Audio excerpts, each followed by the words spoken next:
matter this Friday or not. No. Not this Friday, next Monday. Why? Next Monday. Two matters, Your Lordship, Monday, Lordship. Two matters, Monday, Lordship. Why?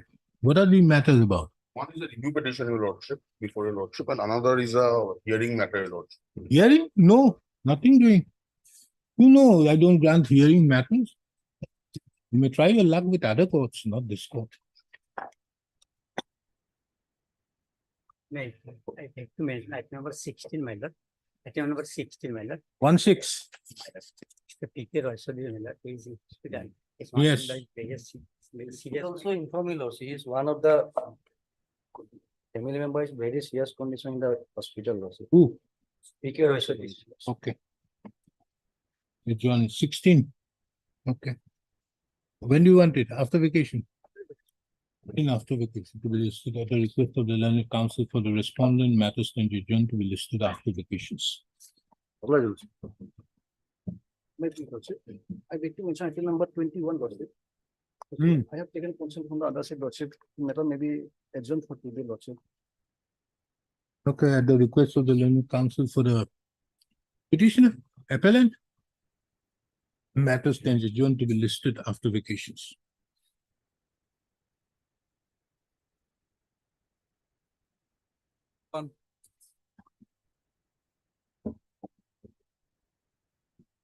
Yes, what has happened, Mr.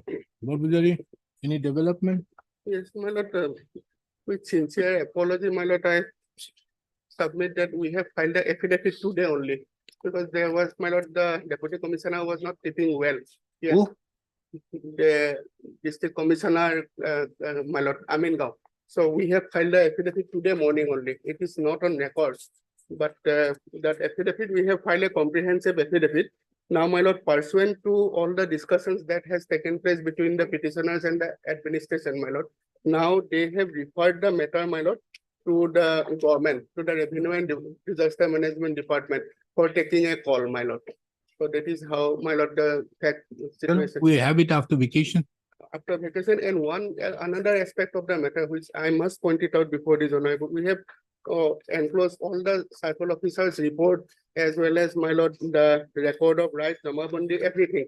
Now, my lord, that 158 bighas, which they are, my lord, contending that they are in occupation, that, my lord, the circle officers' report has negated it, my lord. They say, my lord, that the petitioners are not in occupation of that 158 bighas. Whatever may be, Yes. if you are not, then you have to pay them compensation if you have allotted those lands to somebody else. Yes. This is one aspect of the matter. Another aspect of the matter is that, my lord, they are agitating here, my lord, the land ceiling case of 372 of 1976. Now, my lord, the documents here, they say, my lord, I have also annexed the Jamabandi. It says, my lord, that land ceiling case pertaining to 158 bighas, it was, my lord, another case. It was, my lord, 375 of 76. It is not 372. And so far as 372 is concerned, my lord, there is no record available. So they may like to file a reply against this affidavit. Whatever may be, My lord. we'll take it after vacation. My lord. First of all, that affidavit has not come on record, and secondly, as the matter is I beg before. apology for it, my lord. I beg. Hmm? I apologize, my lord, having filed in the last hour, my lord. Okay, we fixed it on 1st of August. Right. Mr. Arbitration, the learned counsel appearing on behalf of the Revenue and Disaster Management Department of the Government of Assam submits that the matter, upon being discussed with the Deputy Commissioner, Amingam, has now been referred to the Revenue and Disaster Management of the Government of Assam, and said is pending there. Taking into account the above, is the matter on the 1st of August on 2024. This court further takes note of that there is an affidavit being filed by the Revenue and Disaster Management Department. The same be brought on record. The petitioners, if so advised, would be at liberty to file a reply. At the top of the list. What? Not at the top of the list. Why? Listed on the part with They I have given. Let us see on that date. My lord, only that Liberty has been given, is given to the parties to mention the matter for upgrading on the next date. That affidavit has been filed by the district commissioner, my lordship. Or have been filed by the district commissioner. Commissioner Amengao, my lord. I am so obliged.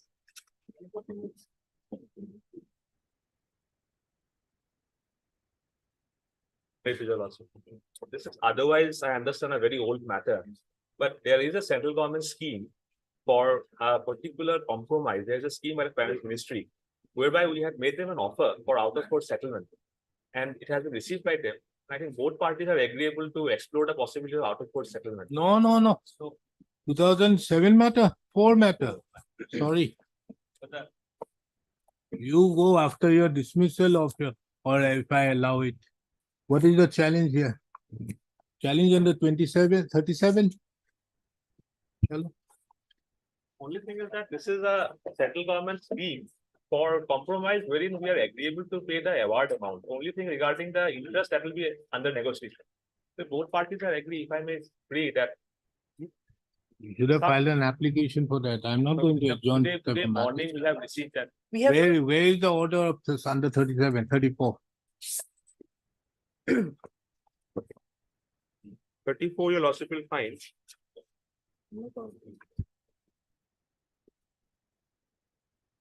At page 94, 98.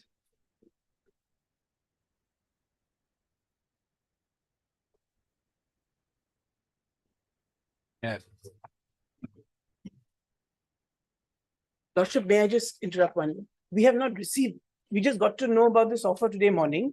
He says that he has written an email to the clients. I'm not concerned, Sorry, madam. Lordship, just to Yeah, make we'll our go. position clear. He has waken up now, it hardly makes any So the difference. mail was sent in August 2023. It What seems we have not received by the other side, but we have sent it again in the morning today. What is the ground under which you filed 34? Ground otherwise is that the decision that has been taken by the arbitrator is based on an understanding of the contract, which in our understanding cannot be a possible view.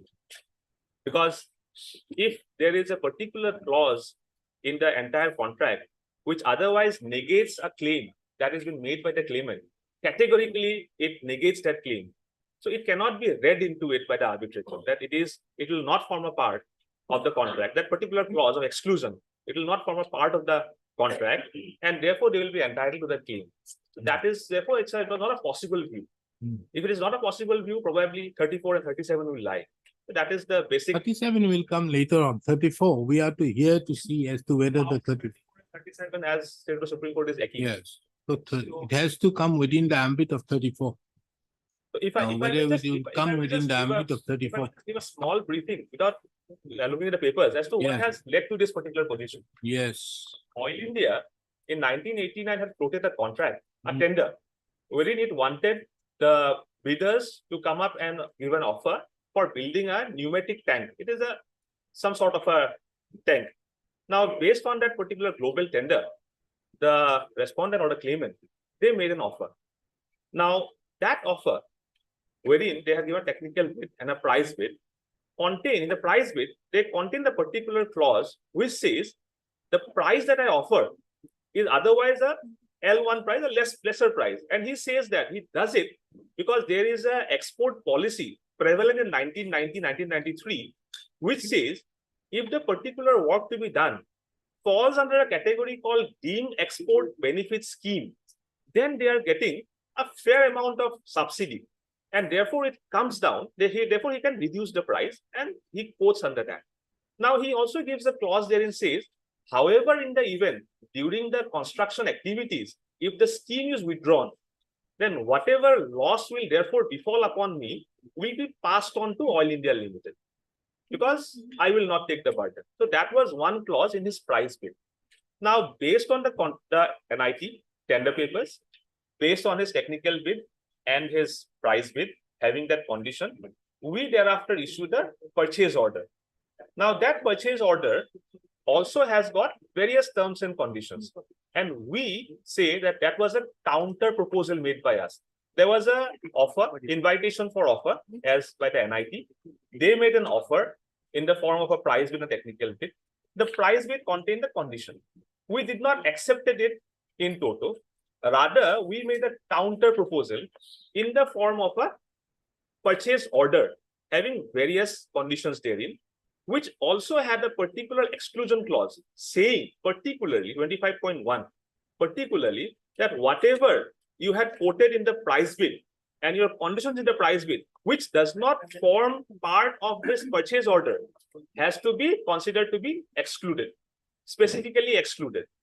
And that particular purchase order again requires an element of acceptance by the other side, therefore making a counter offer subject to acceptance. A particular clause was there saying it has to be accepted by you. Now that acceptance is an admitted position. In their petition also, they have stated, yes, after we received the purchase order, there was an acceptance of it, thereby making a concluded contract. Now, pursuant to that, that purchase order also said, whatever things have to be incorporated later on has to be only by way of amendments. There has been 5 amendments to the purchase order. Nowhere this particular clause of condition of the contingent, that DEBS scheme, was brought in by an amendment. So in our understanding, the concluded contract, which is ultimately accepted, the counter proposal is ultimately accepted, does not have their condition that in the event the scheme goes, the compensation has to be borne by, the loss will have to be borne by Oil India Limited. Now, based on that, the contract worked. The scheme at one point of time was actually taken off the radar. Now, thereafter, the work was completed ultimately. Later on, it was completed in 1992. Then in 1998, they finally come up by saying that, see, we had made a loss because of this export scheme being taken off the radar. We had made a loss, and they calculated an amount of 37 lakhs at that point of time, as well as excise issue was there, because if the scheme would have been there, there was an excise subsidy also. That was also not there. So they make a claim. Our objection to that was that this you cannot make because you are making it on the basis of your condition in your price bid, which we have stated categorically that it doesn't find figure in our purchase order, which is accepted by you. So therefore, it cannot be taken into consideration. Matter went into arbitration. The honorable the learned arbitrator finally comes up with a view that if we read the purchase order, these pages where these particular clauses of 25.1 and 25, those are clauses are there, seems to be interpolations. Incongruous interpolations, that is the exact word used by him. Incongruous interpolations, and therefore cannot be taken into consideration and will be out of the purview of this arbitrator to consider. And therefore, it cannot bind the parties. That 25.1 clause of exclusion cannot bind the parties. But interestingly, the arbitrator himself falls or takes recourse to those pages where that clause is there, as well as clause of arbitration is also there, and refers to those pages. Another aspect, the documents in admission denial were never denied by the parties. All documents were accepted by either or by both the parties, and there was no evidence led therefore. So a document, the authenticity or the veracity of which has never been questioned, in fact, rather been accepted by the parties, could not have been on that particular count rejected, saying it was an interpolation. Because on the same sheet of paper, there were other clauses also, which were referred to by the arbitrator. But on this particular clause, he says that it is an interpolation, and therefore it will not bind the parties. So this is the narrow campus on which this entire case lies. And we say, therefore, that it was an understanding of that particular purchase order, which could not have been a possible view taken. And therefore, it is against the public policy of India. And we are a public sector undertaking, and this is a huge amount that now we have to pay. This is one aspect. In 34, we took another ground that there was a fraud committed upon Oil India Limited, because that particular subsidy amount that they were claiming, a substantial amount. No, you can't take a ground of fraud in 34. Because if it is something that has come to our knowledge later on. Unless the fraud has something to do with the arbitrator. It was something to do with the claim of the arbitration. That can't be done unless you take it up before the arbitrator. That ends there. But the award, but that was one ground that we had taken. That has no relevance because that part. So leave it now, at therefore, the question is, can the court under 34 interfere with the interpretation of the contract given by the arbitrator? that. So the Supreme Court has otherwise said, if two possible views can be taken, then lordship will not interfere. But if it is not a possible view at all, then obviously it is a beyond the scope of the arbitration. It was a wrong reading of the clauses. For me? Are you referring to saw pipes? Latest judgment lawsuit, Delhi Metro Rail Corporation.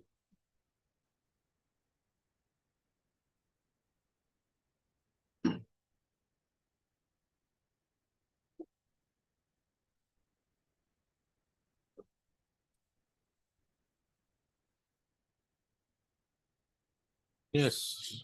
Phase 11, internal phase 11. It starts with scope of interference of court, Paragraph. paragraph 36.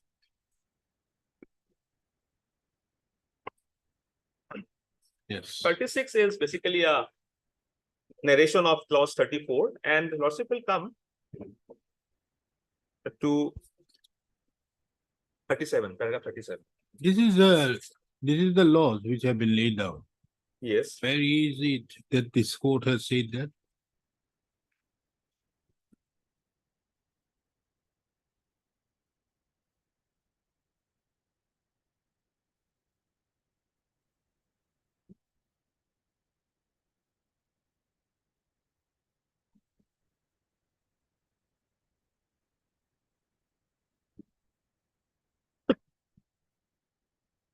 Paragraph 38 refers to associate builders.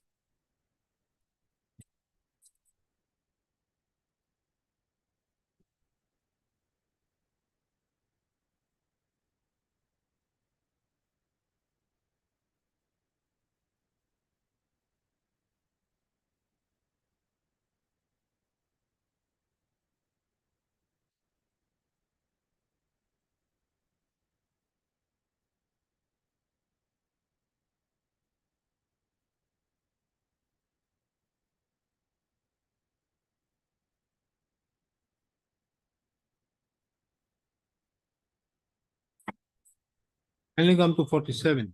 47. Yes, Lord. Interference with an arbitral award cannot frustrate the commercial wisdom behind asking for alternate dispute resolution. Really because an alternate dispute.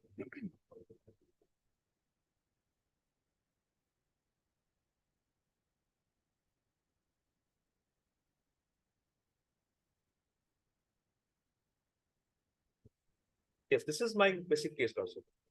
Paragraph 47.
So 47 to 54.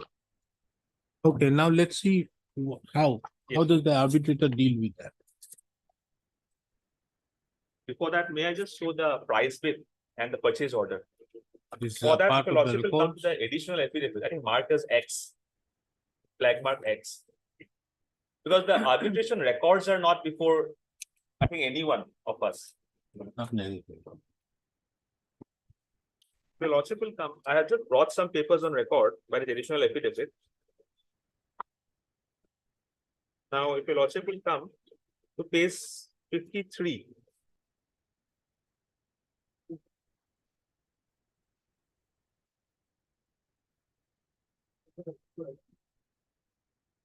T3. 53 is the price bid of the respondent field work. Lordship will see that line our price is subjected to the following terms and conditions below. We have to refer to the second at page 54 is the relevant clause, but again, the difficulty is, I think in all pages, it's been, the highlighter is there and therefore cannot be read. But then the admitted point is that this clause otherwise refers to that incident. Saying, Why we are looking into this? How does the arbitrator take note of that? yes, Let's see. because I just need to show the purchase order also. Now let us see how the arbitrator has taken note of that. Yes.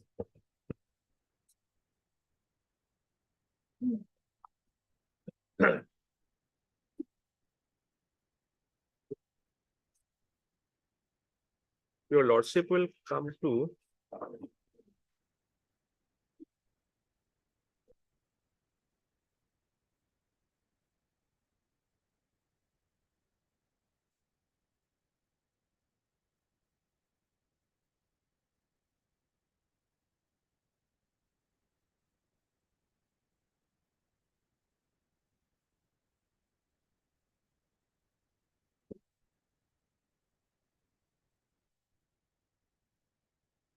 Yes. page 54, 36. 36.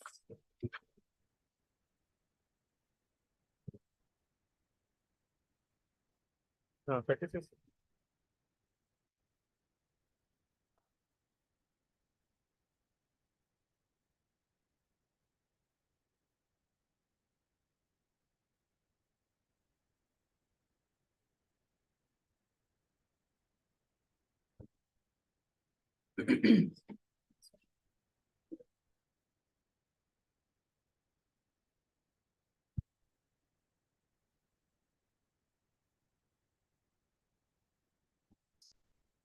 Come to page 36. The And then- purchaser was then sent the successful bidder the contract form, and the later was to sign the same incorporating all agreements between the parties. In the instant case, after accepting the claimant's bid in some correspondence with specific reference to the claimant's bid and quotation, the respondent issued and sent to the claimant the purchase order dated so and so, hereinafter referred to as the purchase for the works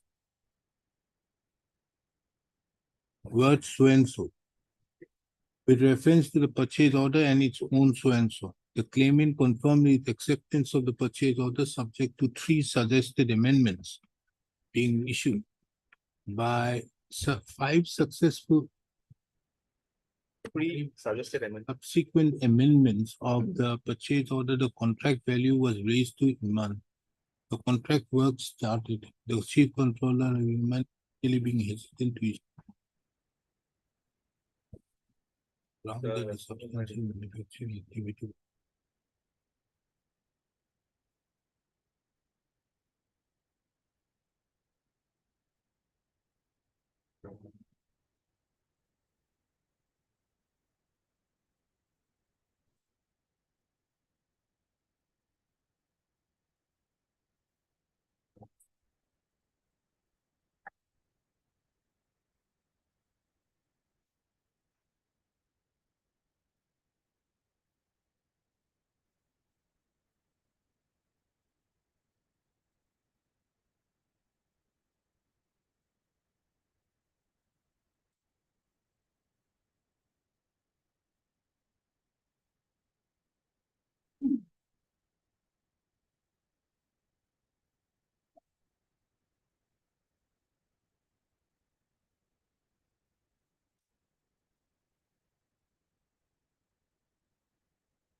So there was a supply order also.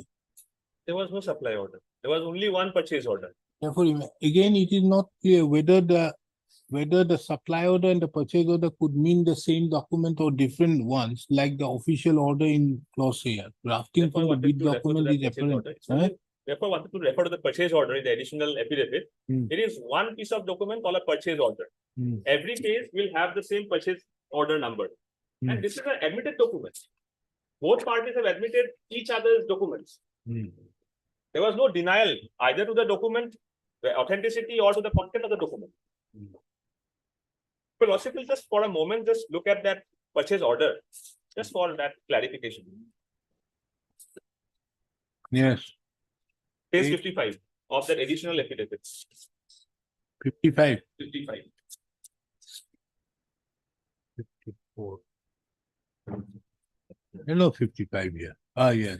Annex 3, page 54. The order, this is a different document. Annex 3. Right hand side, This order is placed under the deemed export benefit as per the government guideline and without allowing any price difference. Design is so and so, so and so. yeah, I just read those particular first page. There are certain things that I need to read, Lordship, just for clarity. Page? The first page itself, the purchase order, just to indicate certain things. 55. 55. Lordship will say right hand side top corner, it says purchase order, and Lordship will see a number 135218. Lordship seen that? Right hand side top corner, it says purchase order. And there is a number 135218. Yes. And this number will be there in all the pages of this purchase order. So therefore, to differentiate it or segregate the different documents probably was again a wrong understanding of the learned arbitrator. This is one purchase order. There is no supply order as such. And another thing, left-hand side, that noting at the top, small handwriting also. I'm just reading also. With reference to above, we have the pleasure of placing with you our firm order for the goods noted below. This order will be governed by the general instructions and standard terms and conditions as given below.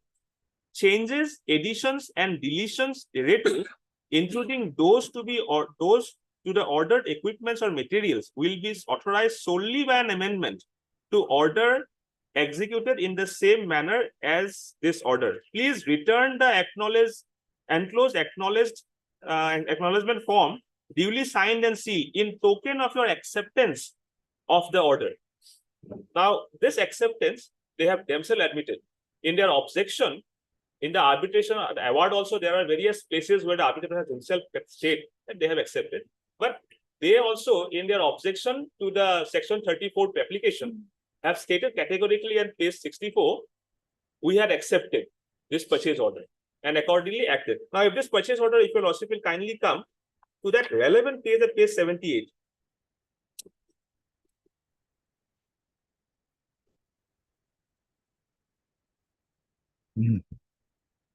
Page 78. Now, lordship will see the purchase order, top, the number. This is a part of the purchase order. Yes, this is one document. That's what I'm trying to place. This is one document. This argument was never there that these are two separate documents. And in fact, the arbitration clause is also there in this particular page itself. Okay. Any terms and conditions which might have been mentioned by you in the quotation, but have not been incorporated in this supply order would not be applicable. This supply order, purchase order, what has been loosely used. But this is one document. Okay.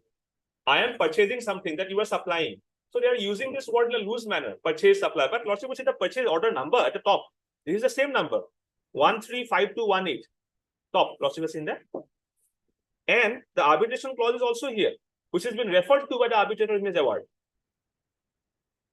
And acceptance, lordship will see at clause number 25. This is 25, yes, 25, acceptance. 24 is the arbitration clause, 25 is the acceptance clause, and 25.1 categorically states any terms and conditions which might have been mentioned by you in the quotation. Which quotation? Their price bid quotation. No, what does your purchase order? Your purchase order did not include that term. Didn't include that term. Admitted position. We had dropped that. Their condition, the contingent condition, that if the scheme is no longer there during the particular currency of this contract. Kindly come to page 1. Please. Page 1 of the purchase order, page 55. Yes, Council. Yes, page 55 also. Material description. This order is placed under the deemed export benefit scheme as per the government guidelines and without allowing any price. Field storage, silos, transportation silos, cementing units, etc. So you placed the order under this scheme. Yes, they had offered under the scheme, and we had said go ahead under the scheme. But the scheme is not a scheme that is Oil India scheme. This is a Understood. export policy. Then what scheme. happens? If Now- they don't have the scheme, Yes. the now, scheme is being within So- your purchase order, then what is the So- impact of the purchase order? the purchase order will remain. Now, understood, it will remain, At that but within particular- that amount of frustration. No, because what we were saying is there were two things that we have said. One is that you want to place under that particular scheme, go ahead. But then if the scheme, because this is a future contingency, it may happen, may not have happened, that the scheme would have been taken off. Now we had said, but in the event that that happens, they were saying that it will be passed on to Oil India. We said no, we have excluded that particular clause. That difference is there. One is it is a complete different thing. No, one thing, but they categorically mentioned in their return or their bid that we are going to supply you under this scheme. No difficulty with that aspect. And if during the period the scheme goes, then we are going to claim you this amount. That's the basic, the bit. Against that, you come up and say that, look here, you are being given this order on the basis of the scheme. You do not deny later on to the effect that what will happen as regards if the scheme is not there? Yes, that Then- that is at his peril. That is the ultimately the draft of this purchase order. The contours of the purchase order exclusively excludes that happening of a future contingency. That is to his peril. No, I understand. Yes. But why did you put it in your purchase order that this purchase order is under the scheme? Because under that scheme, he has quoted a rate of a very lesser rate than the other bidders. So it has to be under the scheme only. He has quoted the Understood. scheme. Then what happens when the scheme is not there? That is something that is not. Which they have duly said that, but you did not say that that scheme is not necessary. If there is no scheme, then this purchase order, what is the consequences of this? Had the scheme been in currency, they I would will have get- understood. So, You say that scheme or no scheme, you are not going to get anything more than this. Very well, you have said it's not fantastic. any price difference. No, it is okay. Scheme or no scheme, you are not concerned, if you had said. But you categorically say that this is under the scheme. Then what happens if it goes outside the scheme? That Would he then not be entitled to claim the benefits which he had made it clear at that point of time? Look here, we are entering, we are submitting this particular document on the basis of a scheme. And this scheme, if it is not benefited, then you have to pay me the money. the contract or the tender terms and conditions had a particular clause which says any additional taxes or for that matter any other liabilities within India, outside India will be at their cost. It will not. No, It but cannot be whatever passed may on be, to that us. was a part of you have invited the bid. They have responded categorically saying that, look here, we are going to supply you at this particular amount in view of the scheme. But if the scheme is not there, then you have to pay. You did not say to the anything that we are not going to pay. We said we will pay at your rate. We are agreeable. Where have you stated in your rate? No, that rate that they have quoted. You That never rate that they said. have quoted. No, you said that this order is on the basis of the scheme. You did not Because- deny to that effect that this scheme, if it is not applicable, then the entire contract would be frustrated. To that aspect, what happens if the scheme is not there? There is no agreement between the parties. That's what I'm trying to say. To that aspect, as to what happens if the scheme is not there, that consequence, there is no agreement between the party to that aspect. There was an offer made by them. We rejected that offer. And we Where got is it that you rejected? the 25-1? Where? No, that can't be 25-1. that. That can't be construed to be a rejection. That is simply saying that all the other terms and conditions shall be on the basis of this.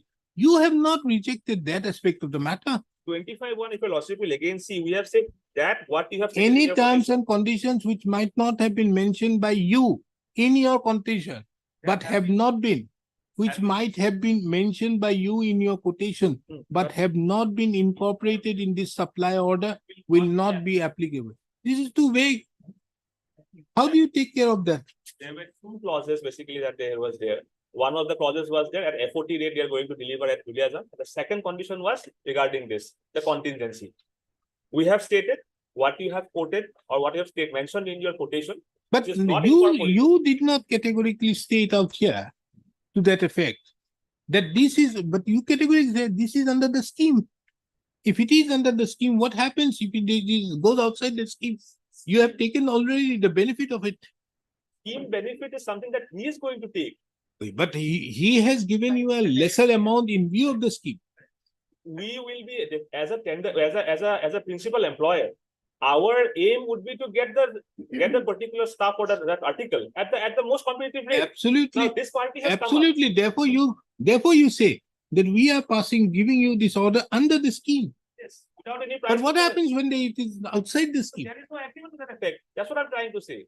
What happens is something that is beyond. No, the then agreement if you between the have parties. already taken the benefit of it, is he not entitled to on the basis of quantum merit?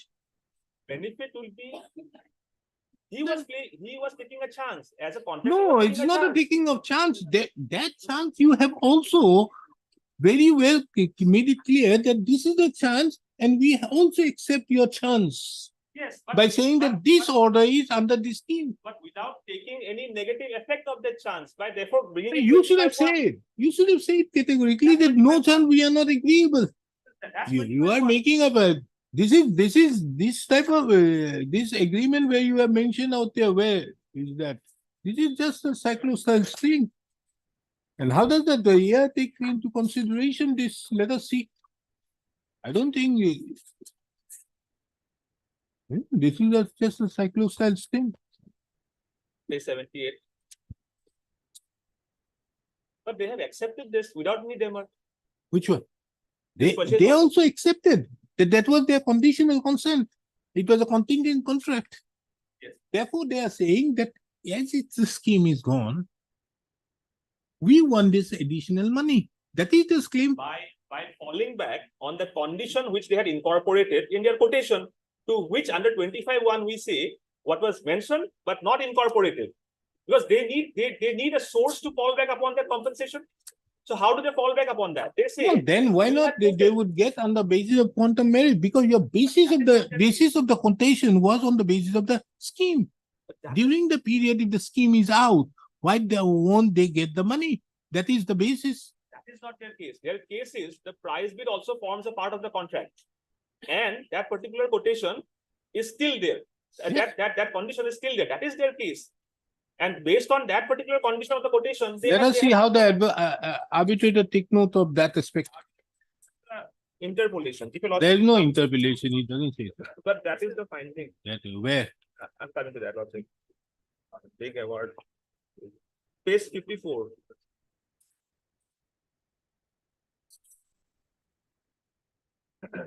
Yes. 54. Between that.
Yes, whatever I have stated, that's the arbitrator has also stated in paragraph number page 55. This is exactly what the arbitrator is saying. But before that, arbitrator starts by saying that this particular clause cannot be taken given due regard because it seems that the pages are not in a proper manner and Forget about that. That is not But then- relevant. but then that is What something we are that- concerned is you gave the scheme under that particular clause. You categorically said, you should have said scheme or no scheme, nothing doing. This is the order. Or you should have rejected it. You didn't? You categorically mentioned, I would have understood if you did not say anything about the scheme. One has to also go into that question that a person, if under such circumstances, any price or anything, let's come to or any scheme which is there, 62 of the Sale of Goods Act. So in that provision, if there is any increase in taxes or anything out there, then you can't blame that person concerned.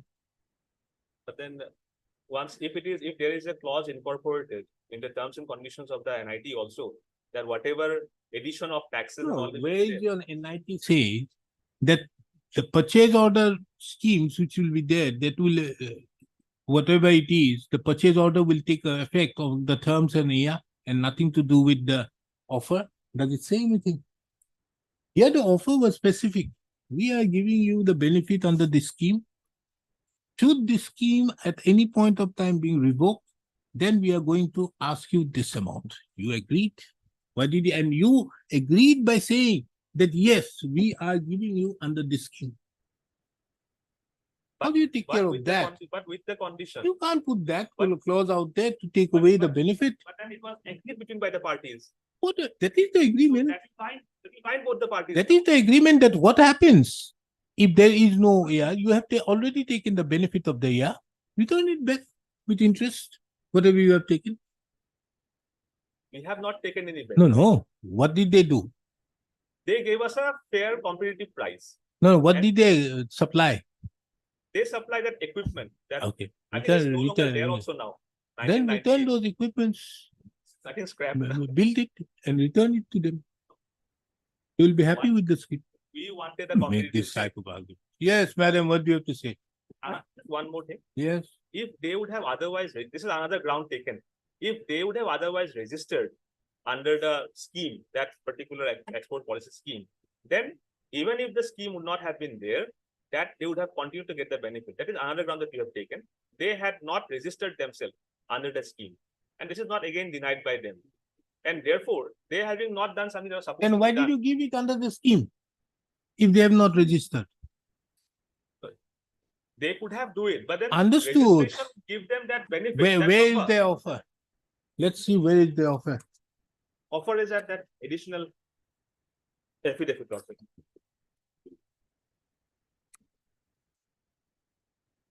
Page, Page 53. huh? 53.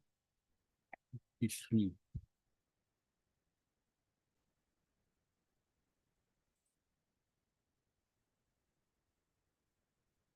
Page 54 is that particular clause, but then the highlighter has.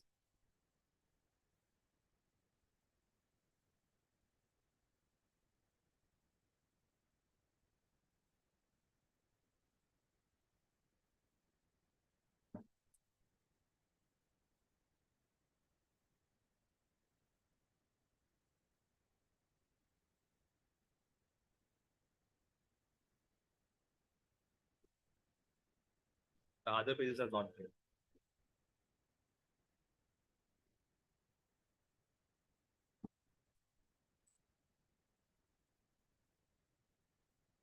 Right with incomplete.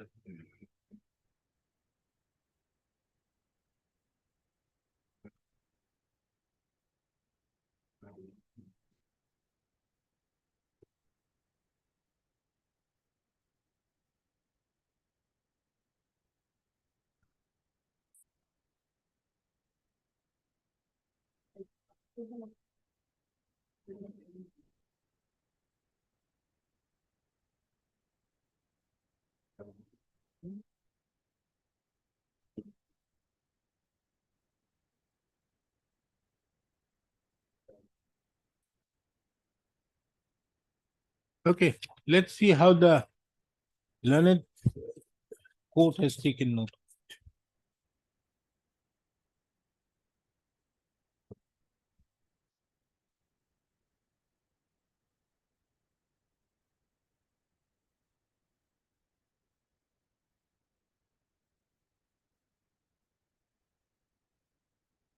Page 50, Your Lordship.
Right. 807.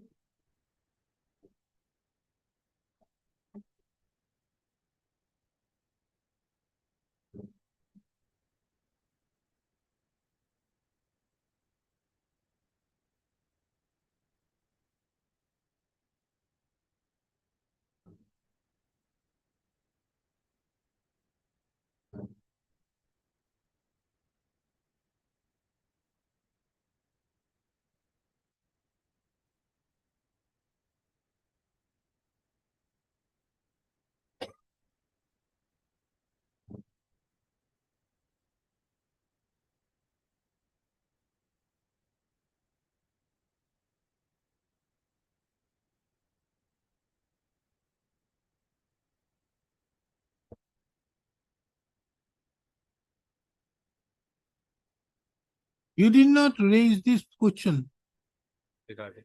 regarding non-registration. In the pleadings, it was not there, but in the Back arguments, it was. All meetings. I cannot better my case. 2004, I was not even in the practice.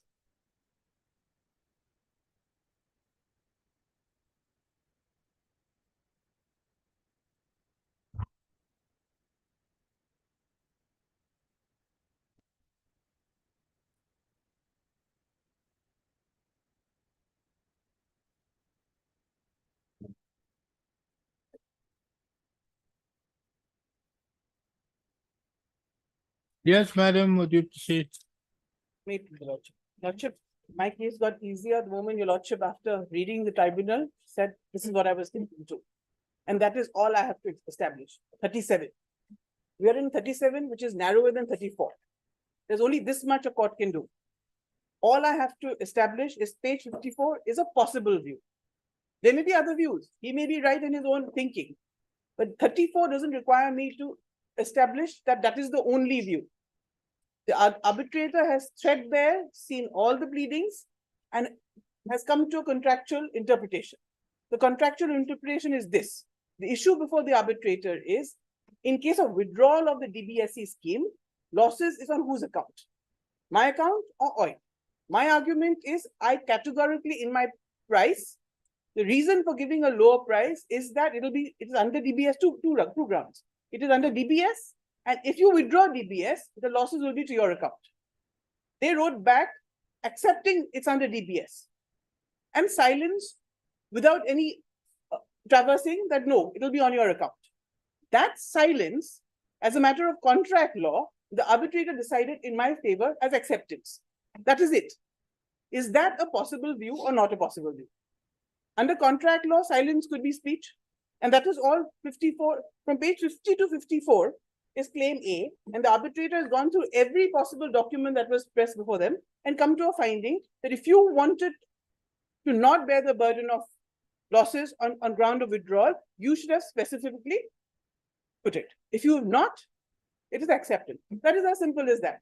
And Lordship, humble prayers, that's a possible view. And it's purely contractual. There is nothing that the arbitrator didn't look at, which they're showing now, or missed. He threadbare looked at it and said, no, this is my view, and this is my contract, on the interpretation of contract, this is my view. That ends for a 34 court. Lordship, that is on this point. And I'll show you, Lordship is aware of all the cases till 24. He cited DMRC, DMRC is totally against him. Now the other is of non-registration. And Lordship, bear with me. This contractual interpretation is by the arbitrator. The first, we are in the second appellate court. The first appellate court upheld it. Lordship may want to see that. They said that is a possible view, we agree with the view. So we have two I forums. read it. No. Yes, we have two forums who say that is a possible contractual view. And the law is, if it's two possible views are possible, then he chose and I chose to go to arbitration. Consequences of that is you live with the interpretation which the arbitration gives on our contract. 34 doesn't, the act is very clear, no reappreciation of evidence. To the extent, Lordship, if the act is so clear that if there is a wrong application of law, even that is not a ground under 34. So here we are on pure contractual interpretation. That is this on non-registration, Lordship, in one line, he never pleaded. And therefore it's ignored. And that is what was accepted by even the first appellate court. And it's an innocuous argument, Your Lordship. He is saying if I had registered, I would have got the benefit notwithstanding the withdrawal. My answer is I have protected myself in my offer. I don't need to register. So he doesn't need to go out of his way to protect me. That ground itself is untenable. But in any case, if before the arbitrator he did not plead it and has ignored it, this thing. Lordship, may I just take you through cases just to reiterate? I know I'll be wasting Your Lordship's time, but I will just. Lordship, first the Arbitration Act. Because it almost sounded like he was rehearing an appeal on contractual interpretation, section 34.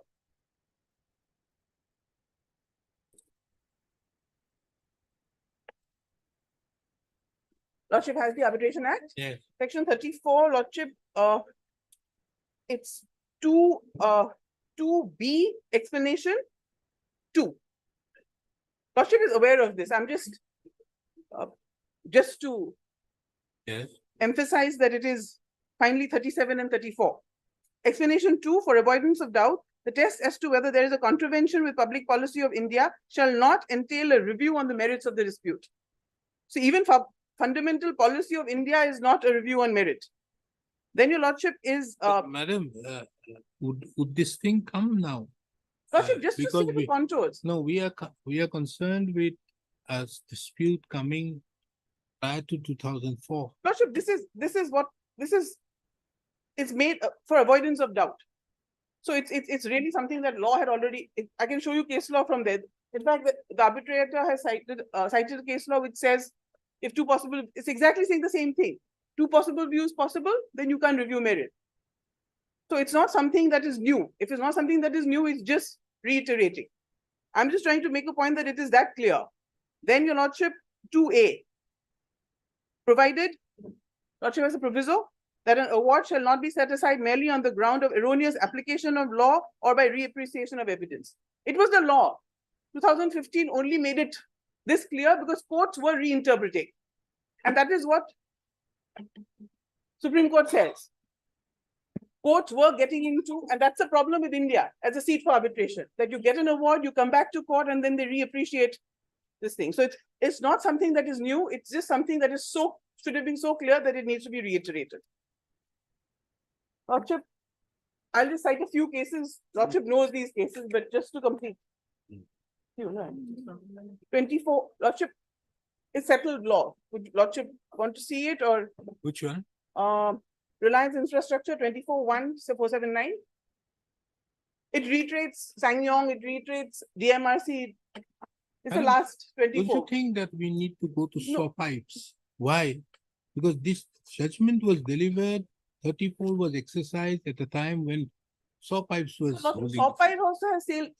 It's this thing by Understood, but now But even Lordship, Even courts lordship, every time, in view of various interpretation being given, more particularly by SOPIPes, then after the amendments have been brought in. So, wouldn't it, yes, now how do you take care of this judgment of this DMR? lordship, DMRC And more is, particularly paragraph 47. I don't have paragraph 47, but lordship, I can cite. I can give you.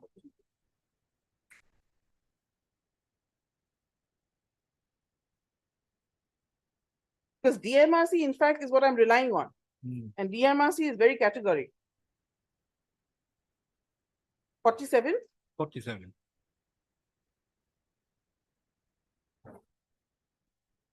lordship, this is the law. It cannot be unreasonable. Absolutely, your lordship. This remains from SOPIPE to today. What is unreasonable is no reasonable person can think of it. So it's the same thing as saying if two possible views are possible, then it's okay. So it's the same. There's nothing new about this particular 47. 47 says exactly the same thing that has always been said. If something is completely a fair-minded person can't say, is what the courts will interfere. Hmm. And lordship, which is why I said there's a tribunal from page 50 to 54 threadbare into contractual interpretation.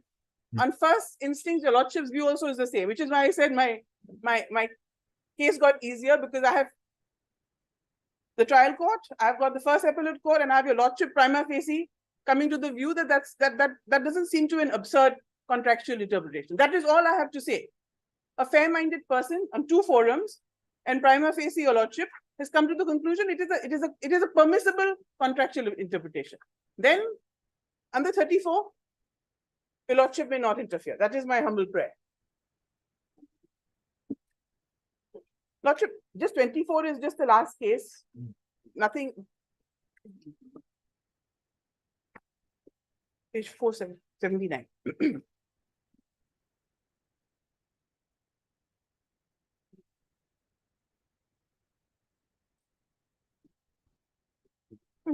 Oh, a marked copy, yes, sir. Never.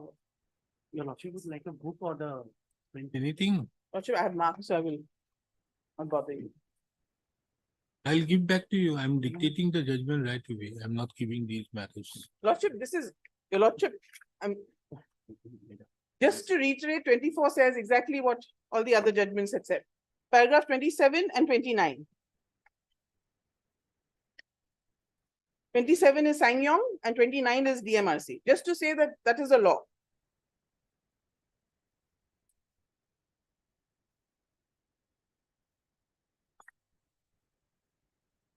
Lordship, SsangYong, para 27.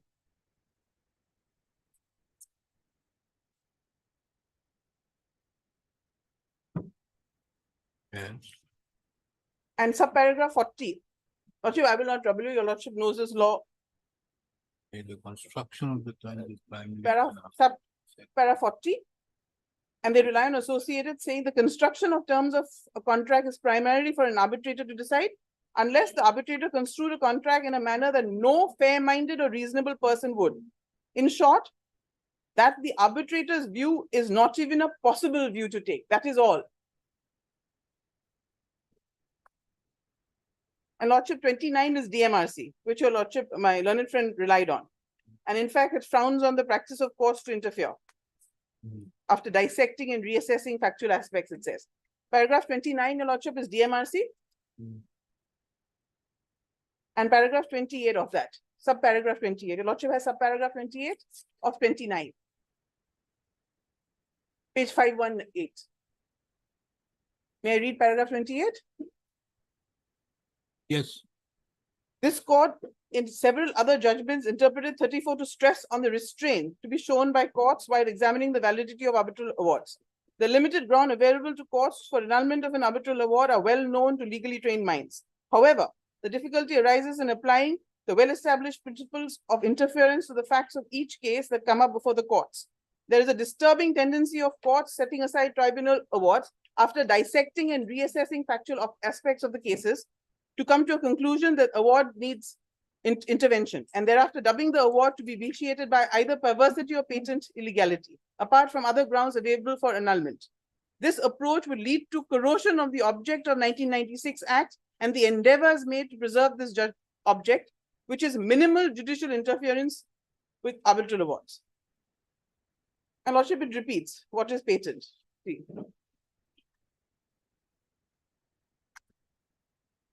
So the test is, can a fair-minded person come to this view? Reasonable, fair-minded person.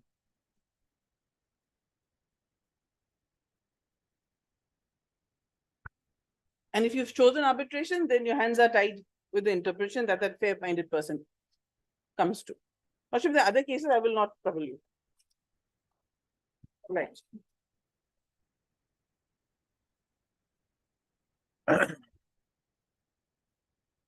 This is an appeal heard Mr. A. Sharma, the learned counsel appearing on behalf of the petitioner. Appellant. Ms. G. Swami appearing on behalf of Respondent. the respondents. An appeal under section 37 of the Arbitration and Conciliation Act 1996, for short, the Act of 1996, challenging the order dated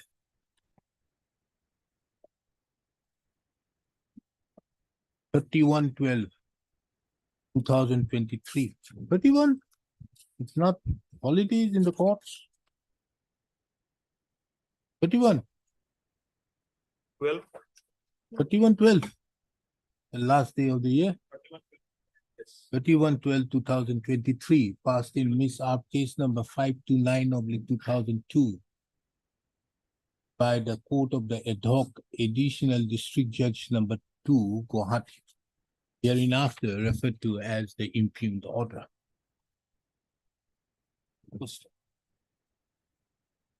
Taking into account that this court is taking up an appeal against an order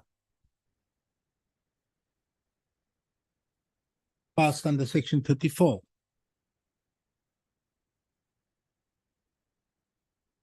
It is relevant to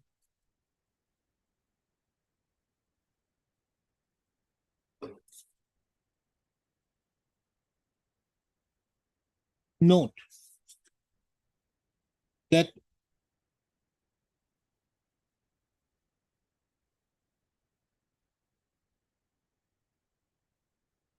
it is no longer res intriga.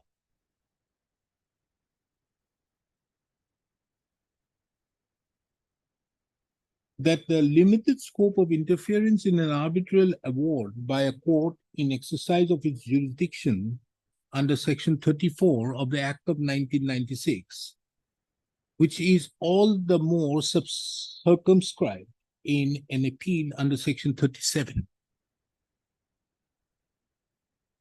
Therefore, the instant appeal is taken, keeping the said aspect in mind.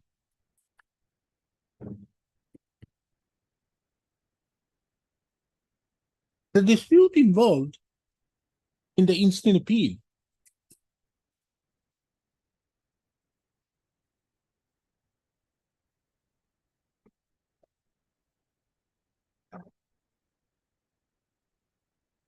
the dispute involved, which led to the filing of the instant appeal, briefly stated, would be that in the month of June 1989, a global tender was floated by the appellant, inviting two-stage bid for design, fabrication, utilization, supply, installation, and commissioning of a phematic, PHEMATIC, bulk handling plant for converting sacked materials.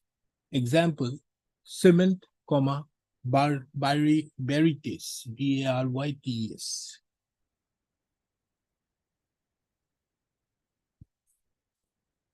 The respondent herein submitted its bid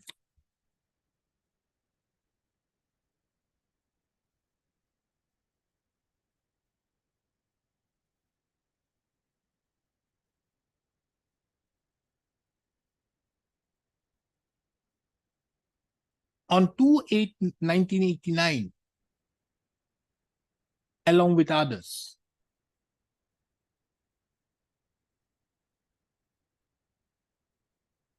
On 3/8/89, the technical bids were open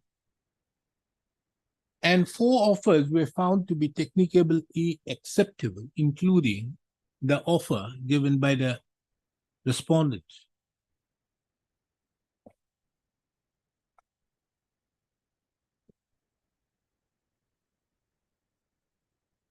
The price bid was open on 23/1990.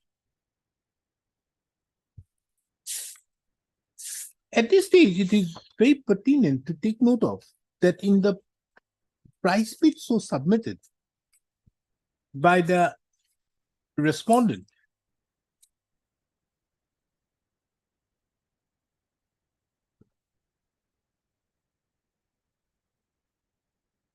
on 23/1990,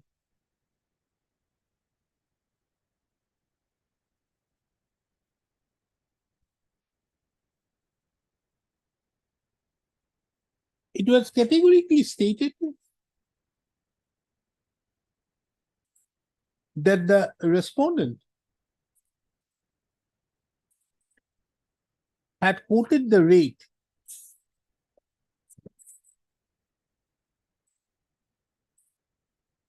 on the basis of benefits which the respondent expects to accrue under the deemed export benefit scheme of the government of India.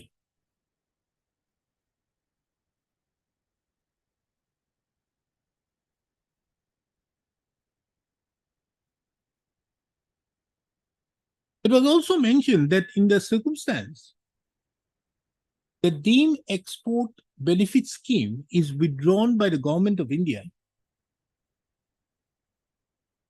or the respondent is held not entitled to, then the appellant herein would be liable to reimburse the respondent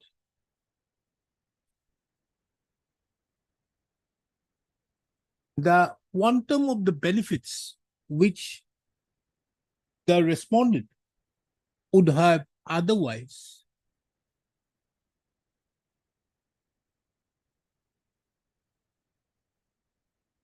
availed if the deemed export benefit scheme was in existence and the respondent was allowed to avail.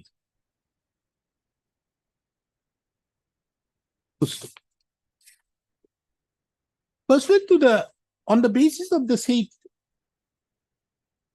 commercial bids so submitted,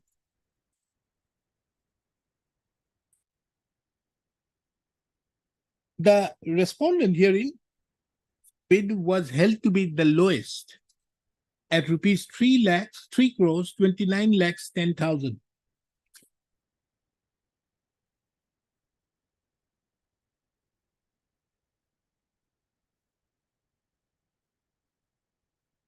Thereupon, on 22/9/1990, a purchase order bearing number 135218 was issued to the respondent.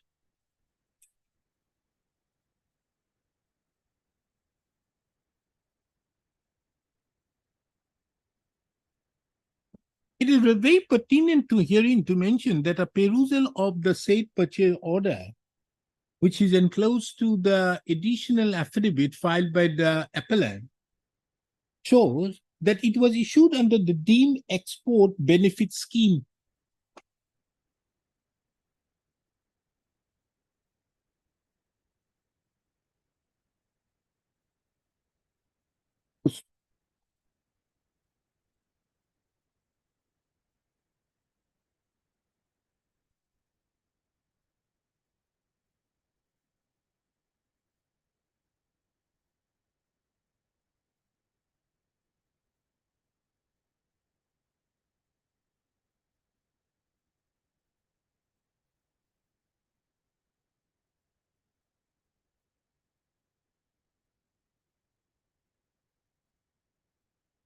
It is the case of the appellant that there was no amendment sought for.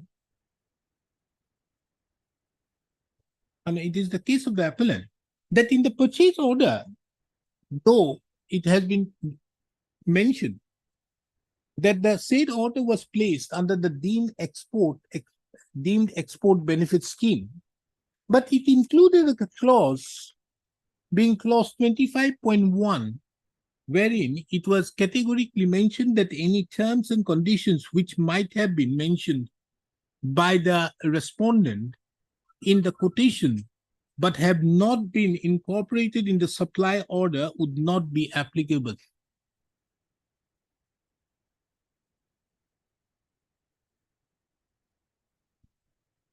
Be it as it may, the contract which was entered into between the appellant and the respondent was duly implemented in the year 1992 itself. However, subsequent thereto, a dispute arose as regards non-payment of the additional amount which the respondent claimed to be entitled to on the basis of the withdrawal of the deemed export benefit scheme.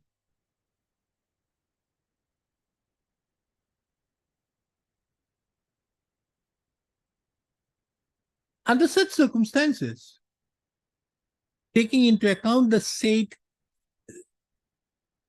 claim along with others, there were other claims also.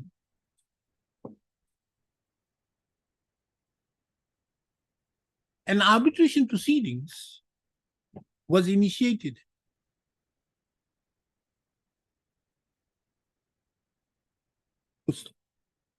In the instant proceedings, we are not concerned, this court is not concerned with the other claims. Taking into account the specific submission made by Mr. A. Sharma, the learned counsel appearing on behalf of the appellant, who submits that the learned arbitrator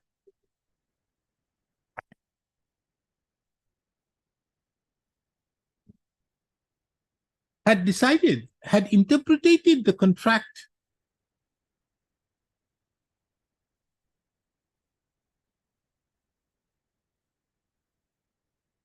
in respect to without taking into account clause 25.1 of the purchase order. Accepted by them. Which was otherwise accepted by them.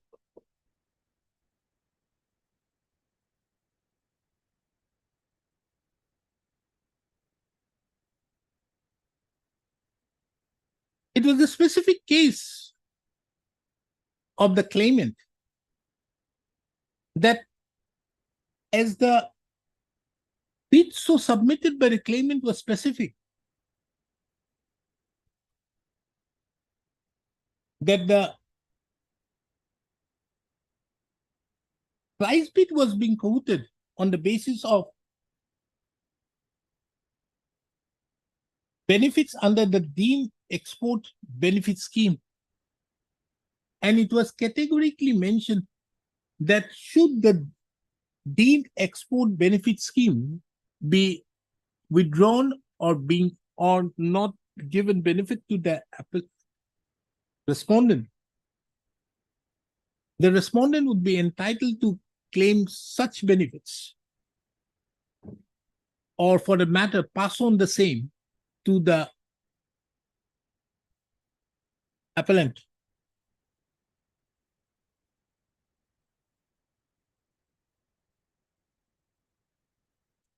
The learned arbitrator held that said condition put in the price bid submitted by the respondent, who was the claimant in the arbitration proceedings. Binded the appellant herein, who was the respondent in those proceedings, to make good the deficit amount which the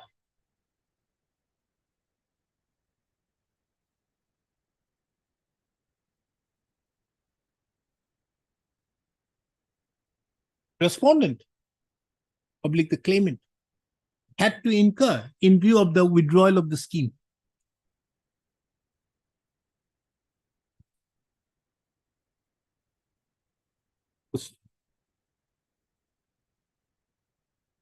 The learned arbitrator accepted the contention of the claimant, oblique the respondent herein, and rejected the contention of the respondent,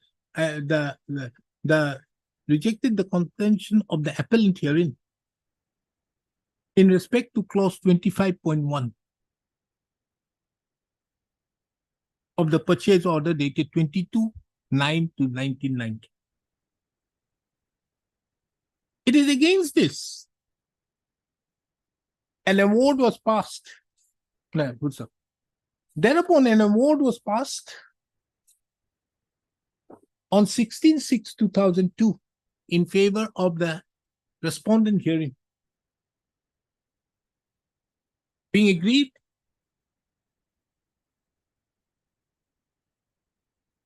an application was filed under Section 34 of the Act of 1996 for setting aside the award dated 16/6/2002.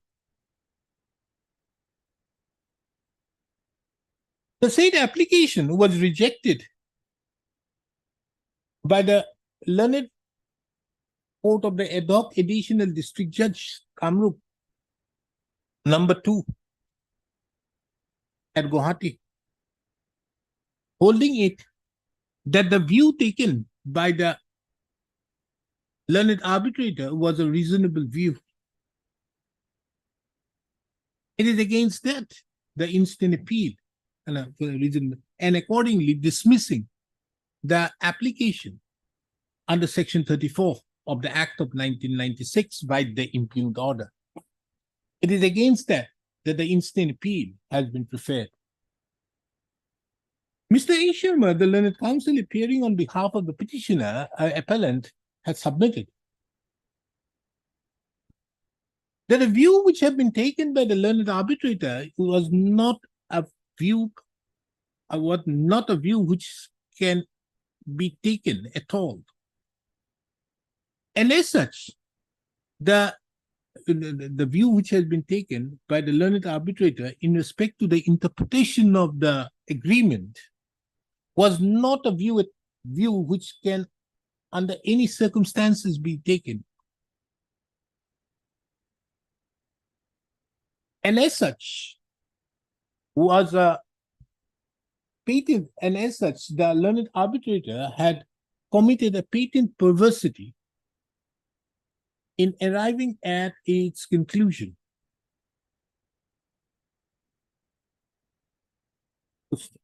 Elaborating further, the learned counsel submitted that the appellant that in pursuance to the notice inviting tender,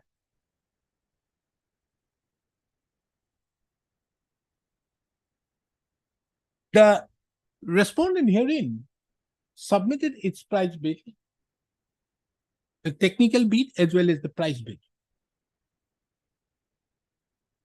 In the said price bid, they have duly mentioned that the price so submitted was based upon the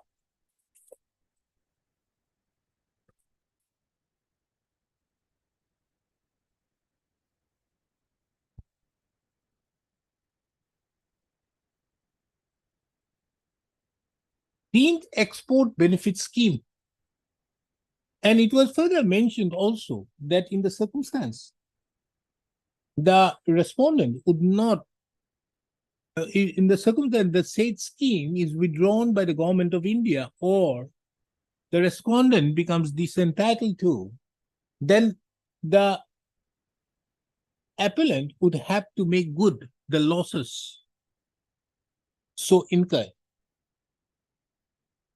The legal counsel submitted, for the appellant submitted, that pursuant thereto,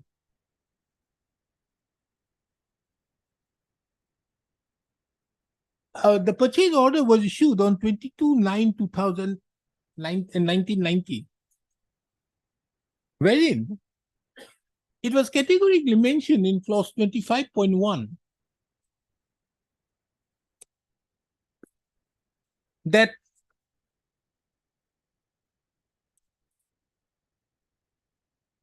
any terms and conditions which might not have been mentioned, which might have been mentioned by the respondent in the quotation, but have not been incorporated in the supply order would not be applicable. He therefore submitted that the term that the appellant herein would have to make good the loss so incurred or the expenses so incurred in view of the withdrawal of the scheme by the government of India was not a term which was included in the purchase order. And under such circumstances, the learned arbitrator committed patent perversity in interpreting the condition that that term which had been mentioned in the price bid by the respondent was a part of the contract. More so when it has been accepted by them, because that, No, that I'm coming to. yes, because that has some importance. That let me come. The legal counsel further submitted that there is no denial to the fact that the purchase order was not accepted, inasmuch as in pursuance to the said purchase order, the respondent have duly made carried out the implementation of the work. In addition to that, there were 5 amendments to the purchase order. This amendment, as regards the price, as regards that the appellant has to bear the consequence for withdrawal of the scheme, was never inserted. In that regard, the learned counsel has referred to the judgment of the Supreme Court in the case of Delhi Metro Rail Corporation Limited versus Delhi Airport Metro Express Private Limited, reported in 2024 SCC Online SC 522, and relied upon the paragraphs 47 to 54.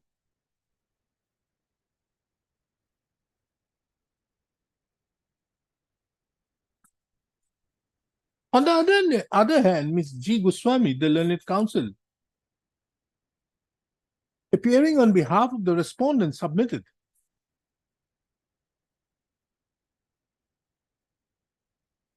that the scope of interference in an appeal under Section 37 of the Act of 1996 is more circumscribed than the scope under Section 34 of the Act of 1996. She therefore submitted when the learned arbitrator had, on the basis of the materials on record, had come to a finding which may or may not be a right view, which may or may not be a correct interpretation. But if it is a reasonable interpretation, then in that regard, the scope of interference to the said interpretation to the contract by the learned arbitrator cannot be called in question in the proceedings under Section 34 of the Act of 1996, or for that matter, in an appeal under Section 37 of the Act of 1996, they submitted that it is not the case that the interpretation so given by the learned arbitrator cannot by any means of imagination be an interpretation.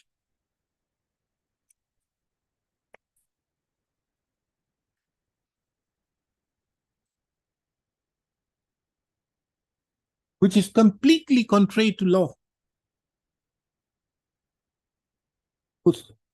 She submitted that the petition, that the respondent herein had submitted the price bid stating it clearly that in the circumstance that the price bid is submitted on the basis of the deemed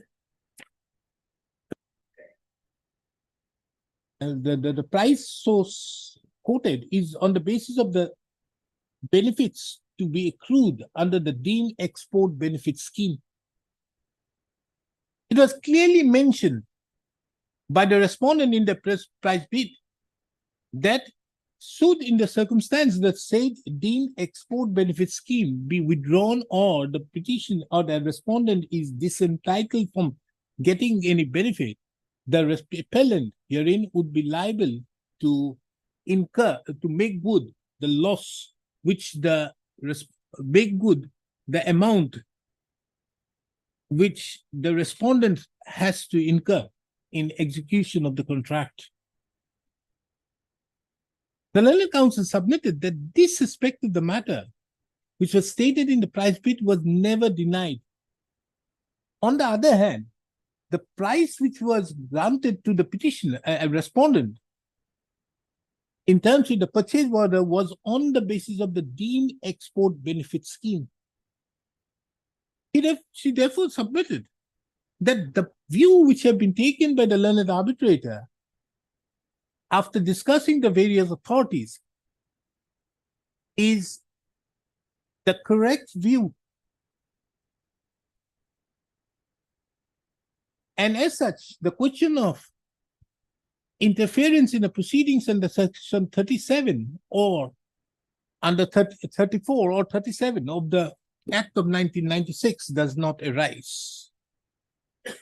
The learned counsel relied upon the judgment of the recent judgment of the Supreme Court in the case of Reliance Infrastructure Limited versus the state of Goa, reported in 2024, 1 SEC 479.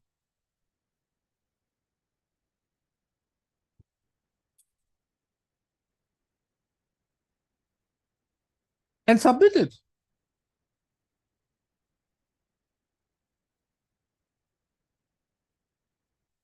And more specifically, relied upon paragraph number 27, 29, as well as 33.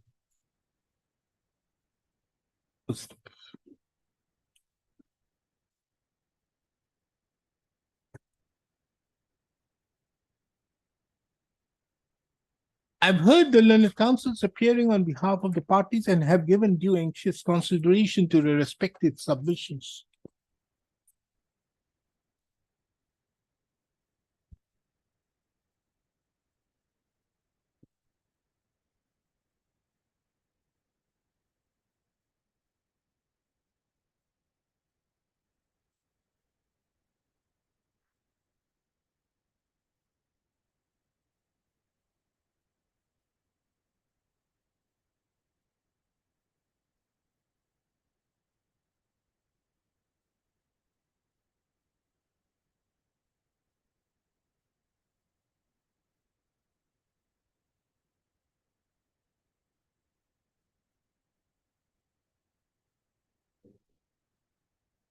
The issue involved in the instant appeal is as to whether the learned arbitrator had taken a plausible view to the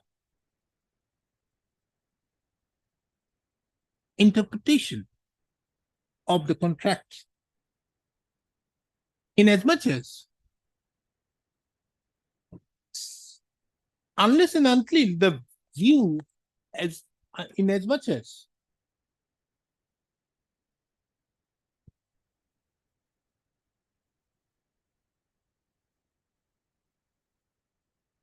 if the interpretation of the contract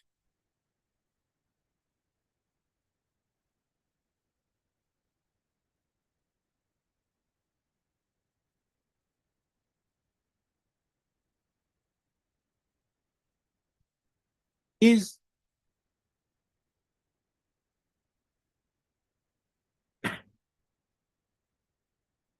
a possible view, the question of interference does not arise either under Section 34 of the Act of 1996 and within the limited powers under Section 37 of the Act of 1996.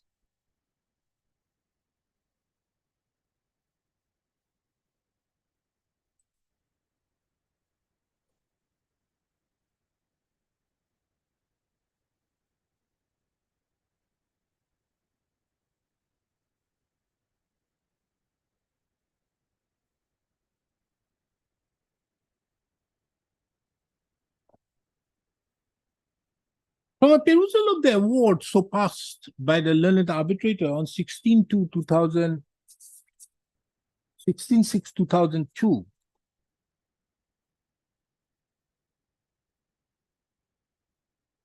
wherein the learned, and more particularly to the portion of the award wherein the learned arbitrator had duly taken note of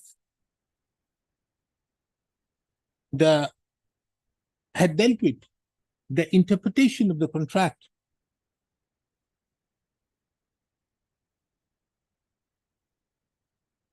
It was observed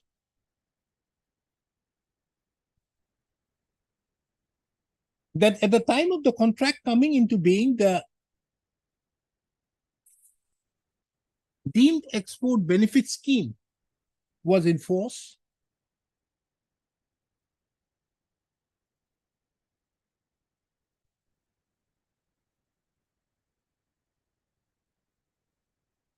However, during the pendency of the contract, the deemed export benefit scheme was withdrawn by the government of India.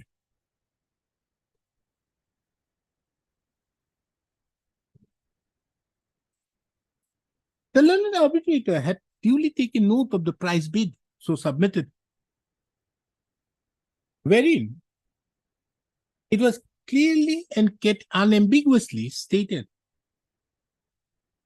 by the respondent oblique the claimant that in the circumstance the respondent,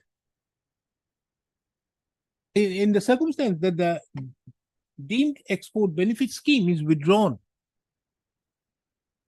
or the respondent or the claimant is disentitled to avail the benefits, the appellant here would be liable to make good the amounts which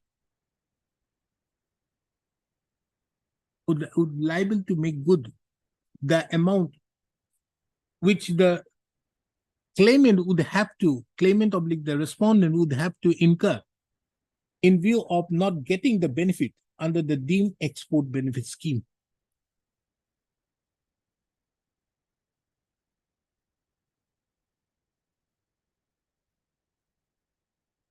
It is also noticed that the learned arbitrator had duly taken note of that the purchase order, which was issued on 22/9/1990, categorically mentioned that the work order was issued, that the purchase order was issued under the deemed export benefit scheme as per the government guideline and without allowing any price preference.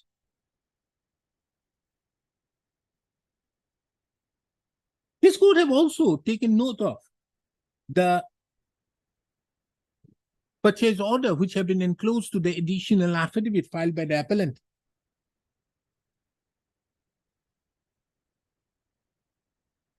There is no specific mention as to what amount that the respondent that the appellant would pay if the deemed export benefit scheme was not granted, inasmuch as the purchase order categorically only stated that the order was placed under the said scheme.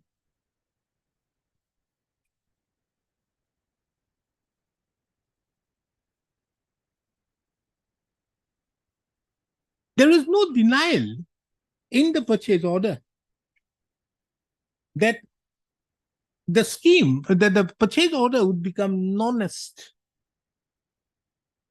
in the circumstance that the respondent, in the circumstance that the deemed export benefit scheme would not be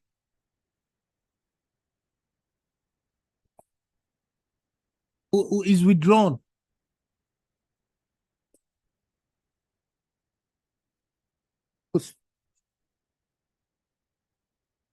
There is also no denial in the purchase order categorically that their conditional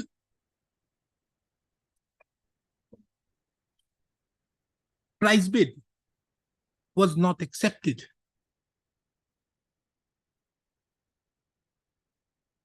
Be it as it may, clause 25.1 only stated that any terms and conditions which might have been mentioned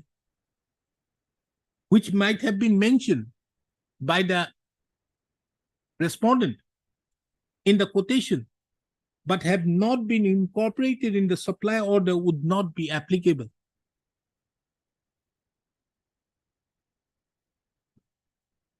This clause 25.1, in the opinion of this court, cannot disentitle the respondent to the benefit in the circumstance the deemed export benefit scheme was withdrawn. And the learned arbitrator have also duly taken note of the said aspect of the matter in its opinion, in the award, more particularly at paragraph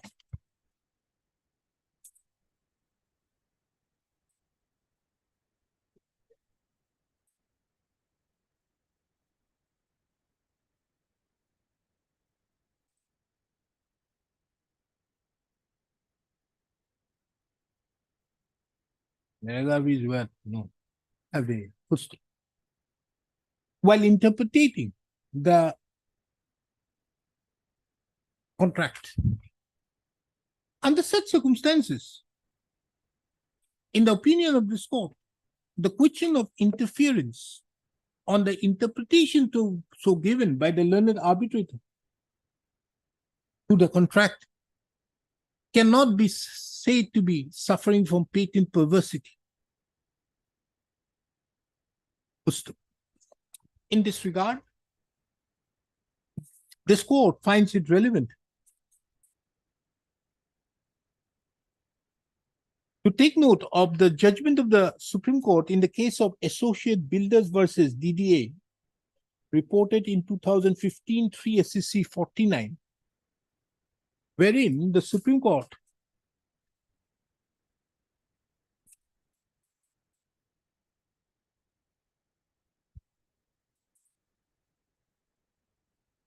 observed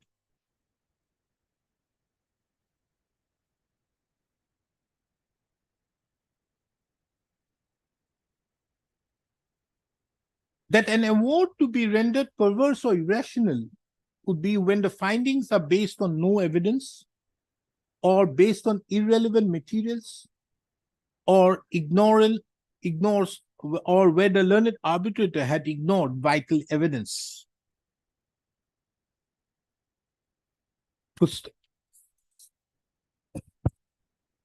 In the recent judgment of the Supreme Court in the case of Delhi Airport Metro Express Supra, the Supreme Court had categorically observed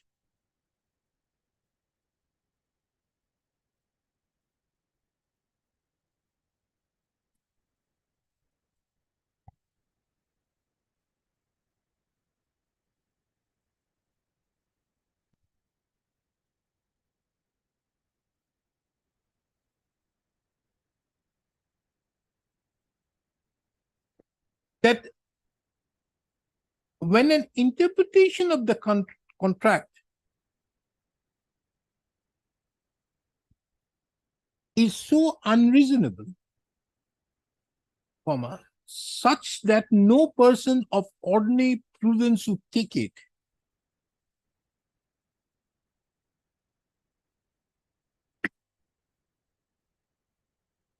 or for that matter, the interpretation of the terms of the contract as adopted by the arbitral tribunal was not even a possible view, the award would be perverse.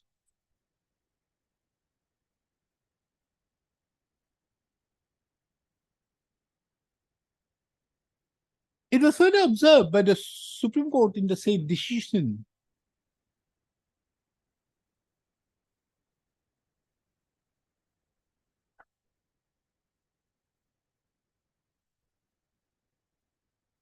that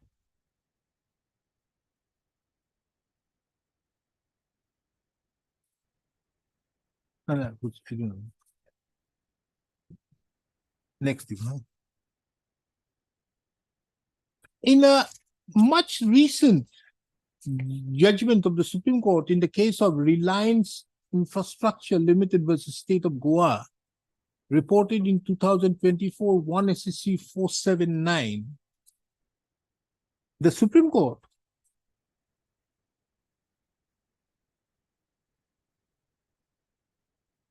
not only dealt with the more circumscribed powers under Section 37 of the Act of 1996, but also observed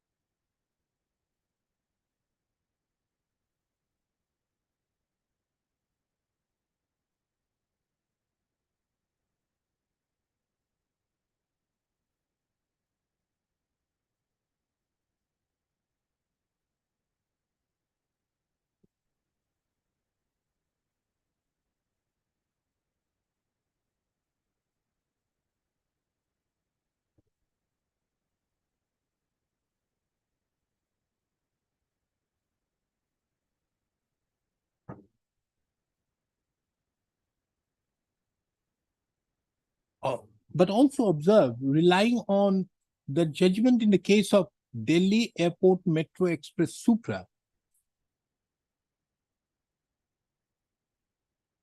that there is a disturbing tendency of the courts setting aside arbitral awards after dissecting and reassessing factual aspects of the cases to come to a conclusion that the award needs intervention, and thereafter dubbing the award to be vitiated by either perversity or patent illegality, apart from other grounds available for annulment of the award.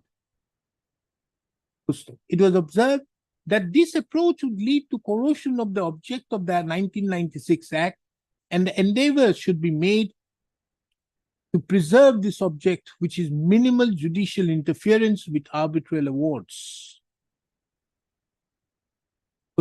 In the backdrop of the above, this court, having already dealt with the facts and the law so laid down, this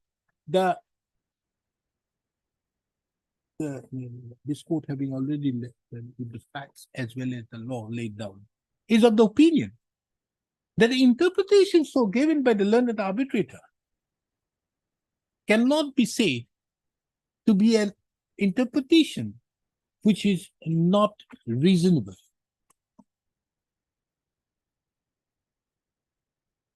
Or even not plausible.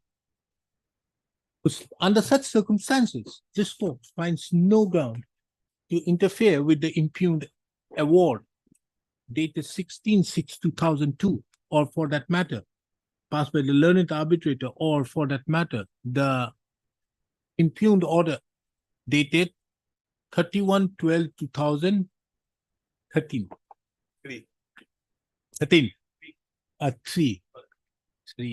2003, passed in so and so. So accordingly, the instant appeal stands dismissed with cost quantified at rupees 50,000. 50,000? 75? For the 1 lakh? self-reliant right we had, Absolutely. we just availed that 50,000. cost cannot be. Huh? Cost cannot be important. Why not? But we are already been saddled by 18% per annum interest. That is there. Beyond that, again, 50,000 cost. Cost has to be given as per the Arbitration Act, isn't it, madam? Yes, your lordship. Could Only it thing be is the more? Cost will be borne by taxpayers, so I have. Huh? Kindly the PSU, yes, your So lordship, it's a- yes, it's a yes. PS. The cost is, I think, is given here, no? yes. The cost has to be given. This will be as similar to this. The I leave it cost. to your lordship, your. Kindly, No, no. Ha. Subject to the provisions of 2 and to try and Iman awarding an Iman if and in any arbitrary no, like I couldn't. under the name. I'm doing discretion for that. Okay, should we put the fees? You kindly put the fees then. It shall be more. That will be more, I think. And I think you will be happy with the 50. will kindly pardon us regarding that cost. No. Fees, normally fees. So fees, But they're not claiming that from me. no, I will ask them to We have put. not claimed They it. will not. We have not claimed it in the arbitration, not the claim. costs. Not cost. Apply. Obliged.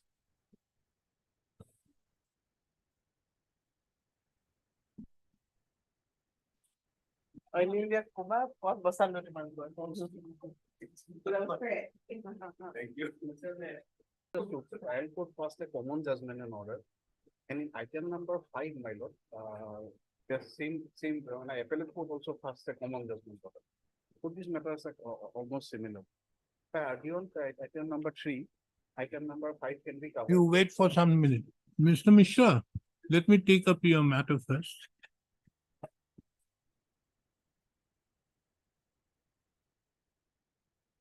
Item number 6 or one.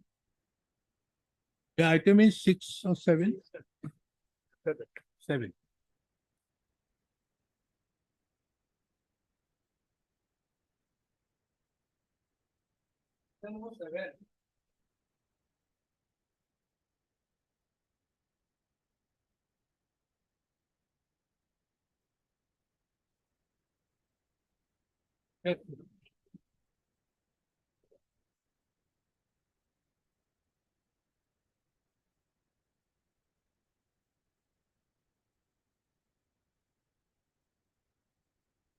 I will urge before a lordship. I will not convince your lordship for the first point. The first point.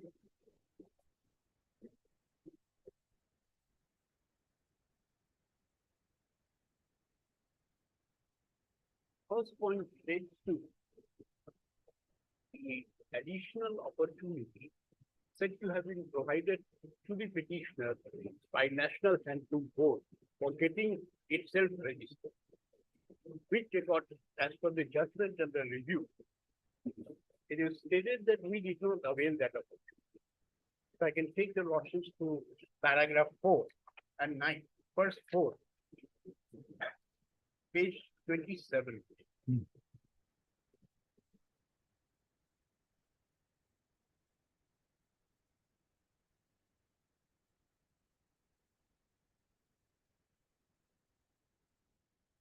Before further proceeding, this court finds it very pertinent to take note of another public notice dated 4/9/2017, which has relevance to the impugned communication dated 1/8/2020. The said public notice dated 4/9/2016 was issued thereby giving additional opportunity to those units who have availed loan. The lordship kindly mark on or before 3/4/2016 and had not obtained letter of intent from NHB. Under such circumstances, these applicants have given window to register themselves with NHB on or before 30th/9/2017 and fulfill all the eligibility criteria of operational guidelines of respective.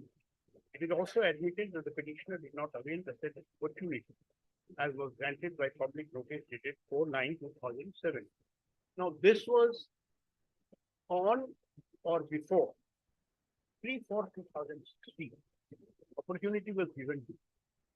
My loan was sanctioned on 9/3/2017. That your lordship has shown in paragraph, has reflected in paragraph 9. Page 31. Yes. And then this also I will refer. Here it refers to another public. This court has duly perused the materials on record and also duly noted the respective submission of the party. From the material on record and the submissions made by the learned counsel for the parties, it is the opinion of this court that there is no conformity with the communication dated 2/5/2018 in as much as petitioner's term loan was sanctioned on 9/3/2017. So it was not on or before 34. And the petitioner did not apply within the window provided with effect from 1/9/2017 to 30th/9/2017. This is the second point. So on the first point, since my loan was not sanctioned on or before 30th/4/2017, I don't fall within that New window. scheme. That window which was open for us to be, and that's what is head. Now, this, my lord, the second opportunity was to be availed with effect from 1/9/2017 to 30th/9/2017, and this is given in a public notice dated 15/8/2017. And I take your lordship to that notice 15 at page 63. Page 63.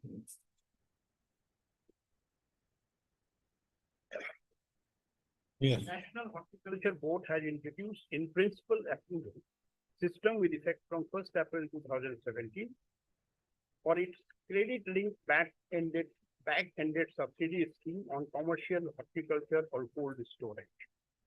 Online applications in the prescribed format will be accepted only for new projects where banks have sanctioned loans.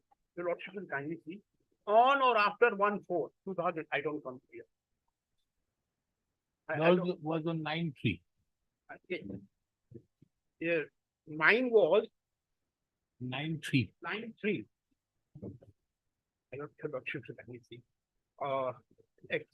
Will be accepted between so and so. It is on or after 1/4. 1. So 9/3 will not come. So I don't fall in both. Opportunity that was there. So this will be my first point, and with great respect, my lord, this is an error apparent.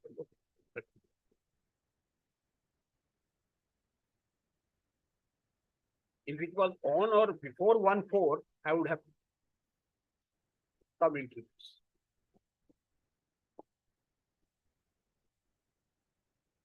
So you mean to say that you did not have, there is no window available for you? Because 34/2016 and the next is 1/4/2017. On or before 34/2017, the other says on or after 1/4. So Right. 1 year there was no. Yes, for that. 1 year there is no. Yes, yes. That was a gap which remained. Then the other point, the lordship's permission on page. My lord, kindly turn to page 26, and then I'll take your lordship to page 32. Page 26, my lord, will see.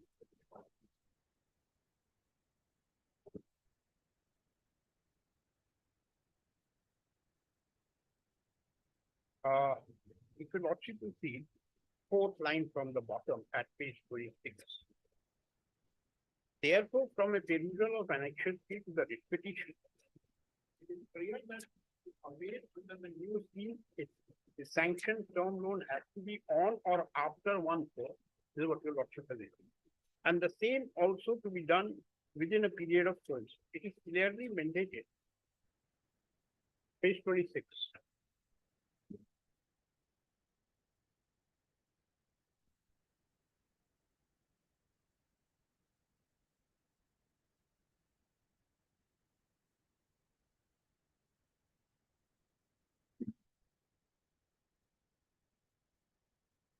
Now, this scheme was for which period? My lord, this was an scheme which was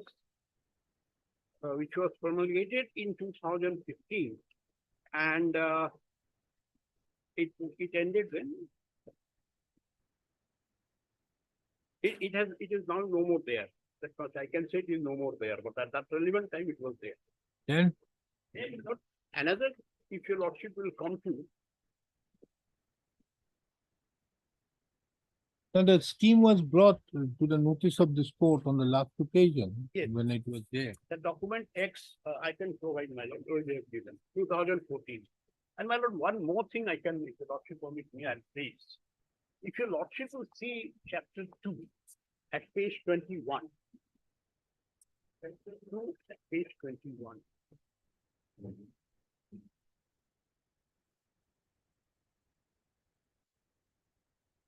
First, I will take your lordship to chapter 2, page 22. Chapter 2.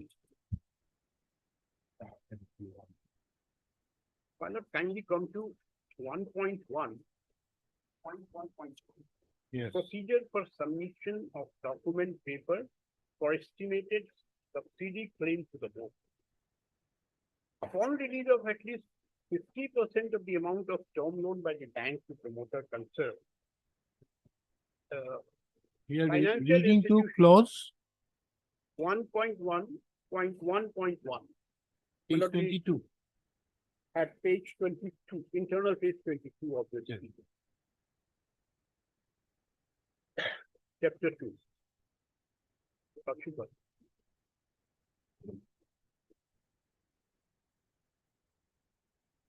Upon release of at least 50% of the amount of the term loan by the bank to the promoter, the concerned FI, that is financial institute, and banks which has provided credit for the project shall submit subsidy claim to NHB in prescribed format 2A under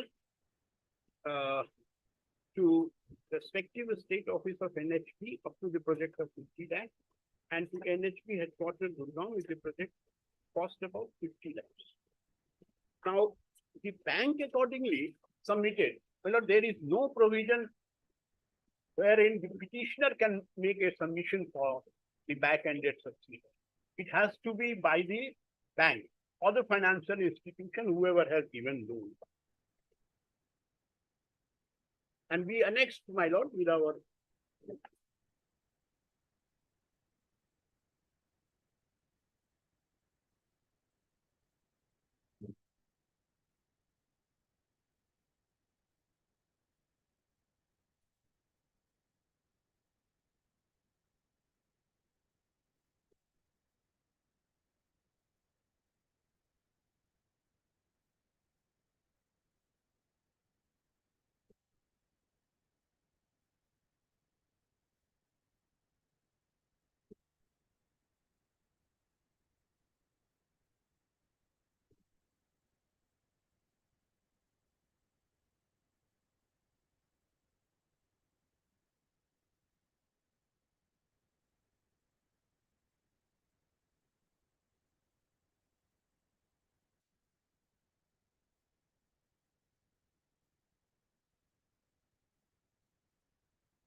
But did you challenge the scheme? So scheme was not challenged by that. Scheme with what we have come in, we have come against order dated 1/8. On it, 2018.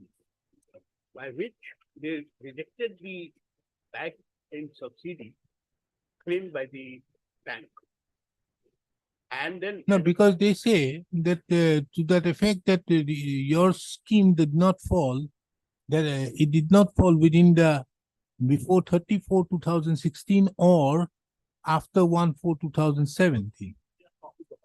But I was entitled under this scheme. But you didn't get that some letter of intent or that. Letter of intent, I'll come to. The letter of intent, when we submitted letter of intent, they, my lord, by their letter dated 30th 3/4/2017 at page 61, to Lordship will kindly see.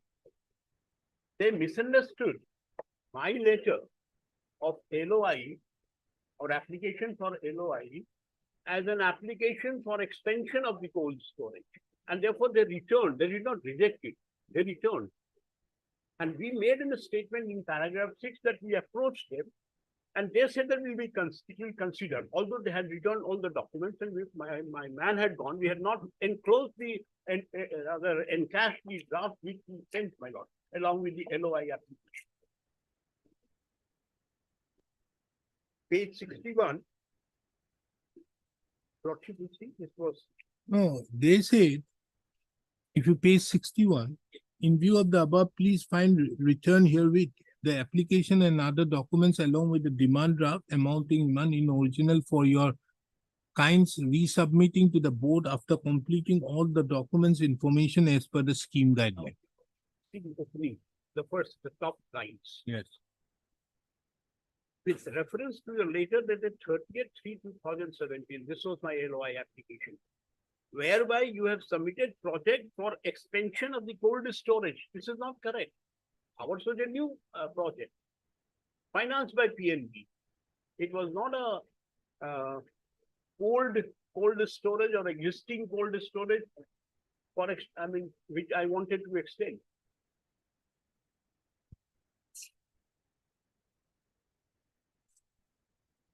Page 60 is my application under for setting up the cold storage. But you have not challenged this communication dated 3/4. But, with great respect, that of course it's not under challenge, but fact remains that will not make any difference insofar as claim of subsidy is concerned. Your lordship will take up 2014 guidelines once more. You filed, you can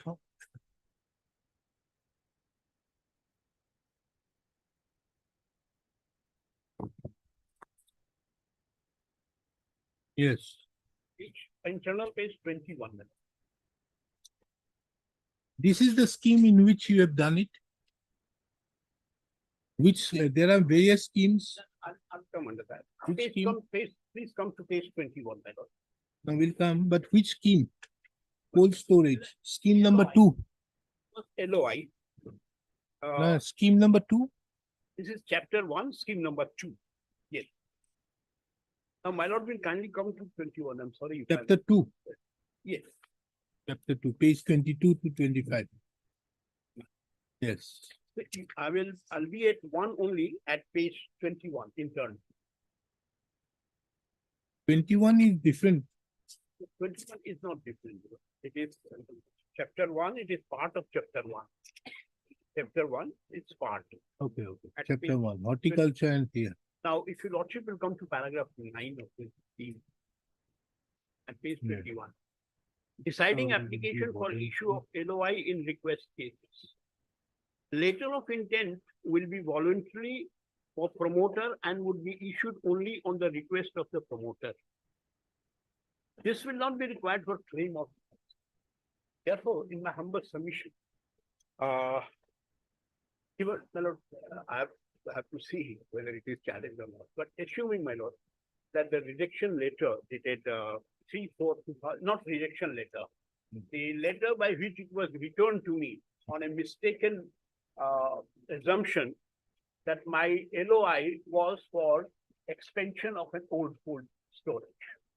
Because my application is given at page 61.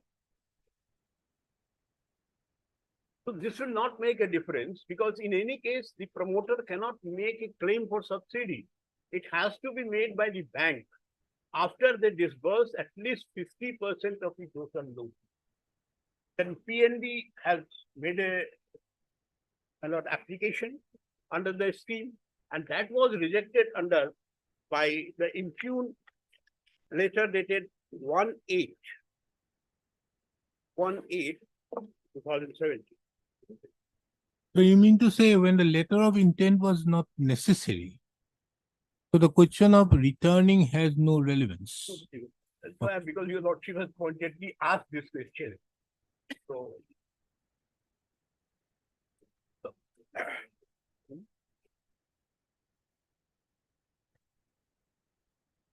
But you applied only on 33/2017. Now, as per the scheme, you were to apply within what time? And there is no time limit subject to correction, my lord. Within 18 months, where it is true. The averment is made in the petition, but I think we'll have to show from here.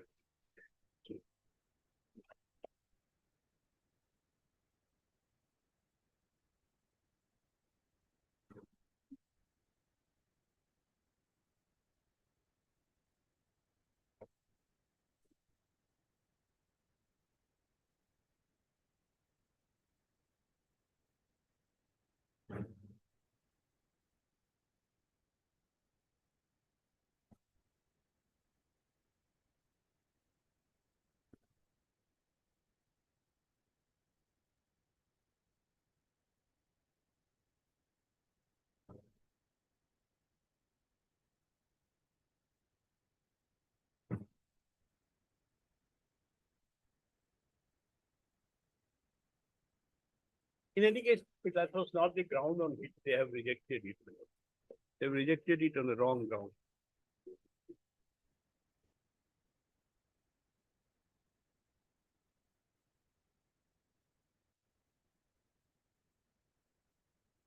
What is NHB? National Horticulture Board.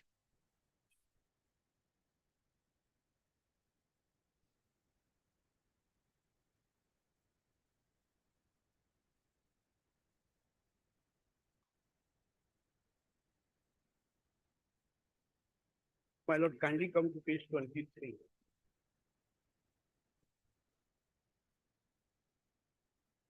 Of the scheme.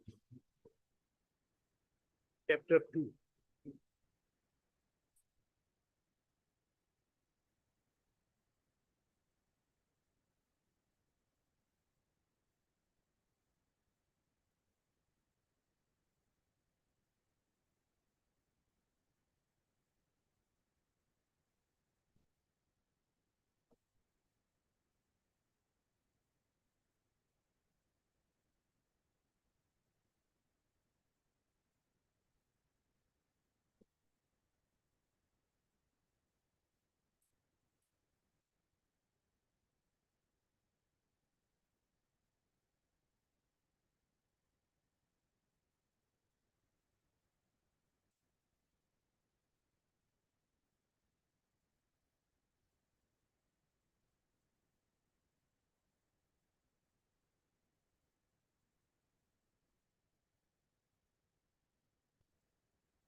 Now, if we consider, Mr. Mishra, the document of 3/4/2017, it seems that you have not complied with submitting various documents.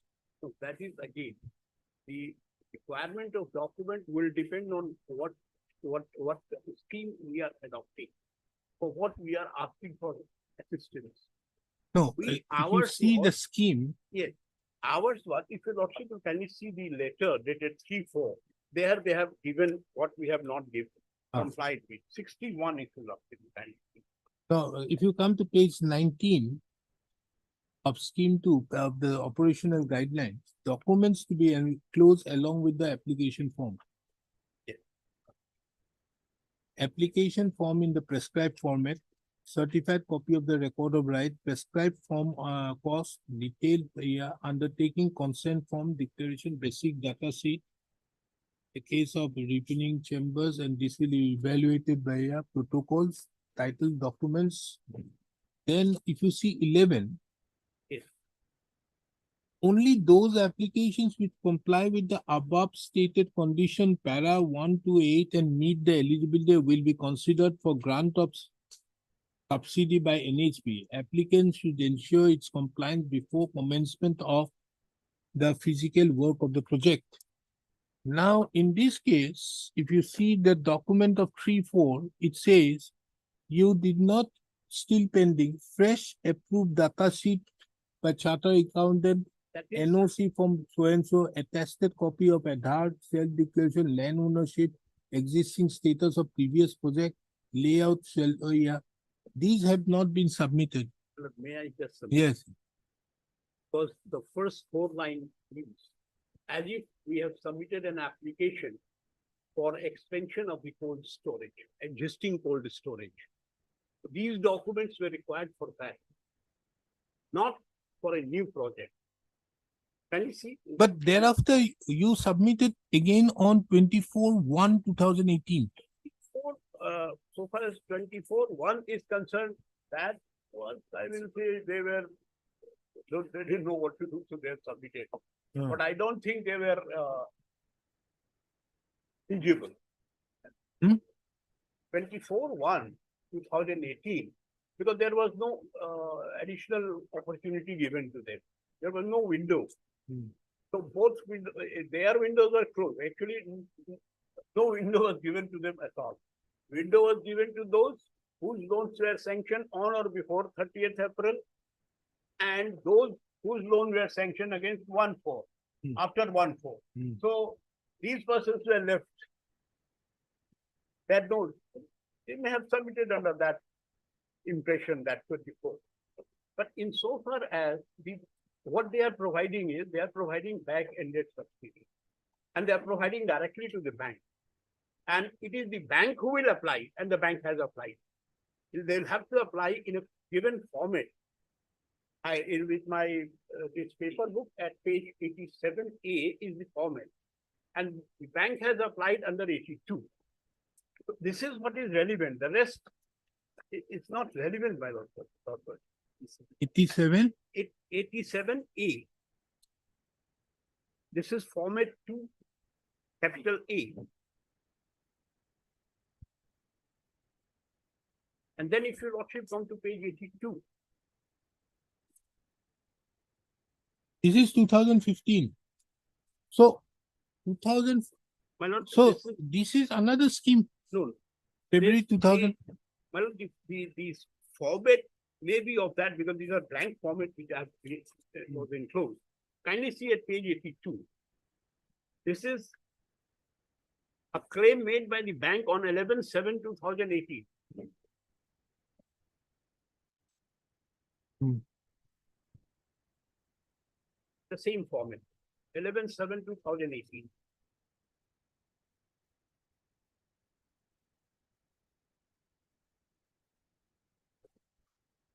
This is after the rejection. No, not rejection. This is after 30th fall. That LOI, because LOI has nothing to do with this. So that's why I have taken your But this lordship is with. dated 11/7. So this is after the impugn order, which you have assailed. No. Yes. We have impugned, my lord, 1/8/2018, page 78. No, you have impugned 2/5/2018. 2/5 and the both. Yes. So lordship will see the prayer in the red, both. Your Lordship will see page 78. In this context, the undersigned is directed to say that on the perusal of the submitted document and information available at NHP website, the promoter, Sri Shyam Cold Storage, has neither got LOI from the NHP nor got online registration for the claim directly without, for claim directly subsidy without availing LOI or NHP. Your Lordship has seen LOI scheme says not required. But this document Yes. of 11.7, Yes, page 82. is it a part of the earlier writ petition? It's part. Where? It is in the writ petition only annexure 6 of the writ petition.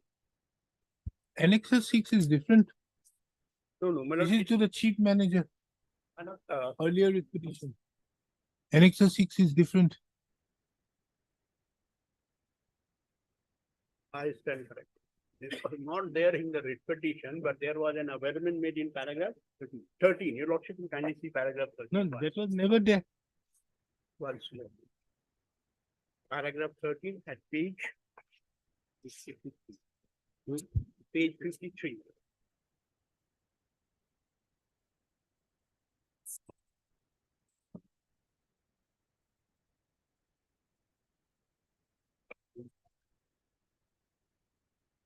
Loan was sanctioned on 9/3/2018, amount of rupees so and so. There is back rejected. There's no mention of that document. I'll just show. I'll just show. It is because it is there in the well, paragraph 16 at page 56. There's no mention about that document. That the I see. petitioner firm submits that unreasonable act on the part of the respondent authority in passing the impugned letter bearing number so and so, dated so and so, rejecting the application proposal for subsidy on technical ground, and impugned letter bearing this is one. So and so, Understood. dated 1/8/2018. This is at page 7. No, that is there, but you have not mentioned about the 11/7/2018. No, we have said that the bank applied. No, The bank is not. applied. that was never a part of the submission. Nothing has been mentioned. My lord, your Lordship will, actually, this is going into the, I'm very sorry, I'm going into the marriage, so I'm not prepared for that. No, Mr. Mishra, I'm very strict on a review. I know, that's why, because review is, if your Lordship go into those things, because I have prepared according to your Lordship, that I have prepared those grounds. If I am issuing a notice, means there is a likelihood your review will be allowed. I can't suppose that your Lordship will be judge, or that's your. No. Therefore, if you see my last order, kindly see my last order passed here. Well. Upon hearing which the decommissioner, the learned senior counsel assisted by so and so, this court is of the, a further hearing would be required to consider as to whether this is a fit case for issuance of notice upon the review application. Now, my lord, your Lordship will kindly see one thing, Hmm. paragraph 16, which I have just placed. That was where 1/8/2018, Hmm. this letter rejecting and the request of joint inspection for direct subsidy to the petitioner and not on merit without any justification. So this was for joint inspection. And at page 82, your Lordship will find that was the lecture. Because the 1/8/2018 letter does not say anything about please refer to your letter number dated Yes. so and so, received on 17/7/2018. This is the This is the 17/7, bank, and this communication is to the bank, my lord. but that's Can you 17, that is 11/7. That is by the bank. Undersigned is directed to say on the perusal of the submitted documents and information. Promoters have neither got the LOI from the Iman nor got online registered with AR up to 30/9/2017 for claim of Is it direct reasonable? subsidy without availing LOI from. The reason are itself not sustainable. One, we did not get opportunity, so there was no question of our submitting any additional application for registration. And I have placed 2014 minor subsidy, where back-handed subsidy will be given on the application made by the bank after joint inspection.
Sure, you have not said anything about no opportunity being granted in your petition also. Your Lordship, kindly see paragraph 9 at page 50 of the original writ petition. Yes. Page 50. The petitioner states that in the meantime, as the term loan against the project of the petitioner was sanctioned by Punjab National Bank Fancy Bazaar, the said bank forwarded the document to the model number 4 for further consideration and for issuance of direct subsidy for conducting joint inspection. The report of the project of the petitioner under NHB scheme. But the respondent number 4, which is later dated so dated 1/8/2018, addressed to Chief Manager Punjab National Bank Fancy Bazaar, has rejected the request for joint inspection of. My lord, it is there, of course, it could have been in a better way. It could have been presented, but it is there. And your Lordship, kindly see the impugn order dated 1/8. It is rejected on 2 grounds. I did not apply for LOI, according to him. Fact remains, LOI have applied. They have returned saying that it's as if it is an old existing cold storage and I want extension. That later he ecstasy, my lord, perverse. But And that- don't you think the ground should have been to the effect that there is a scheme which provides certain benefits, which it is open-ended, does not say about any limit for the term loan when to apply, but the term loan having been only, or the term loan or application of the term loan limited to a particular extent. Just for example, 34/2016 or after 1/4/2017 negates the principles of promissory estoppel to which you are likely to get, or for the purpose of legitimate expectation. Kindly see, That's not the case. the LOI, I have applied within time. It's nobody's case that I have not applied. They have considered my LOI as an LOI for extension of the existing cold storage. Then you see on what ground they have rejected. And it is also, my lord, before 30th/4/2017, opportunity was given. After 1/4/2017, opportunity was given. I was there. 9/3/70 was not given any opportunity of any sort But that is not your case. to get, my lord. That is not your case in your petition. Your lordship will go straight by the meetings and how many cases, if your lordship, how many cases, writ petitions you allowed for me to say that. And just see, consider one thing. See the ground on which it is written. Only see that. No, I understood, but that is not your case. That is the problem. And you have to be strict on your pleadings as regards the promissory estoppel. All right, but pleading also includes the document annex. We have relied And on, that document is not there. it is marked X, my lord, we have seen in your lordship. Which one? No, I marked it. That's a different thing. I marked it. But that is otherwise, that document of Annexure 6, which you are saying now, is not there. Strictly. I have said, if your lordship apply the strictest application of the even order 8 where my lord the written specific denial, I think not 8. Order 8 Rule 5. Yes. Then my lord, how many of the writ petitions? I won't. But therefore, you said one line somewhere there also I could have picked it up. Give me your basic case out here is that there was we applied for setting up a cold storage unit. They considered it as expansion very well. This expansion letter you have not challenged on. Then you sit tight, you don't do anything till 24/1/2018. By that time, the window which was also there is gone. But rightly or wrongly, window is gone. But in the meantime, you have also not agitated that this is a particular scheme. Think about it, how to improve your case. My lord, In fact, Mr. Mishra, that day I was going through one judgment, a recent judgment on the case of State of Jharkhand versus Brahmaputra Metallics. This is the judgment 2023 10 SCC. That was a judgment where it says in England, the principle of promissory estoppel is not a cause of action. It may be a part of a cause of action. Whereas the doctrine of legitimate expectation is being is also is equally developed, and it is on the basis of fairness of the procedure of EIA, it is being done. If we can do something on that, something can be done. my lord, your lordship can see page 32. Your lordship. Page? 30.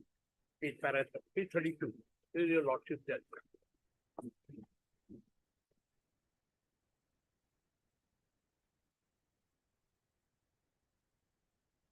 So 32, your lordship got.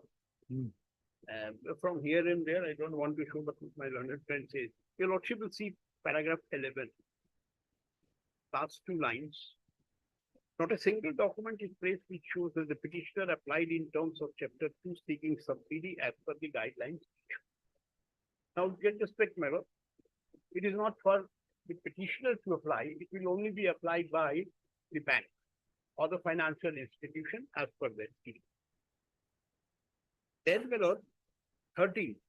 Mr. Mishra, I give you only one way out. Kindly see paragraph 11, page 32. Yes. Bring your case within this I issue notice. Not a single document is placed which shows that the petitioner applied in terms with chapter 2, seeking the subsidy as per the guidelines. You just bring your case within that. Your lordship has seen the provision of the 2014 guidelines. There is no way that the petitioner or the promoter can apply. There is no provision except LOI. Kindly see page 22.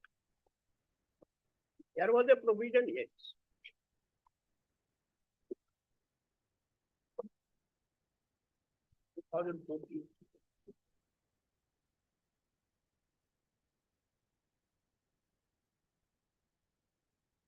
One point one.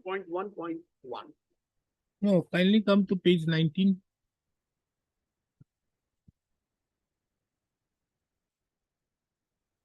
Who can apply for assistance? Number 1. This was Chapter for 1. LOI, my lord. No. Who can apply? Guidelines for making for assistance under the commercial, horticulture and cold storage. A natural person, a group of individuals or legal persons, so and so, may apply for assistance. That may be, my lord, for the thing which will not apply here in view of the paragraph 1111 at page 22. That ended subsidy. Yeah. This is the scheme two, is a part of it. Yes, A yes. guidelines for making application for assistance under commercial horticulture and cold storage scheme two. Your lordship will see 1.1.1.1. Procedure for submission of document paper for estimated subsidy claim to the board. Upon release of at least 50% of the amount of term loan by the bank to promoter, the concerned FI or bank which has provided credit for project shall submit subsidy claim to NHB in prescribed format. 2A. I've shown 2A. This is for the subsidy claim, which is being done under 11.7 on 11.7/2018. That is being done. There is no quarrel with that. But who can apply? Application is to be done under one Will be for for LOI. assistance. You have to be first enrolled with the scheme, then only the question of term loan will come. There is no provision Yes. except the window. No, this is it one. No, this, therefore, your case is not there, that you have not given us the window. In that window, we don't fall in. That is not your case. In our writ petition. Hmm. Subject to correction.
Your lordship will see, your lordship's observations, finding in that two, Hmm.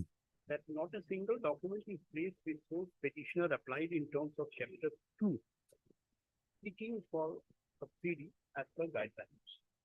Now, chapter two is great respect, my lord, is page 22, and it deals with, my lord, this is release of subsidy for commercial horticulture scheme under scheme one and cold storage under scheme two. And this is where the subsidy is claimed by the bank or the financial institution. So you mean to say that the bank's letter of 11.7 is the document which you have now procured and which was not able to be produced earlier, and as such you are seeking review? We have made a mention, No, there's not a single word. paragraph 9 in our power rate. Where, para? Paragraph 9. Yes. We have today. No, there's no mention about any letter. But, can you see? The petitioner said that in the meantime, as per the term loan against the project, the petitioner form was sanctioned by the Punjab National Bank. The said bank forwarded the document to the respondent number 4 for further consideration and for issuance of direct subsidy for conducting joint inspection of the project. So date is not mentioned because even here, if you lordship will see page 82. 82, the date is mentioned at page 83 at the bottom. What I did, I mentioned it at the first page. It is not there, but something is there about this letter.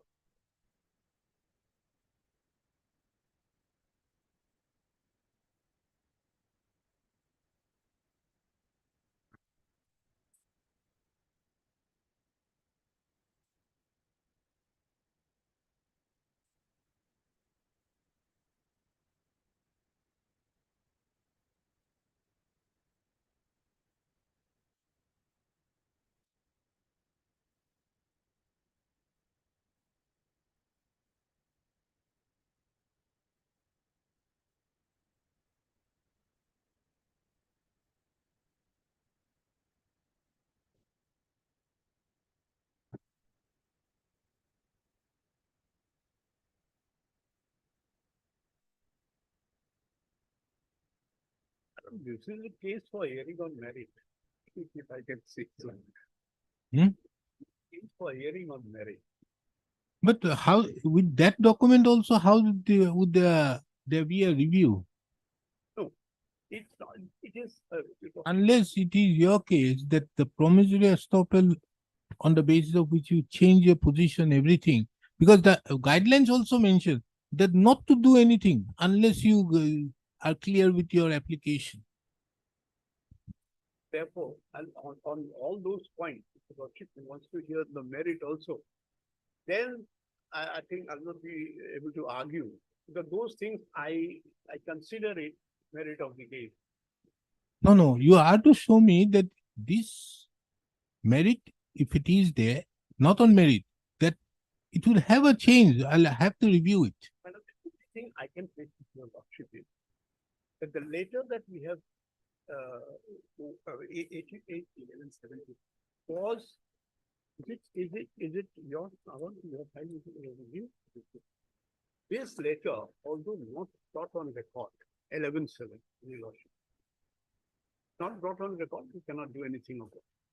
But in paragraph 9, without mentioning the date, the facts are mentioned that this claim was submitted by the bank and it was rejected by letter dated 1/8/2018 and 1/8/2018 is there on record.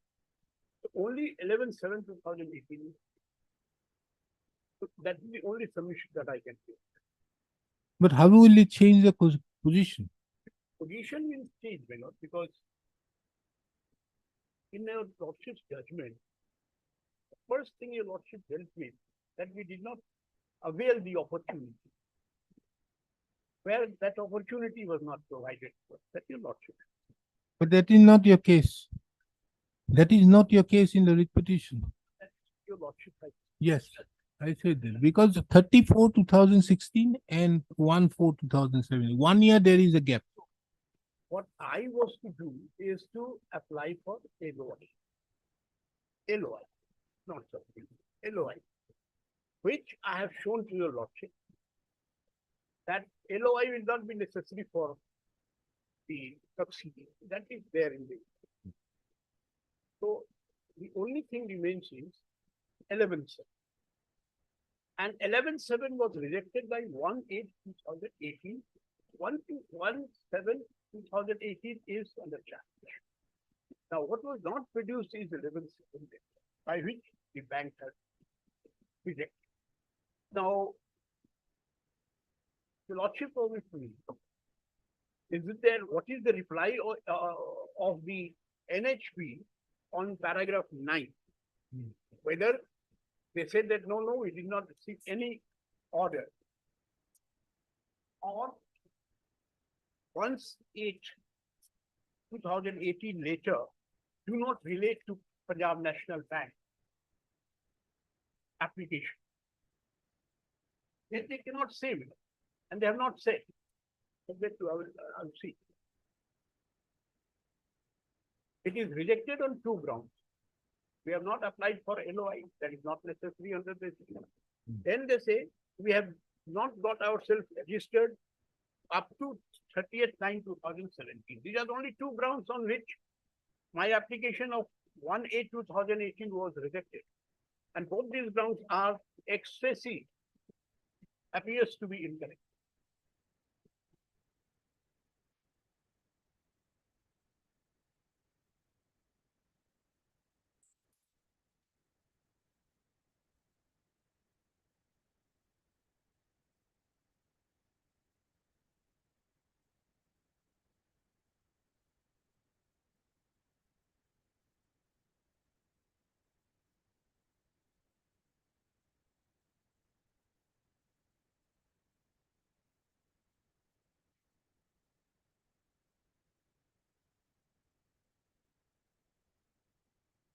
Oh.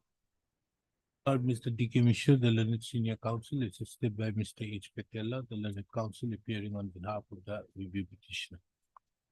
Is there an application seeking review of the order dated judgment and order dated 6/2024 passed in WPC number 7564/2018.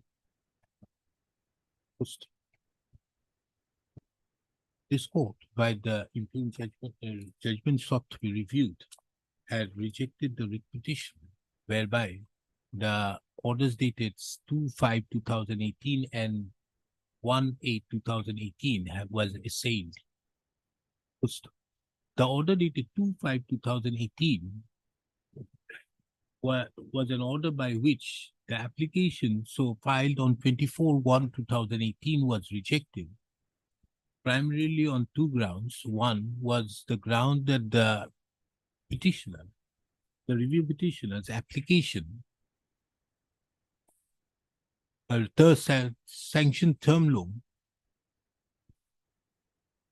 of rupees 600 crores, 600 lakhs, was on 9/3/2017. And the second ground was that the promoters have neither obtained the LOI from the NHB nor got registered their project online with NHB during the validity period from 1/9/2017 to 30/9/2017. Full stop. The learned senior counsel submitted that in the instant case, the petitioner had in view of the schemes which have already been put on record and marked with the letter X, had changed his position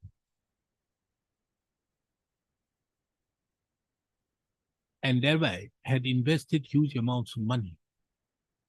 The learned counsel submits that by public notices, the application of the scheme, the availment of the scheme was limited only for the term loan, in respect of term loans obtained up till 30/4/2016, and in respect to term loans obtained post 1/4/2017. The learned senior counsel therefore submits that for the period from 1/4/2016 to 31/3/2017, there is no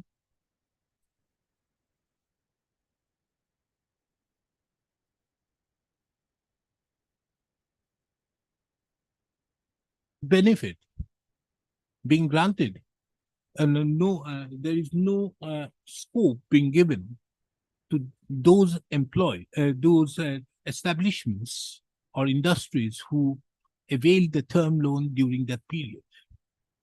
The learned senior counsel further submitted that during this period, that taking into account that there was a scheme which was in existence, and the said scheme was based upon a decision taken for the purpose of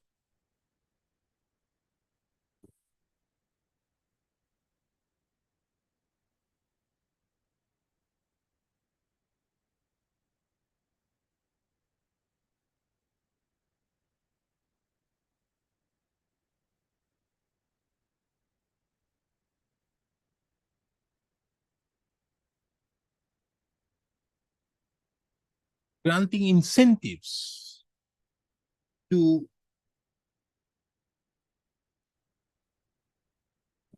development, popularization and promotion of horticulture produce, and such scheme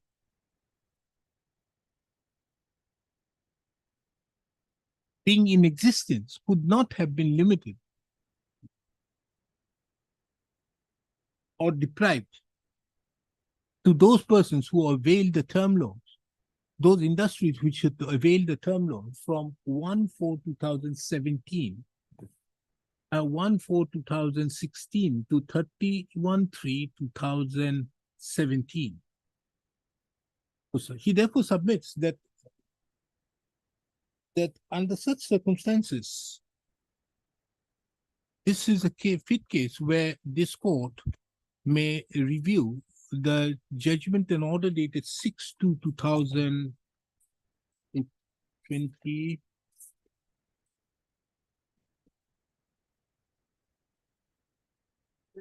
'24, passed in WPC number 7564/2018, which issue notice.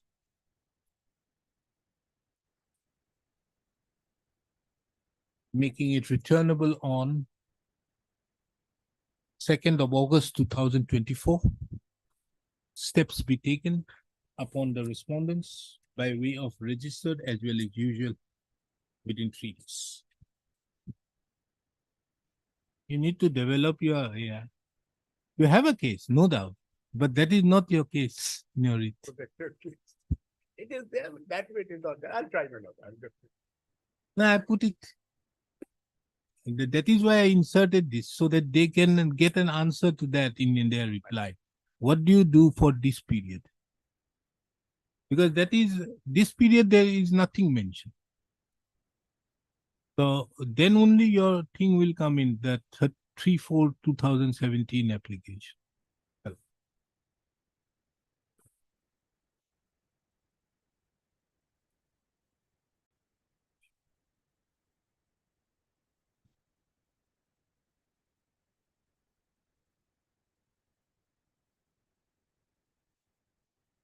But item number 3.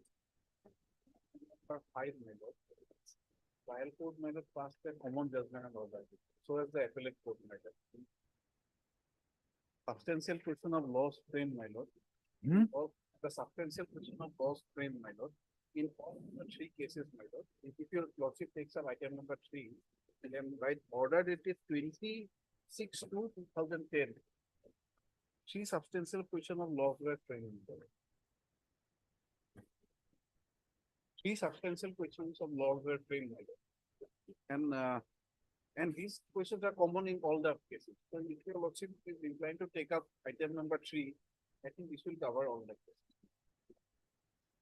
My lord, what has happened? So your suit, you filed a suit. We filed the suit. Your suit was dismissed on the ground that you have not made. Suit was Yeah. allowed. The first appellate court dismissed it. First, dismissed the, Suit. I mean, allowed the appeal, setting aside the judgment of the trial court. So your suit has been dismissed Suit has been dismissed. on the ground that you have not impleaded the Tinsukia Development Authority as a defendant in the suit. That's it.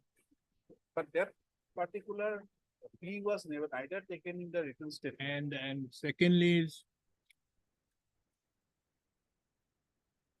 whether notice, second in the notice. Notice was given, my lord. Yeah, that was also exhibited. The 2 months legal notice was given, but in so many words, that particular section of the, my lord, Act 91 have been mentioned. But the plea, the relief sought for whatever the section content envisages, that was there, my lord. And that notice was responded to also. The 2 months notice was already there. That is on pleadings, my lord. The only moot question that will arise, my lord. Show me the written statement. The written statement, lordship, which starts from page number 46, my lord.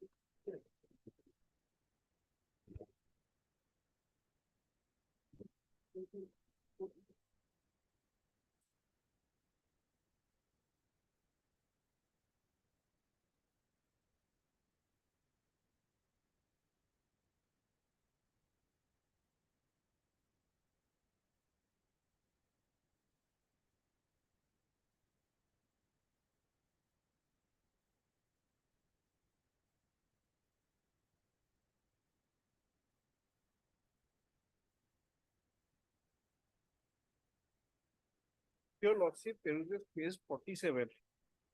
My lord, paragraph 9 of the written statement, paragraph 9. What is the suit for? My lord, is for specific performance of contract, specific under specific. We have made advance payments pursuant to certain communications received from the office of the chairman in Sukia Municipal Development Authority. And my lord, the amount was deposited into the account of the development authority. Now show me that agreement, the act. Well, agreement, it's a admitted position, my lord, no written agreement was executed, my lord. Then? My lord, it was on the basis of certain correspondence that was exchanged between the Tinsukia Development Authority and the, my lord, who are the tenants, the plaintiffs were originally the tenants, my lord. And the Tinsukia Development Authority, they desired to sell those premises to, for once and for all to the tenants, my lord. This is an act. Insecure development is under what? My lord, it comes under the Assam Town and Country Planning Act 1956. Now it's an act. Once more. PC2 polygons. Where is it?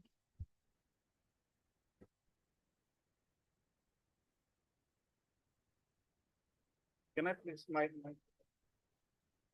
Oh.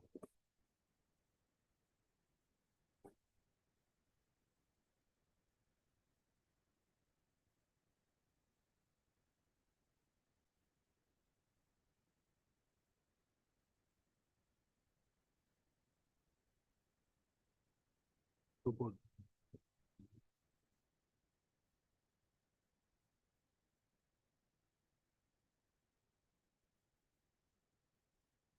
কিন্তু বন্ধ করুন। Town and country planning act.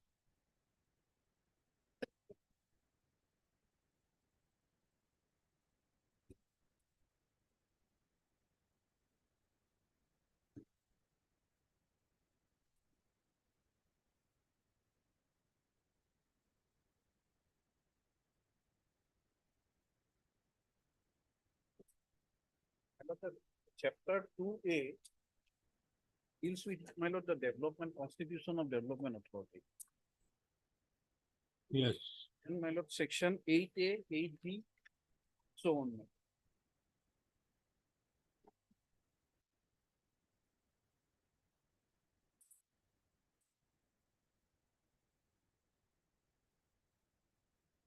But my lord, the particular section which was taken into account by the appellate court is section 60.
Only on section 62, your suits have been dismissed. Now, no cross objection? How do you sustain? If there is a notice, Notice was issued, my lord, but that notice was issued to the chairman. Notice was issued to the chairman, my lord, with regard to execution of the sale date notice. But, my lord, here, my lord, the chairman is only made a party, my lord. Huh? Here, the chairman is only made a party, my lord. And my lord, as that the- is not the what has been held by the board of courts. Lord, appellate court has held. Kindly see paragraph 13 of the appellate court's judgment.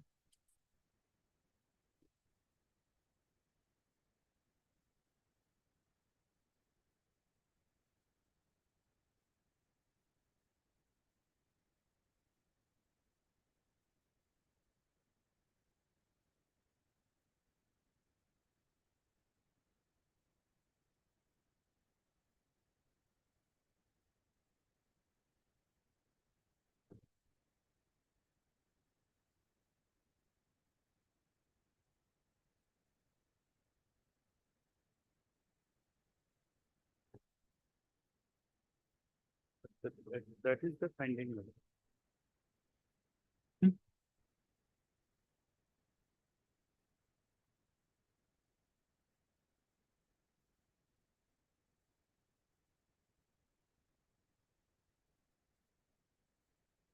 That is the finding that since 62 is not complied, that's why but the thing is that, my lord, the Tinsukia Development Authority is not made a party, my lord. Tinsukia Development Authority is not made a party, my lord. You have not taken that plea. My lord, specifically is not there, but. No, you have to take that plea. But it is said that the suit is not maintainable in its present form. No, there is a judgment of the Supreme Court categorically says that you have to take that specific plea, who is not. Otherwise, this is not done. Where's the judgment? So I am relying upon Tozan, my lord. Huh? Tozan versus Nagappa, my lord. What? Whether it is, the court will not go beyond the pleadings of the parties, my lord. Don't come up with all these things.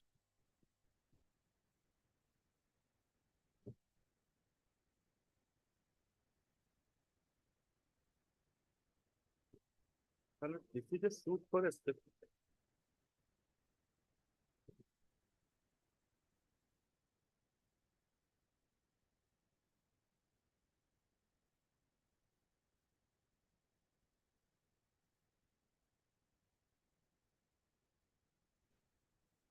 That is why I asked you.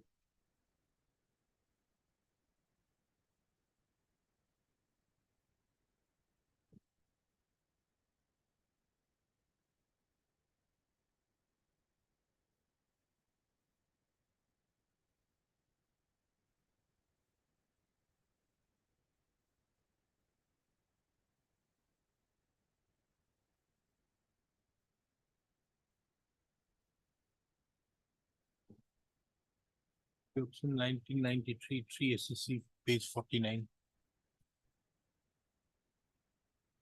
My lord, this is a suit for a specific performance of contract, my lord. And my lord, initially there is offer from the development authority, but that offer was never accepted by them fully, my lord. They are all along negotiated with the price. I can't help you with all other aspects. There should have been a cross objection. But my lord, specific for that is a discretion. Other issues are all decided in his favor. Only issue is that. Can I help you? Tell me. If I can help you, I can help you. That is why I asked you the specific question.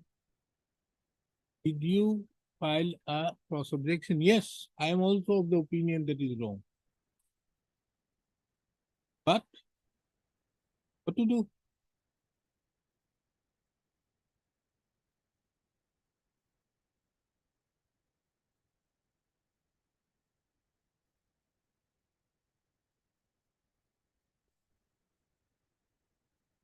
Yes, what the Supreme Court say? Let's see.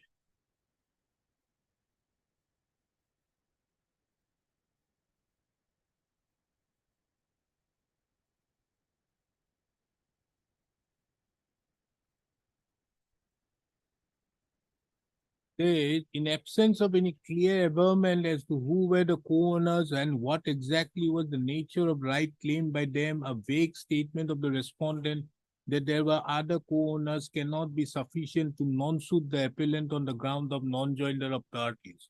Maybe the appellant took the stand that it was not necessary to implead them, but that does not mean that the appellant is liable to be non-suited. The stand of the appellant is consistent with his case that he has come to acquire the entire owner. Therefore, the court should have insisted on some material or record as to the existence of other co-owners here. In justification to the revenue, there may have been some worthwhile evidence for the court to conclude that there are here genealogical tree filed under the soil. Such a evidence is totally in this case. Accordingly, it must be held that in absence of specific finding as to whether there are co-owners and how they were necessary, the suit could not have been dismissed on non-joinder of necessary party.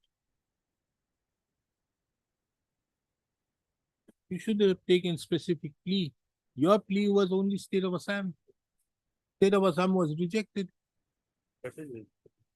Therefore, the state of Assam was also a necessary party here, because without their permission, it couldn't have been done.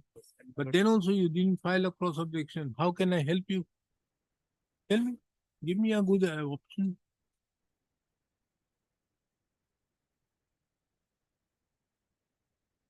But here There was a letter written, 2 months, exhibited documents.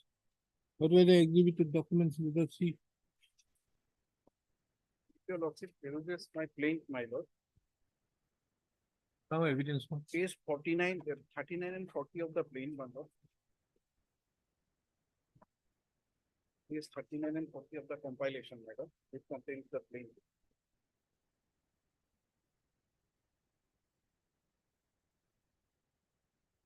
Paragraph 15, it starts from paragraph 15.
Exhibit 16 is that matter of notice.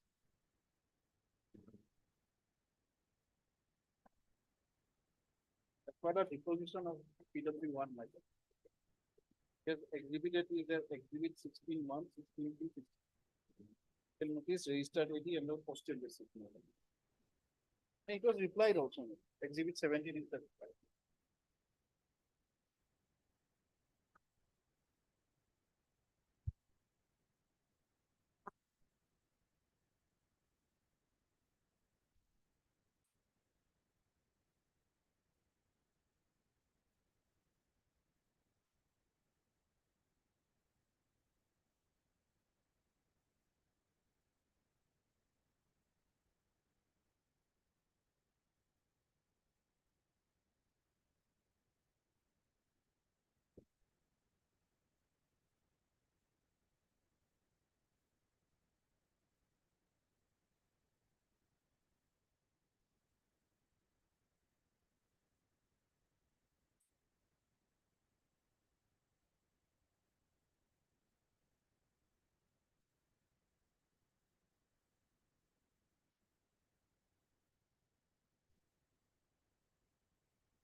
Yes, Mr. Gupta, Okay. to do.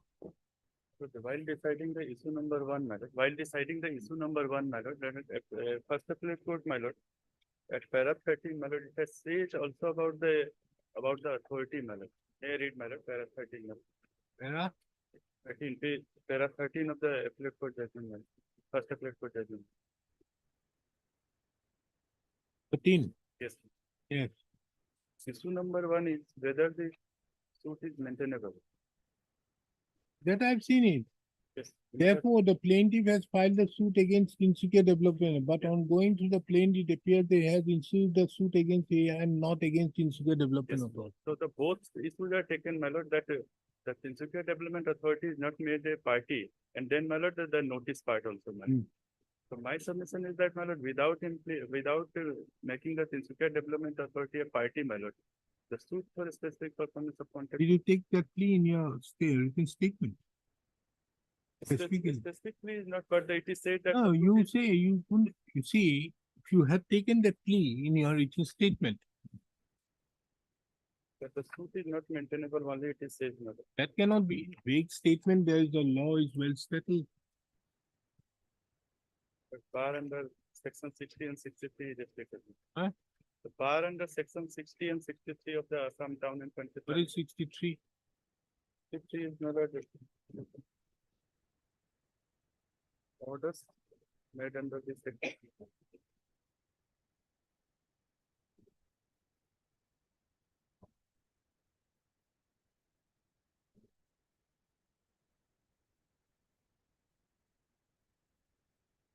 This has not been decided.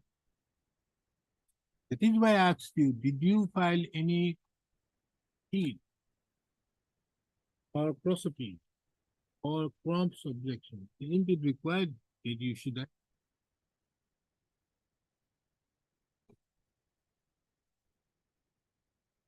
On the other hand, you've taken that money also. They have not deposited the entire money. They No, have, they haven't deposited. they have deposited some out of three. They have two have deposited 50,000 and 1 lakh. And that is the condition that after deposit of the money, no rent will be taken from them. And since 2002, they are not paying any rent. Although authority has also not taken any action, madam. But this is the admitted position that after depositing that money, because they are all along You could have negotiating. very well filed a suit for removing, or you should have taken Yes, action for there is removing. no action is taken, but, Then what to do? my lord, they have never accepted the amount, what is in the proposal letter, madam. They were all along negotiating with the authority and not as a individually, as a matter association, since there are a number of tenants, my lord, in that building, my lord. So all the letters are through that association, madam. So there is no specific acceptance. Hello, since my learned friend has taken up this plea, my Hmm? the trial court, my lord, while allowing the suit of the plaintiff, he held that within 2 months' time, the balance deposit has to be made. I took specific inspection on this point from my client, and they have furnished some, my lord, challans. They were directed to deposit the balance amount through challans, and those deposits have been made, my lord. In fact, the deposits are lying in the same code itself, my lord, registry of the code. Because otherwise, the registry was empowered to execute the sale deeds if the principal development body was not. No, didn't do. So that compliance has been made, my lord. And my lord, All three are same. all three are same. Three are same, three different persons, my lord. And my lord, these buildings are constructed in the 1960, my lord. All these buildings are now in a depleted condition, my lord, and already there is proposal, although I have not the letters, my lord, that they are going to demolish this building and they will construct, my lord, new buildings because these, they already, the lifespan of the building is over, my lord. So, but letters and the communications, I do not have at this, but I have. Then?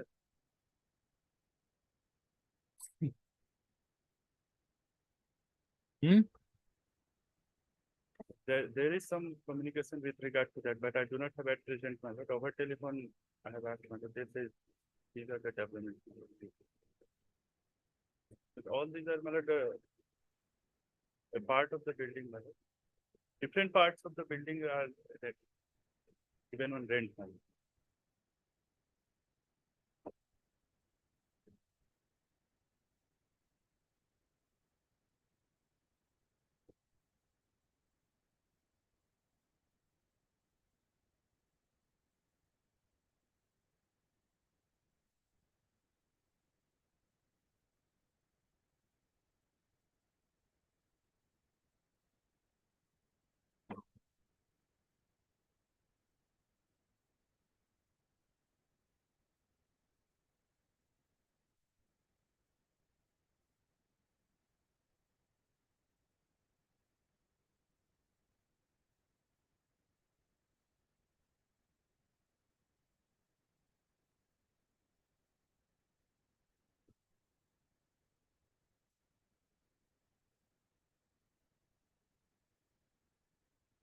But isn't it a case of perversity?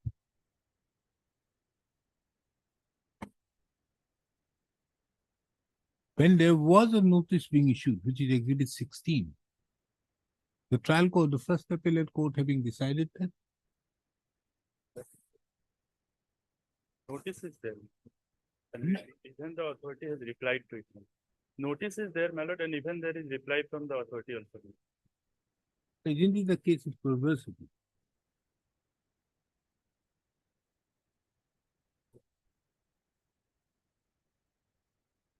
Because all on merits, every issue is against you.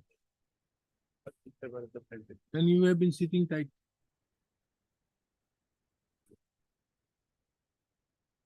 Now, heard Mr. G. Rahul, the learned counsel, appearing on behalf of the appellants in the instant three, interview, you know? Again, all the three second appeals are taken up for disposal by this common judgment and order.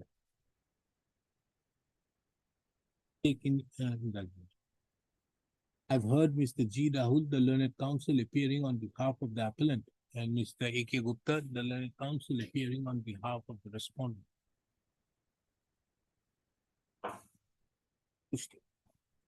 It is relevant to take note that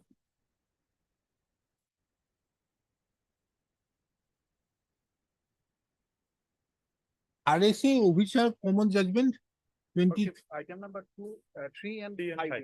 what is that number? Yes, my lord. RSA number 24, And 20, 23. 23 and 24. In RSA number 23 and 24, the learned trial court as well as the first appellate court have rendered a common judgment taking into account the similarity of the issues involved. The judgment and decree passed by the learned trial court as well as the first appellate court in RSA number 22/2010.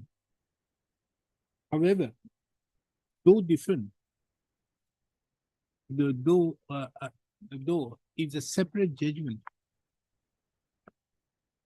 but taking into account the similarity of facts in all the three appeals are taken up for disposal. It is also relevant to take note of that in all the three appeals, this court had by order dated 26/2010, framed the same set of substantial questions of law, which are mentioned here in under.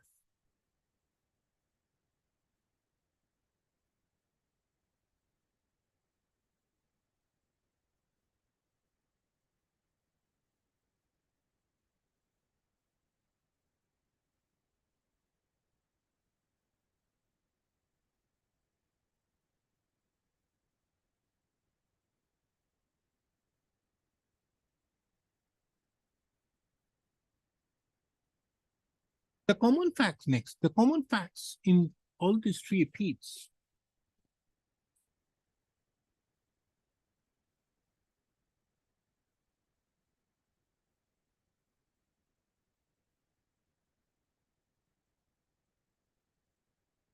are that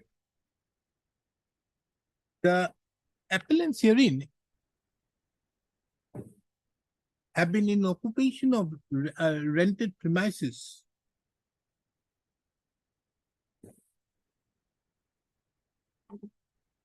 which have been specifically described in the schedules to their planes.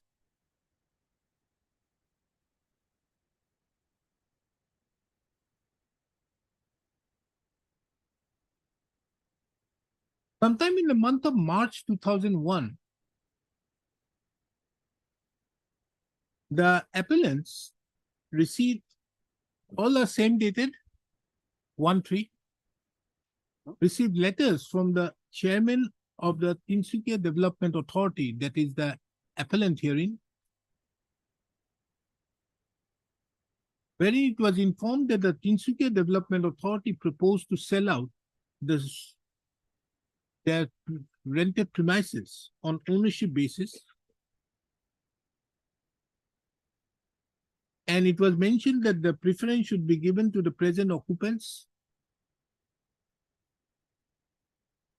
And by the said notice, it was informed to the appellants along with others to confirm their acceptance to the said proposal for sale by that letter. And a full proposal for sale. By the said letter, it was further intimated that if the plaintiffs fail to confirm their if the appellants fail to confirm their willingness to purchase the suit premises, the offer would be made to others. The value of the suit premises in all the three cases was rupees 2,70,000.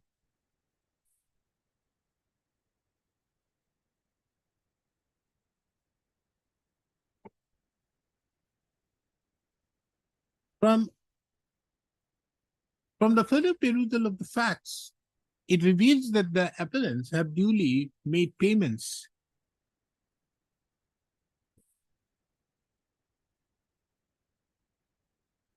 from time to time, and there has been various correspondence exchanged between the appellants as well as the respondent.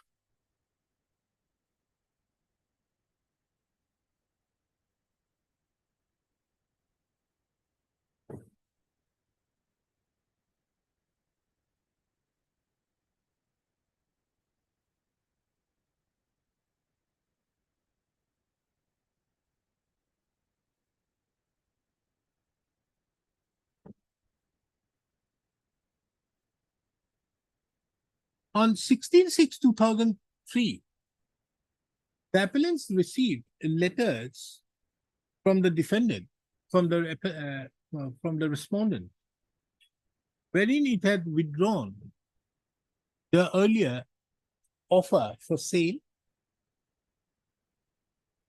and directed the appellants to appear before the respondent for the purpose of signing a new tenancy agreement with effect from 1st of July 2003. Under such circumstances, a legal notice was issued, which is Exhibit 16 in all the cases. Might be different in item 3 to 16 and Have had issued exhibit a legal notice. Is the legal notice date same? Legal notice on 15/7/2003 in all their respective cases to the respondent demanding completion of the sale of the suit premises within 2 months from the date of receipt of the legal notice. To the said legal notice, the appellants have also received replies wherein it has been categorically mentioned that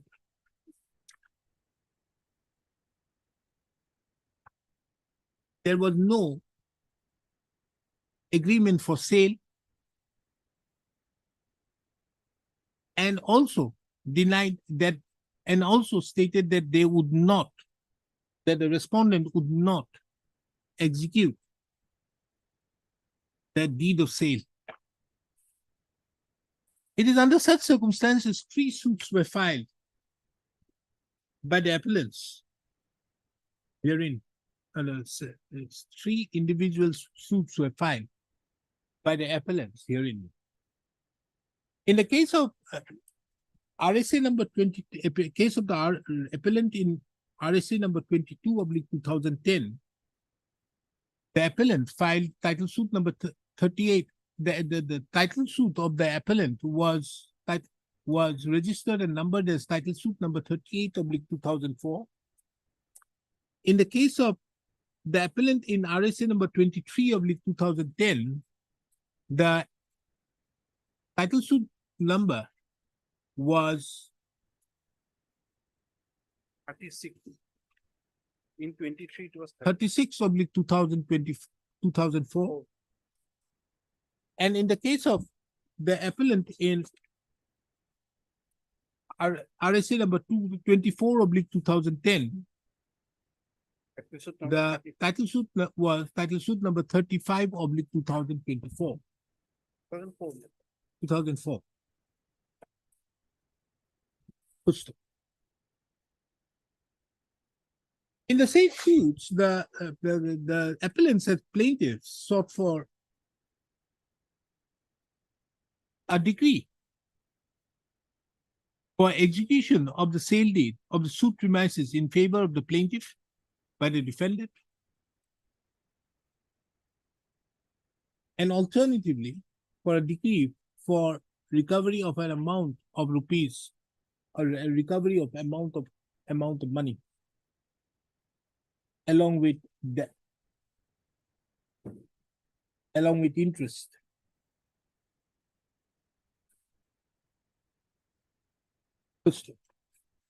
The defendants, the respondents herein as defendants, filed a written statement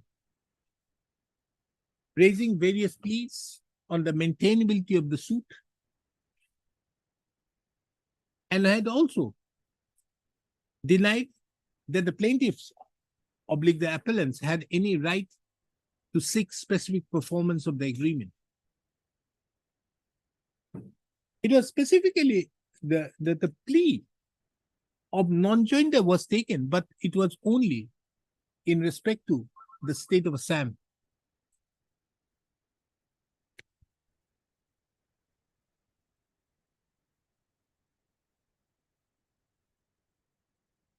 On the basis of the pleadings, the learned trial court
had framed common issues, had framed 8 common issues in title suit numbers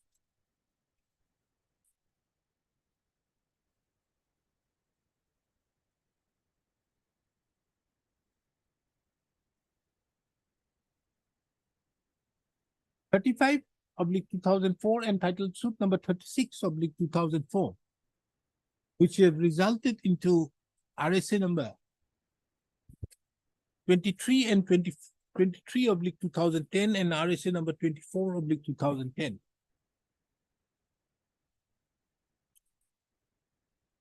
In title suit number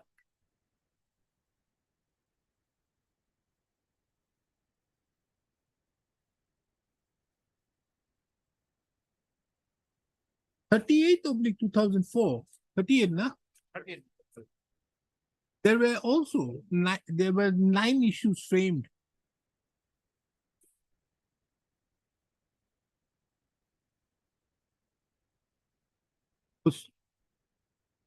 It is, however, very relevant to take note of, taking into account the substantial questions of law so formulated by this court.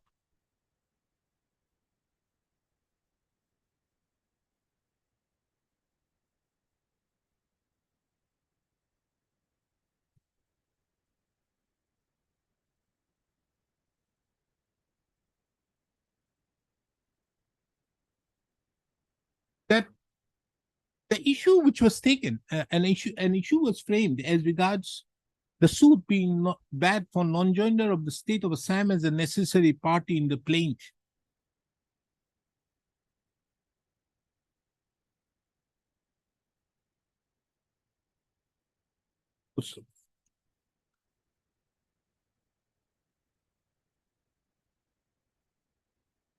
In all the three suits.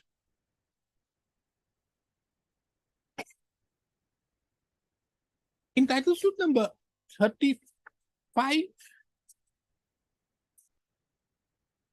of 2004 and title suit number 36 of 2004, the issue number one pertained to as to whether the suit was maintainable.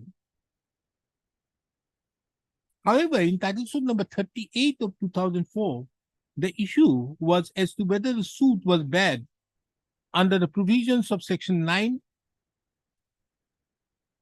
of order 7, rule 11B, read with section 151 of the CPC, as well as section 60 and 63 of the Assam Town and Country Planning Act 1959.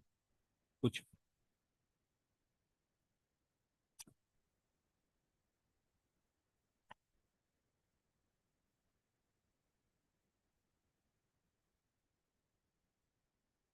the learned court of the civil judge at Tinsukia, by the judgment and decree dated 10/5/2007, decreed title suit number 38 of 2004, thereby holding that the plaintiff was entitled to a decree for specific performance of the contract through execution of the sale deed in respect to the suit premises and cost of the suit.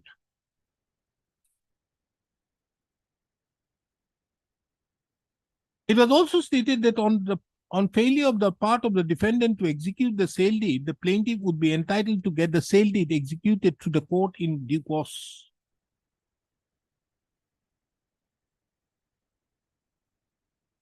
In addition to that, the plaintiff was also asked to deposit the balance consideration money as per the sale agreement to the court within a period of 15 days only through treasury challan.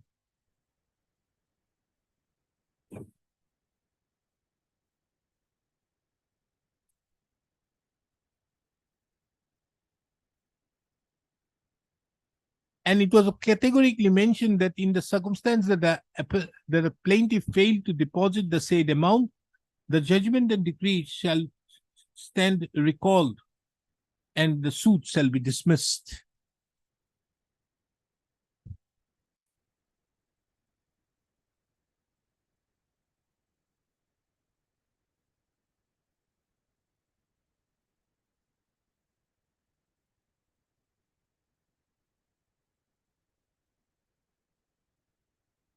In title suit number 35 and 36, 35 of 2004 and title suit number 36 of 2004, the learned trial court passed a common judgment and decree.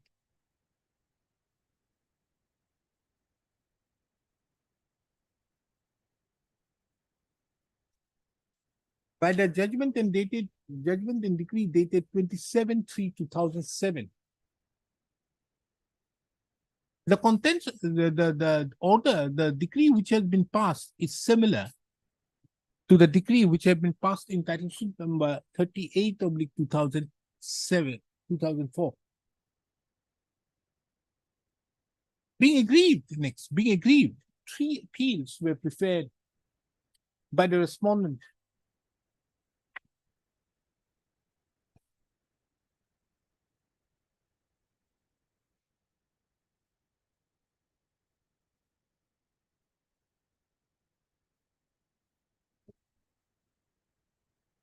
Which were title appeal number 8 of 2007, 9 of 2007, and title appeal number 13 of 2007.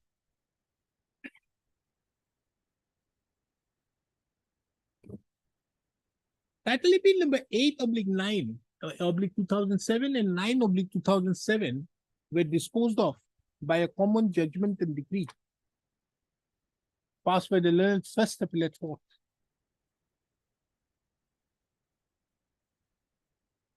Dated 6/7/2009. In doing so, the learned First Appellate Court decided all the issues in favor of the plaintiff, except issue number 1.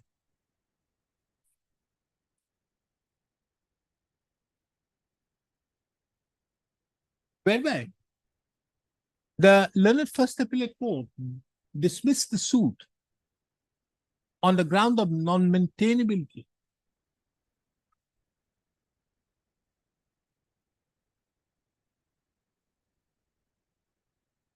In view of not impleading the Tinsukia Development Authority as a party, as well as for non-compliance to the provisions of section 60(2)(a).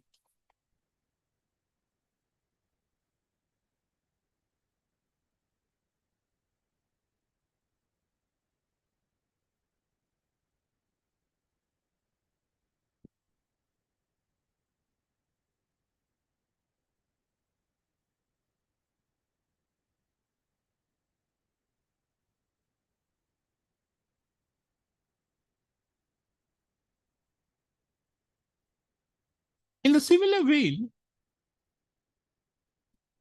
the title bill number 13/2007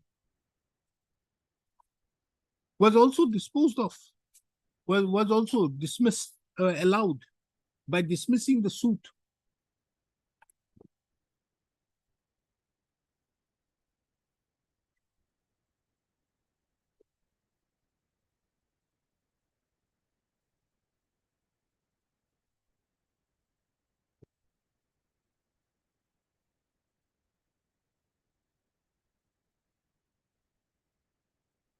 On the ground that the plaintiff did not institute the suit against Tinsukia Development Authority, as well as did not comply with the provisions of section 60(2)(a) of the Assam Town and Country Planning Act 1959. It is against that the 3 appeals are before this court. Yes, now tell me, your submission which is there, how does it take care of sections 62(a)? It is not of regard issuance of notice. Okay, my lord. 2B is, what is 2A? But this previous section of this. End, the word is end. Then you need both. Insofar as the previous, even in that case also, my lord, it was neither proved through evidence. Huh? Neither proved through evidence by the defendant in the suit that the sanction was not available, my lord. Or it was their pleaded case, my lord. That is your lookout. How do you take care My of lord, 2A? and again, my lord, if I am to read. That is not the issue. My lord, 60, I understand, I got your point. My lordship's point. Mr. Counsel, there is no substantial question. These cannot be taken unless you take care of 62A. My lord, no suit, prosecution or other proceedings shall lie against any officer or servant of the authority or any government officer or servant employed for the purpose of, my lord, chairman does not come under this realm. What? The chairman. First of all, that is not a substantial question of law. If that is not a substantial question of law, how can this court interfere with?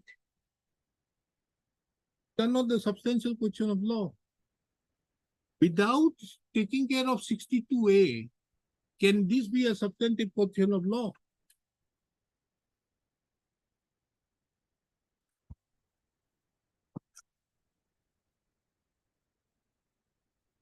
We have gone into B. Lordship. What about 2A?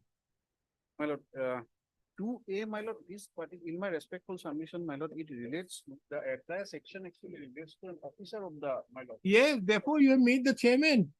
Chairman, my lord, First of all, Mr. G. Rahul, one has to understand that you have filed a suit not against that authority. My lord. If you have not filed a suit against the authority, you should say that you have filed against an officer. Now kindly see 62A. Bar, no person shall lay against any authority or any officer or servant thereto or any direction here. And unless the previous sanction, no prosecution of here against any officer or servant of the authority or any government officer or servant employed for the purpose of this act. How do you take care of that? My lord, the chairman will not come in the realm of my. Are they not employed by the as a government officer for the purpose of the act? Chairman is head of the board, my lord. What? Head of the- No. If your lordship uses And a little bit. section 8, my lord, 8D, No. my lord, section. My lord.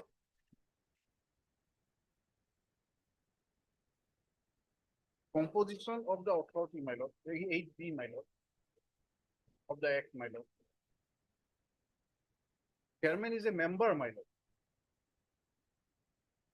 The authority shall consist of the following members. A Chairman, chairman to be appointed by the state government. If you do that, then you again fall into the trap of one. but my lord, in my understanding, when I respecting submission, my lord, he will neither become, my lord, a officer or servant of the What? authority or any government officer or servant employed for the purpose. Yes. To But be he is a- appointed by the government, a chairman is to be appointed by the government. Member, my lord. What He- member? Composition of the authority. First, you don't make the authority a party. How can you maintain the suit?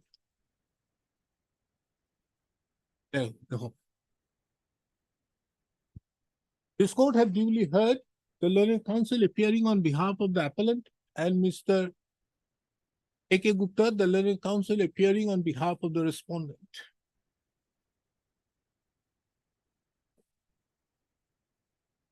And have given due consideration to their respective submissions. The first substantial question of law which have been formulated by this court is as to whether the suit filed by the plaintiff would be maintainable without the Tinsukia Development Authority as a party defendant in the suit. When the chairman of the Tinsukia Development Authority is a party defendant.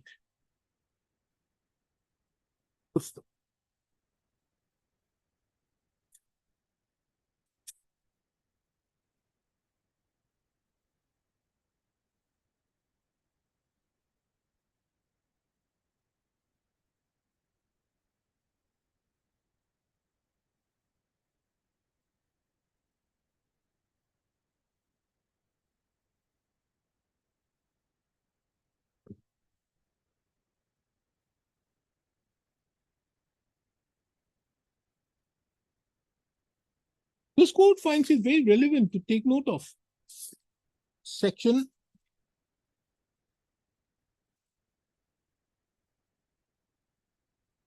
chapter Roman 2A, which stipulates the constitution of the development authority.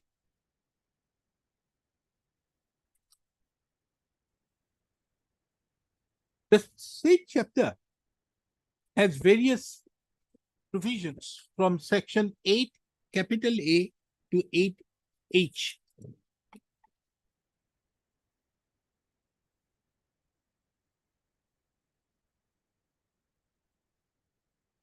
In terms of clause section 8B, the chairman is to be appointed by the state government.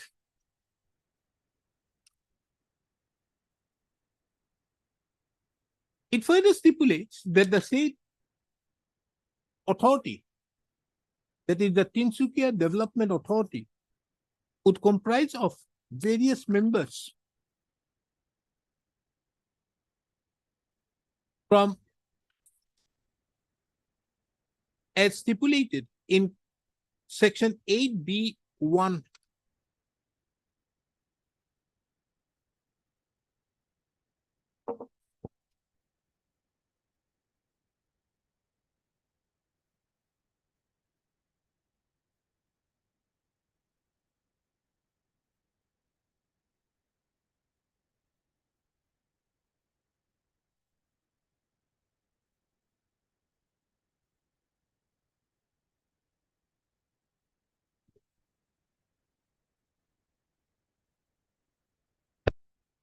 Section 8 EE stipulates the power of the chairman.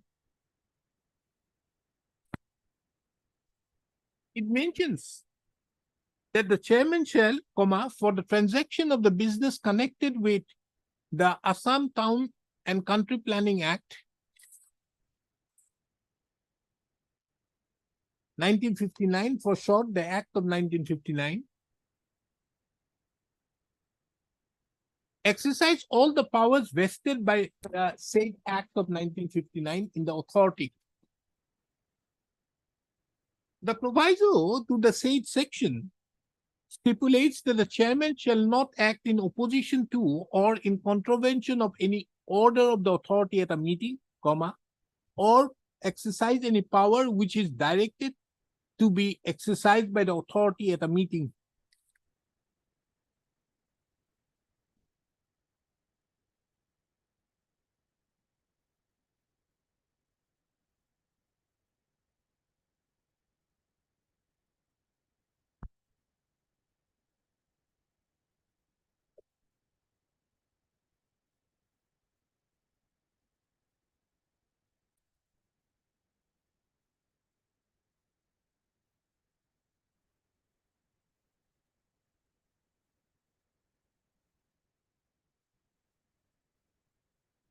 Taking into account that the dispute involved is as regards disposal of the property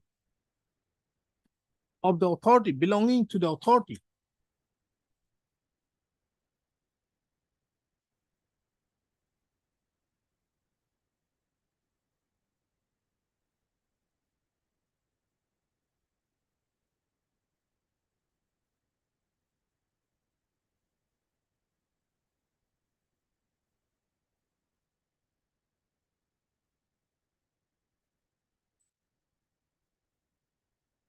it would be relevant to mention that it is only the authority that it is relevant to mention about Section 72 of the Act of 1959, which stipulates that the authority shall be competent to make any agreement with any person in respect to any matter, which is to be provided for in the scheme, and unless it is otherwise expressly provided therein, such agreement shall take effect on or after the day on which the scheme comes into force. This court also finds it relevant to take note of Section 59 of the Act of 1959, which stipulates that the authority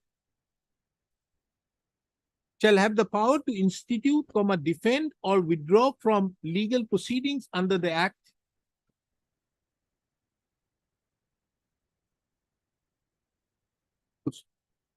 A perusal of the said section of the Act of 1959 does not show that the authority, on the basis of the provisions of the Act, would be represented by the chairman, since any authority being given.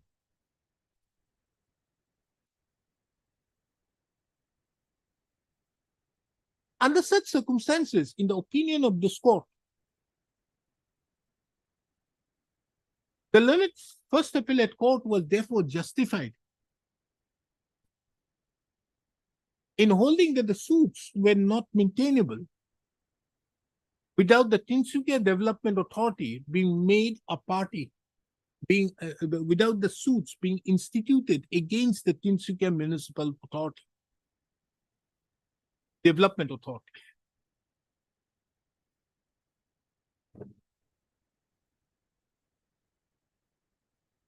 The above aspect therefore touches on the second substantial question of law so formulated.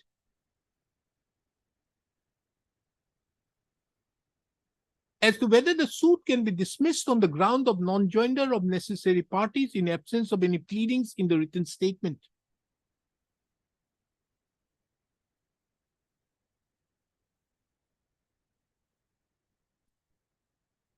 The said, in the opinion of the said, substantial question of law so formulated, in the opinion of this court, is not involved in the instant appeal on the ground that the suits so filed were not maintainable, not on the ground of non-joinder of necessary parties, but on the ground that the suit was not instituted against the proper authority.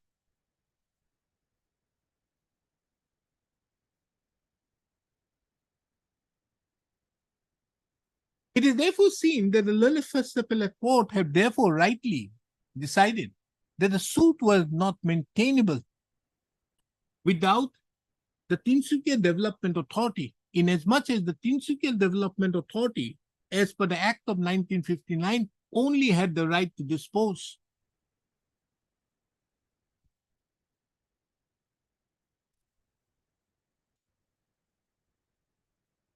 Only had the right to make agreements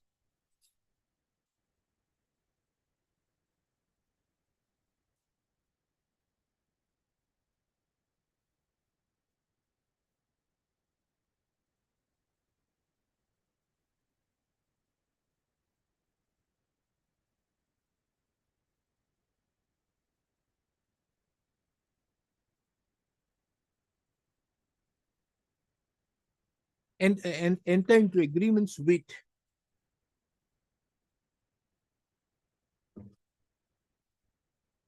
any authority, any person.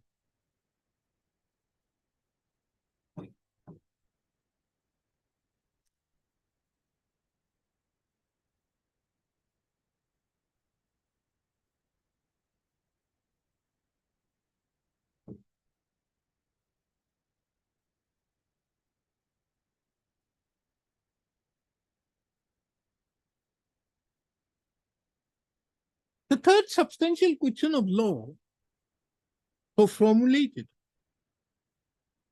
as to whether the suit of the plaintiffs can be dismissed on the ground of non-issuance of notice under Section 62 of the Act of 1959 is not a substantial question of law involved in the instant appeal, inasmuch as the learned First Appellate Court had dismissed the suit as being not maintainable in view of non-availability of the sanction from the government of Assam, from the state of Assam, as is required under Section 60, bracket 2, bracket A of the Act of 1959. Consequently, this court therefore finds no substantial question of law involved in the three appeals for which the appeal stands dismissed with cost quantified at rupees 11, no money, 11,000, quantified at rupees 11,000 each. Can it be less, my lord? Huh? 5,500 each. He did not help, no? This court. I'm sorry for that. Okay, no cost. In the special facts of the case, this court is not inclined to impose any cost.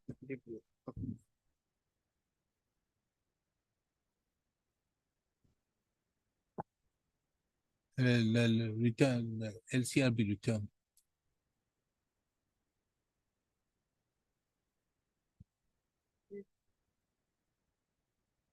Yes. To come at the last hour. Tell me. Your lordship has asked the your lordship, just to recall your lordship, we are challenging here is the honorable order of 34 order of the honorable court, in which your lordship there were the several grounds. One of the ground was that this award was taken by inducement and fraud. The honorable court has made the prima facie erroneous observation that this law has come in 2015, hence it is not applicable. Though this law has come since 1996, it is available, your lordship. So Which one? Your lordship, the award has been taken by inducement. Just I am drawing your attention on page 25 of a page.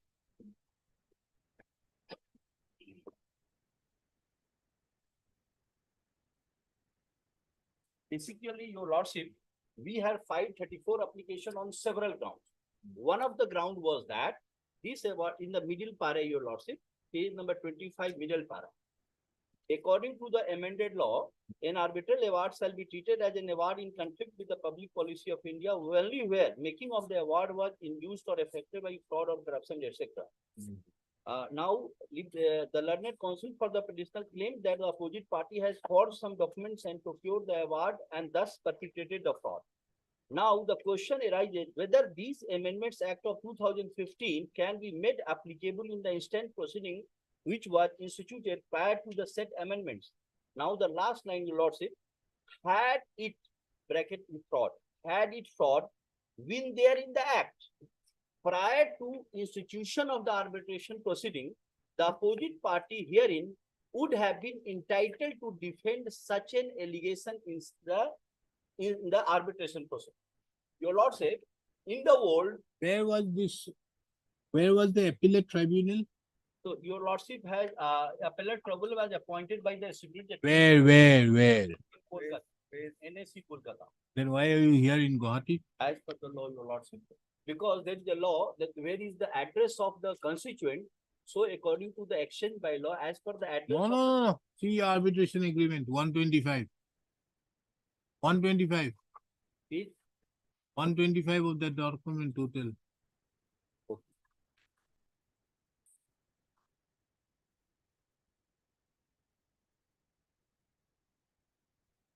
Your Lordship has asked me to file the additional document. Yes, page 125.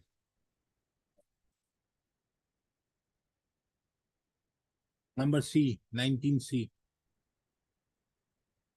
Yes. Party aggrieved by the appellate arbitral award may file an application in accordance with section so and so before the court of competent jurisdiction nearest to the address provided by the constituent in the KYC form or as per the change in the address communicated thereafter by the constituent to the trading member.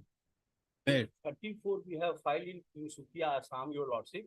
That was dismissed, so 37 we have filed. So as per the Here address, it is different, but where are you to file? Where? Your Lordship, as per the address in the KYC, as per the address in the KYC of the constituent, Sukia court was having the competent jurisdiction. So 34 we have filed there and then we have come here. Who is the constituent? Confused Khemani, Your Lordship.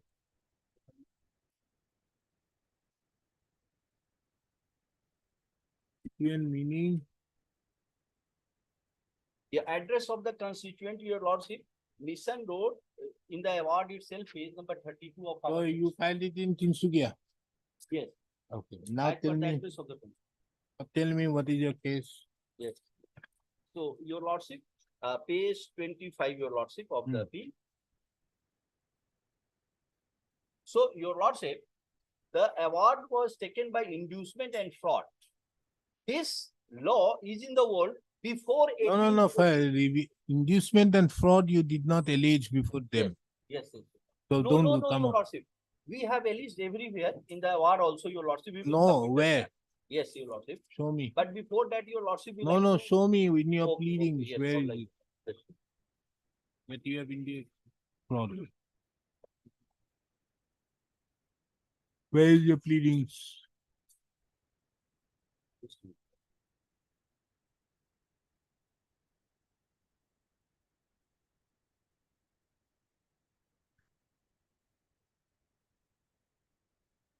Your Lordship, page 59. Page? Page 59 of appeal, Your Lordship. Yes. Your Lordship, this is the second award. First award is in our favor, Your Lordship. This is the second award which is running from page number 57, Your Lordship. And page number 58 tells the background of the case narrated by the appellant and the respondent. Now, Your Lordship, what happened in this case, Your Lordship, they have created the forged document and they have produced a third party check. Where is your allegation? Yes, Your Fraud. Lordship. Page 59, Your Lordship. In the middle of the para, utterly dissatisfied. 1, 2, 3, 4, 5, 6, 7, 8, 10, 11, 12, 13, 14, 15th line, Your Lordship. Utterly dissatisfied. Utterly dissatisfied with the services provided by the SP and after receiving the evasive reply, that his share were in the pool account, he took it up with the respondent who clarified that no such concept of holding the share in pool account existed. SP submitted a false and fabricated holding statement to him. After much ado and after a badgering persuasion with SP, the latter decided to settle by making a payment and arranged to deliver a check dated 1st of July 2013, purportedly drawn by Sri Rakesh Das, one of the employees, which was found to be fake. The appellant believed that Understood, who is SP? SP is Swaroop Paul, your lordship. So what they have He's done? your agent. Yes. So, no, not the agent. What is happening, your lordship? I am SMC Global. I am the main broker. Our AP is Swapna Rani Paul, the mother of that gentleman. Now, the SP Swaroop Paul and this Piyush Khemani both are school friends. They have Where support. is your allegation? Yes, your lordship. Where is your allegation to that effect? Yes, your lordship. Your lordship, page number 64, point number J.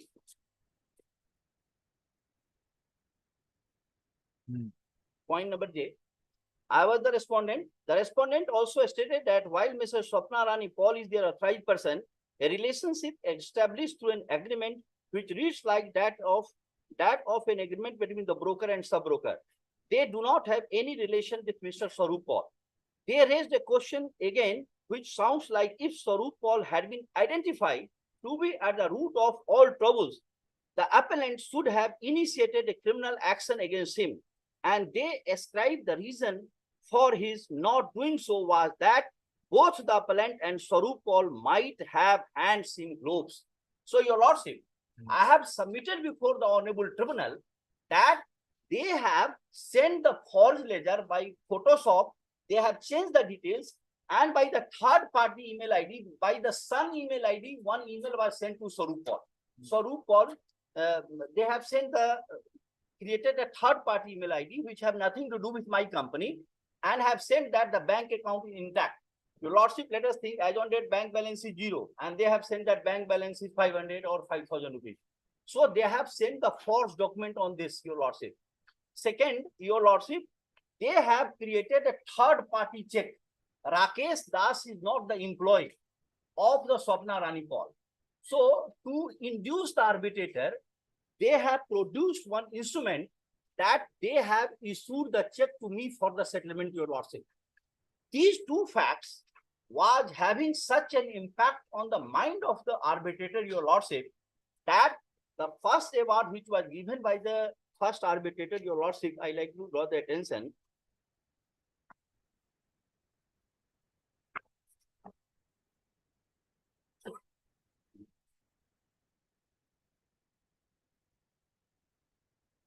Your lordship, kindly see page 54. Page 54, first award.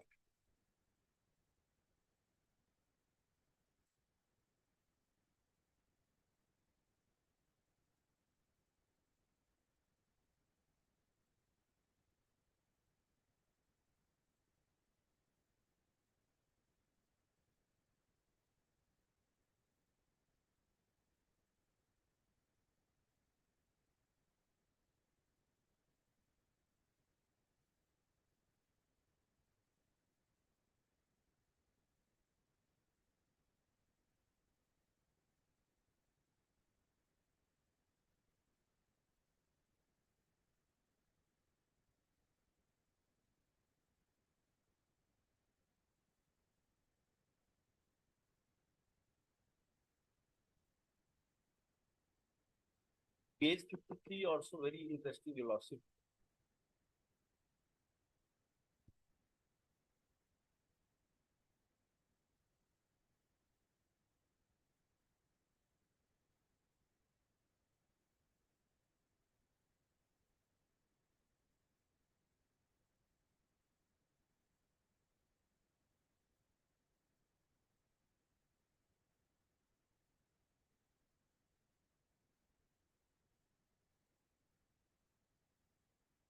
Did the SP use the shares of those persons, of the appellant, of the, here the respondent?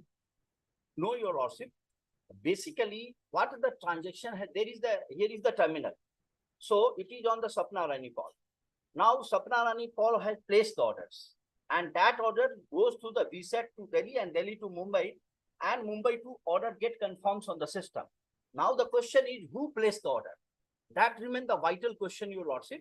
So once the transaction takes place, we send the instant SMS at the 3:30 that this transaction has taken place in your account, and this is the total debit balance, total credit balance, and this is the value of the total transaction today. So the instant we send the SMS on the registered number, and the number is not the dispute, your lordship. And So was the number of the respondent there Yes. with you? yes, yes. But did you send the SMS? Yes, yes. Instant SMS we have sent, and it is admitted by them that they have received the SMS.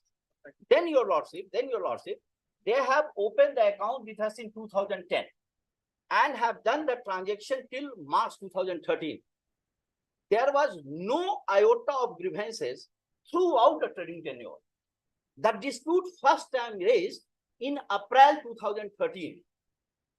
So 2010 to 2013, there is no dispute. When everything is over, on 5th of April, the son of the AP, Kanai Piyush Khemani, who both are the school friend, they have managed one gentleman, Mr. Rakesh Das. He has got the check from Rakesh Das. In the reply notice of the check bouncing, he says that my check had misplaced. And the Piyush Khemani has not filed the case of the bouncing of check upon him. So he not takes any action upon the Sarup Paul. He says that Sarup Paul, son of the AP, had sent from the personal email ID some fraudulent document.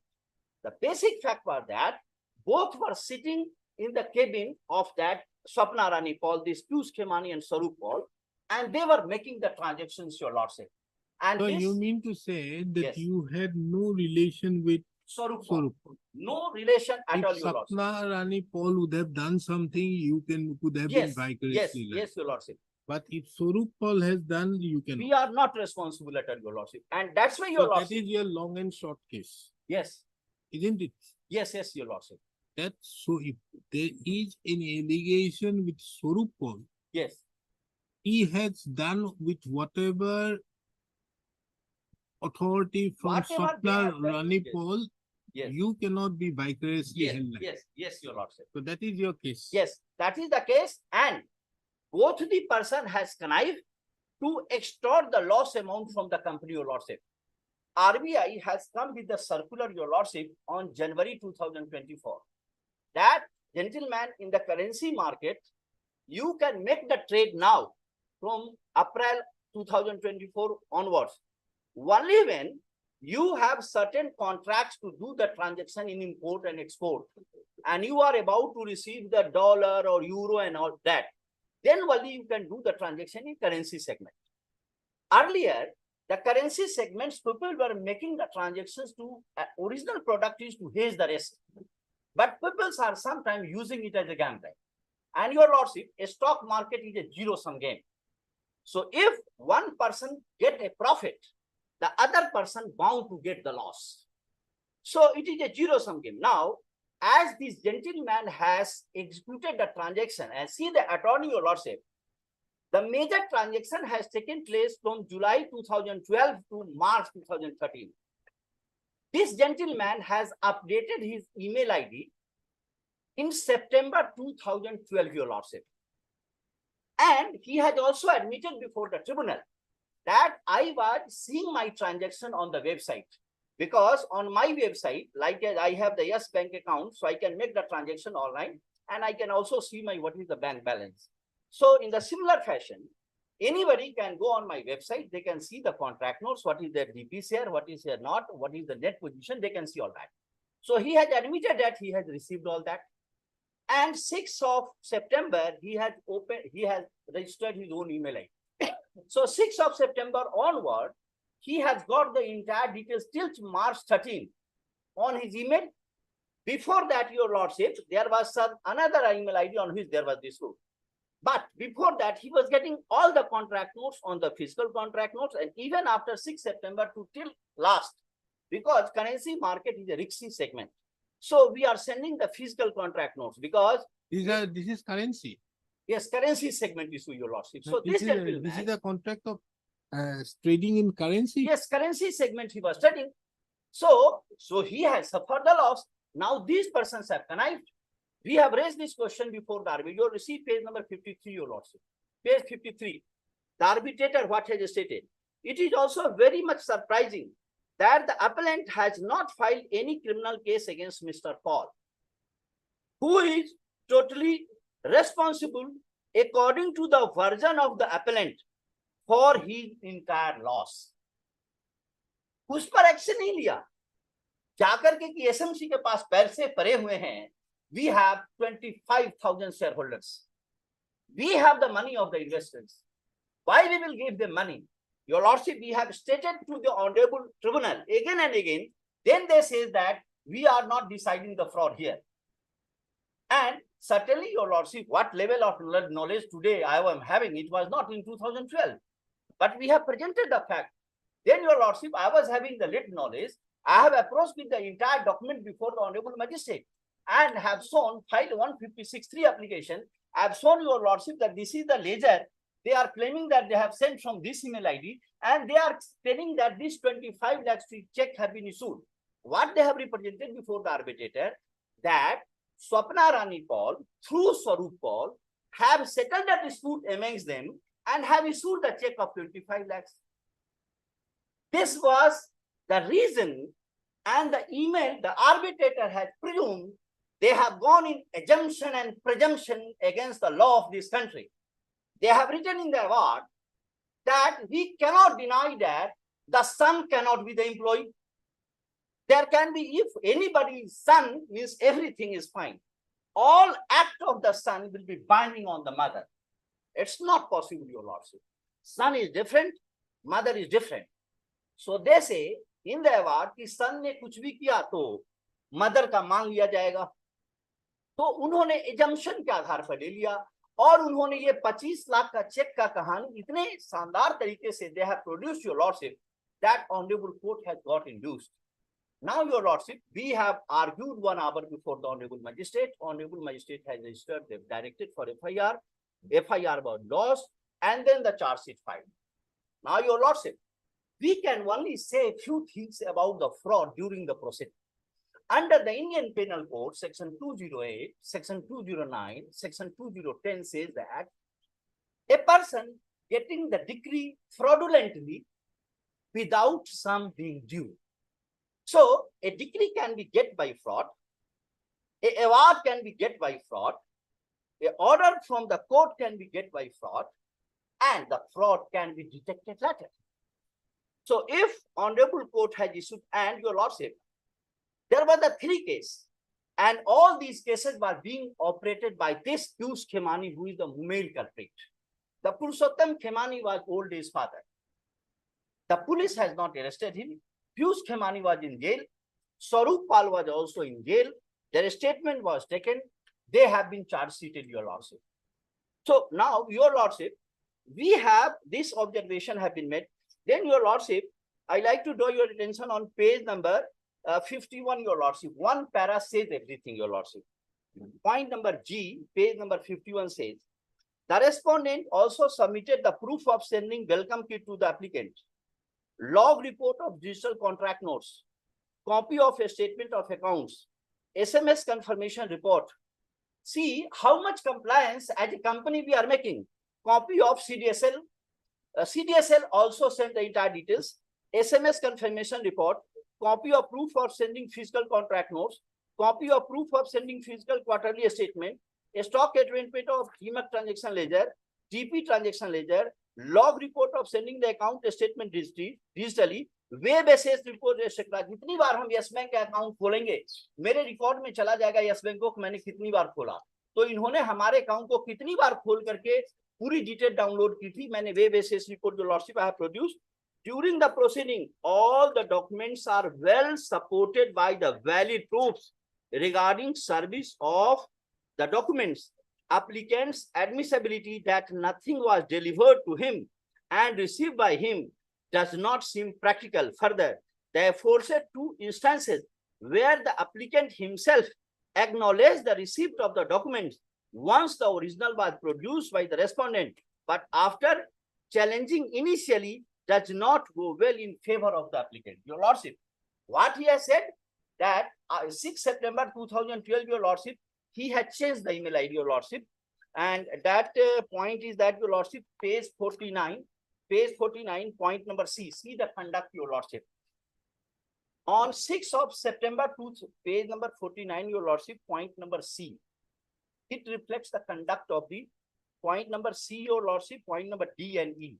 It reflects the conduct of Pius Yes, Khemani, Your yes, Lordship. come to 104 page, Page number?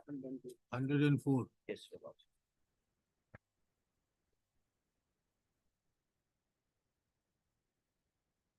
Yes, Your Lordship. Yes, Read- 104. read Yes. it, Read that. Yes, yes. Yes, Your Lordship. I was just, I have marked to produce this, Your Lordship. Page number, I start from 104, yes. Point number 18. Basically, the Prem Lata, okay, Your Lordship. Having regard to the above principles of the judicial inquiry, we would like to record that this award, first award was against us, Your Lordship, and this is the second award which has come in our favor. Huh? This Yes. award is in our favor. Okay. The Prem Lata Khemani, this award, which I am reading now in page number 104, is in our favor. So this says, having regard to the above principle of judicial inquiry, we would like to record that in the matter of determining whether a trade had been done with the consent or not, one need to follow the regulations made in regard by the exchange. There is no denying the fact that the regulator has prescribed that confirmed order only should be executed, but then it has also laid down that trading is a process which begins with the placement of order, followed by confirmation, followed by trade sending SMS alert, and lastly by issuing contract notes, which are to be issued within 24 hours of the trading day. And on receipt of the said contract note, the client is given opportunity to raise objection, if any, to any of the trade, failing which it would be presumed that the contract is complete. We find that the learned sole arbitrator has aided to see that the respondent has admitted to have received the SMS alerts. The applicant has also SMS logged that, and that the respondent has admitted to have received 4 or 5 contract notes by post. It is to be noted here that having received so many SMS alerts and having received the contract notes, if not all, but a few of those, why did the respondent, means Prem Lata Khemani here, keep quiet during the period? Not only that, April 2013, she has got she has not lodged any complaint with the appellant, and when she did file a complaint, it was neither specific nor giving out how she was outrighted by the AP.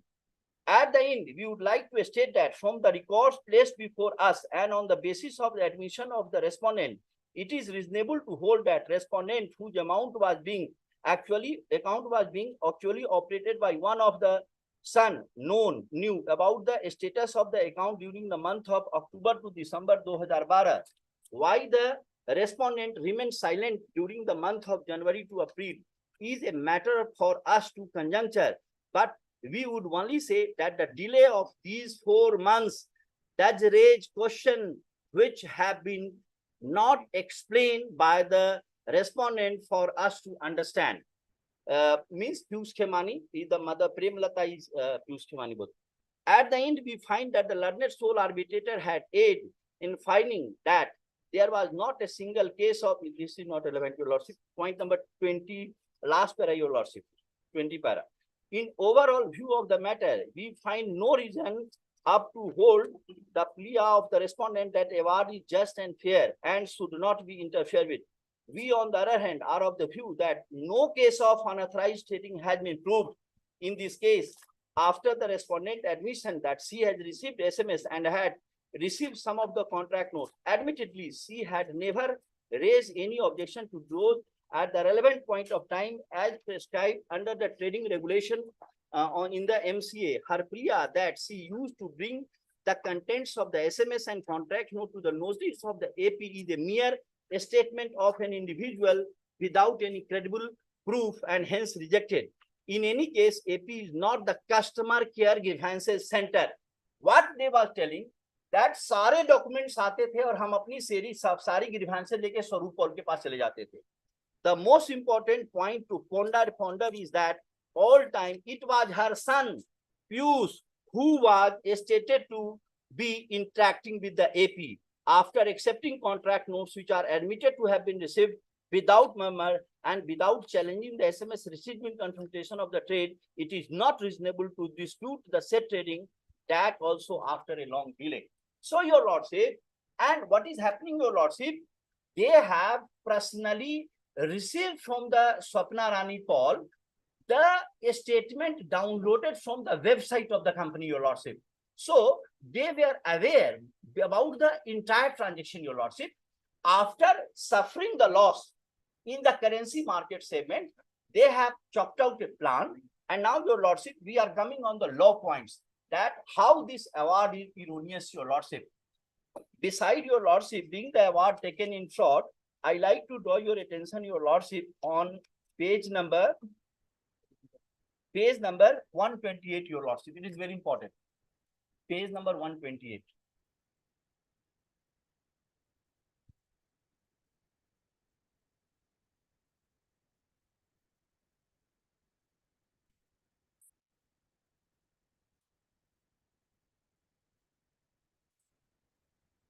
Page 128, your lordship. Para number 2, it is very interesting. This is a circular of September 26, 2017. Our case is of 2010. Your CA, Yes. your chartered Company secretary, your lordship. company secretary. Yes. So, The company secretary, yes.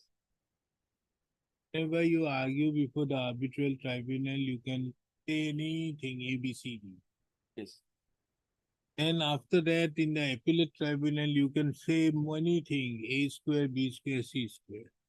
And in 34, you are limited. Yes, your lordship. Limited to only things which come within the ambit of 34. Yes, your lordship. And when you are in 37, you are further limited Yes. on that. Yes. So I'm not interested with him, what he did. Simple question here it is first of all, one has to understand that arbitration is a chosen type of proceedings by you. You have incorporated those terms and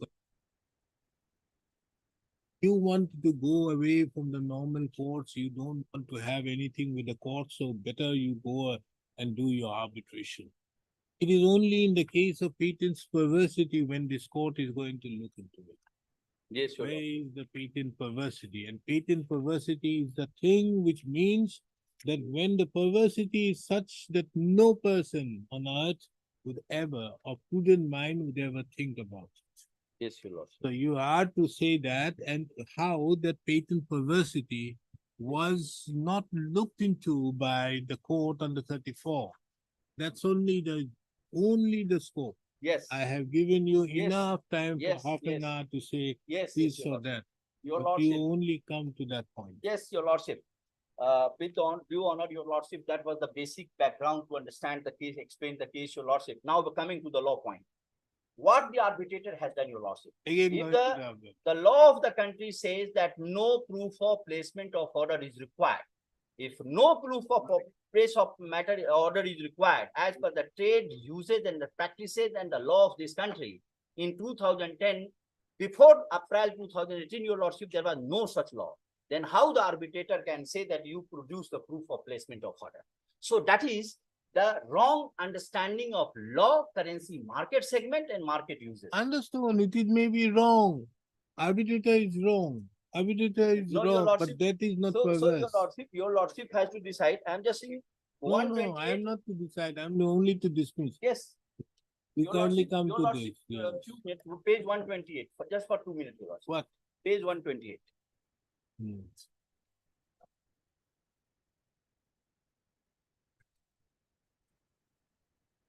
Yes. Yes. Yeah, point number 2, your lordship. Point number 2, the current regulatory requirements is commonly derivative market, commodity derivative market requires that the member shall exclude the trades of the client only after keeping the evidence of the client placing such order. So commodity market, it was since beginning, your lordship, it could be inter alia in the form of sound recording.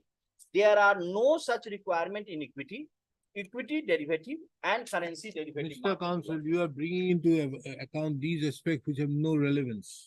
Your lordship, How September two So- thousand seventeen, the So, September your two lordship, thousand seventeen yes, its notification. relevance is there, your lordship, page 68 of the above appeal, your lordship.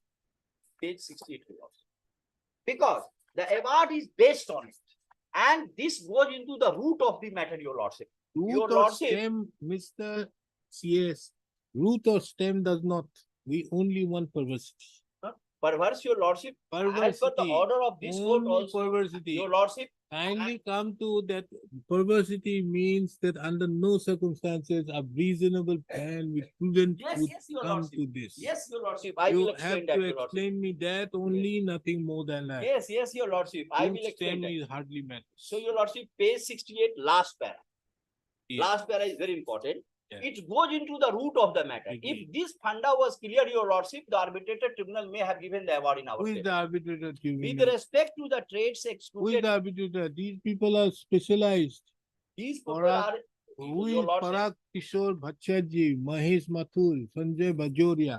These are specialized in these oh, Yes. Yes. trading business. Are these not? Yes. Care Your of lordship. Maheshwari. What do these arbitrators do? I'm not, your lordship, basically, what they have done Who is are the these arbitrators? These are specialized in all these trading. they are impaneled arbitrator of the exchange of the Then your they lordship. are specialized. So, your lordship, point the page 68, last para, your lordship, it is very important. Yes. With respect to the trades transaction in the FNO and the currency derivative segment, the question about the signing and tickling of the relevant boxes in the KYC is only peripheral. This is assumption, presumption, and own thoughts of the arbitrator. Your lordship, our account is current account or the saving account, whether I want to trade in the share market or derivative market in the currency market. This is that Mr. CS, again coming back to the point, whether he is arbitrator is right or wrong, we are not interested. okay. So We are only Yes, yes. interested if the arbitrator has decided a point such which no people reasonably having intelligence would have done. yes, your lordship. So yes, your lordship. So a common man, Ah. if I am opting that I want to do the currency market segment and I mark the box, the honorable tribunal, it by the stretch of imagination, one cannot hold that if the document says that I have opted currency segment, so my intention was not to opt currency segment. If my bank account is current account, I can't say that I was trying to open saving account. So, your lordship, these document does matter. Third, the moot points.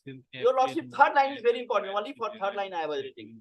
The moot point is whether the appellant placed the relative order in the pre-trade stage.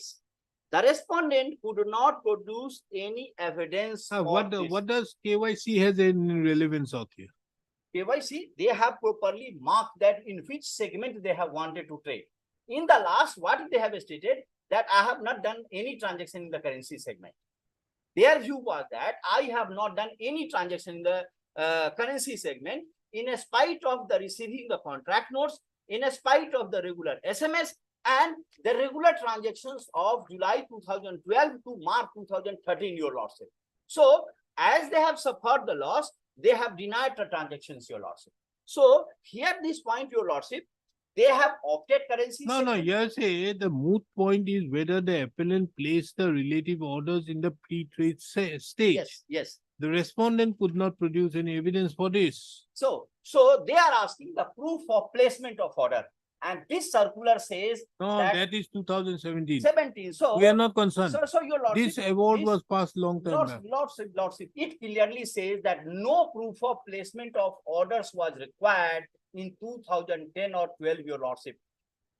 We have complied the several stages, your lordship. Only to explain that, your lordship, that proof of placement of order in this country have been made mandatory from 1st of April 2018, your lordship. That's why we have submitted this circular. Which one? Where does it say? Yes, SEBI in the past had several steps to tackle the many unauthorized trade and periodic post transactions. So, and it was observed that in spite of measures taken, to a portion of investors. 128 of Current editions. regulatory control requirement, committee directive required that a member shall execute the client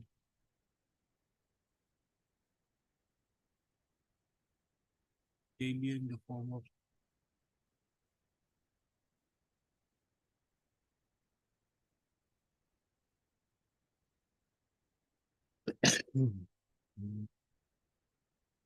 so in commodity market it is there, not in Yes. currency. Not in currency market, your lordship. But Today the- also, your lordship, what is happening today? Today also, your lordship, the peoples are sitting there in the office and making the transactions. So now all brokers will be required. Yes, now it is required. And your lordship, there was the end level of compliances, like SMS, calls. Then your lordship, we have sent the email, contract notes, physical contract notes. to that. Now, did you prove those SMSs? Yes, we have produced those documents. The arbitrator has clearly stated that points, your lordship, that it is the back with evidence. Again, your lordship, page 51. Page 51 of the appeal, point number G.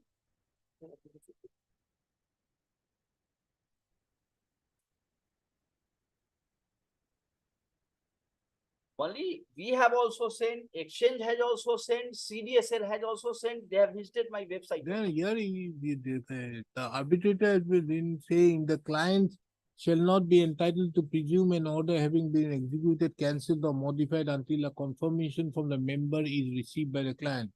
The appellant did not receive any confirmation at the post. Your State lordship, says in respect of any year, the respondent failed to produce any proof by way of the trade confirmation slip. Did you have a trade confirmation slip?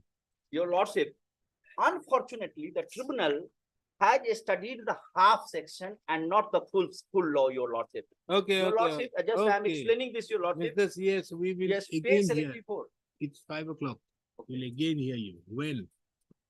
Your lordship, any date as per the convenience of the tribunal, but top of the board first item, your lordship. Oh, first item. First item is there. We have the Depending. only one No, item. you your are lordship. in 2017. There are many first items I have taken which are older. So I have already taken that. Top of the board at any day as per the convenience of. Yes, when? You stay where? I am Delhi, your lordship. Okay. Enjoy the hot summers of Delhi. We will have it in a cooler environment on 1st of August. 1st of August. July we are closed. Your lordship, then entire argument will be in the mind, na, your lordship. Don't, I still remember. I remember, don't worry. August first week, 1st of August. 1st of August. Oblige, your lordship. Matter having been heard at length, the matter again on 1st of March, August 2024.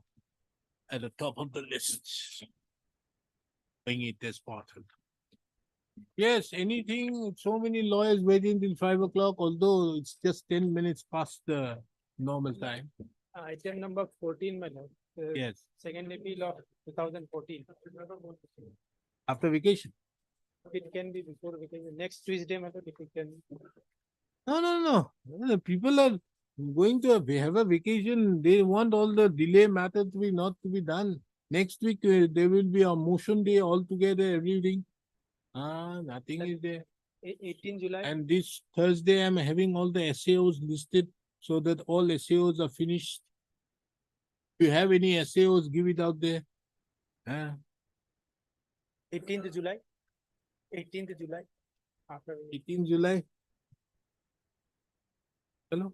On 14, item number 14 on 18 July. Item number 10, Lordship, I have an injunction petition, Lordship, they are constructing a What? building. Item number 10, Lordship, IA I have filed. A date Ah. will be fixed, Lordship. Item number 10. Oh, orders. Hey, come, we'll do one thing, wait. We'll finish up these short orders, wait. Let me take up these orders first. Orders and admission will just finish it. Item 14. Orders in global. Now let me complete these orders. Well, item 14, my friend mentioned, it may be taken up on 23. 23, I have some problem in it. Okay, 23. Lordship, item number 18, Lordship, I am praying that it may be listed on 27th, Lordship. 18, Lordship. 20, 27, 27th of July. June, Lordship. June, Lordship. No. Are The you? condition of the claimant injured is very serious, Lordship. Item number 14. 18, Item number 18. MAC. Lordship.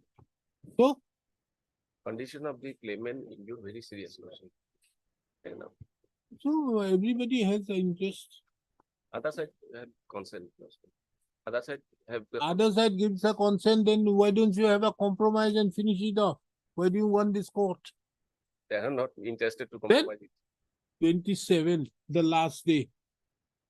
Any other 28 is last. 27th you want to do. Oh, nothing doing after vacation. immediately after vacation. Huh? Immediately after vacation. Lordship, No. Lordship, I am for the And appellant. 22nd, 23rd of July. Lordship, I am for the Item number appellant. 18, 23rd of July. Lordship, I am for the appellant, Lordship. I will be out of station for. 23rd of July, Yes, Lordship. 2nd of August, can it be on 16th or 2nd of August? 16th of, 16th of August, Lordship. so long. Then 2nd of August, Lordship, I will be back on. 2nd of August is 29th I Friday. will come. What is the problem?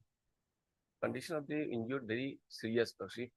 What is the seriousness? Lordship, head injury, severe head injury, it badly affected his brain also. Lordship already received line. the 50% amount, Lordship. You've got a No. 50%. Yes. No, Lordship, long back, only 1/3 of the amount received. No, it's a case of Lordship 2019, 21 Lordship, How much he has received? 5 lakhs, something, 5 lakhs something. 6 lakhs and all Lordship. You have Lordship, received? award is Yes, 20 lakhs, Lordship. Why 6 lakhs have been received?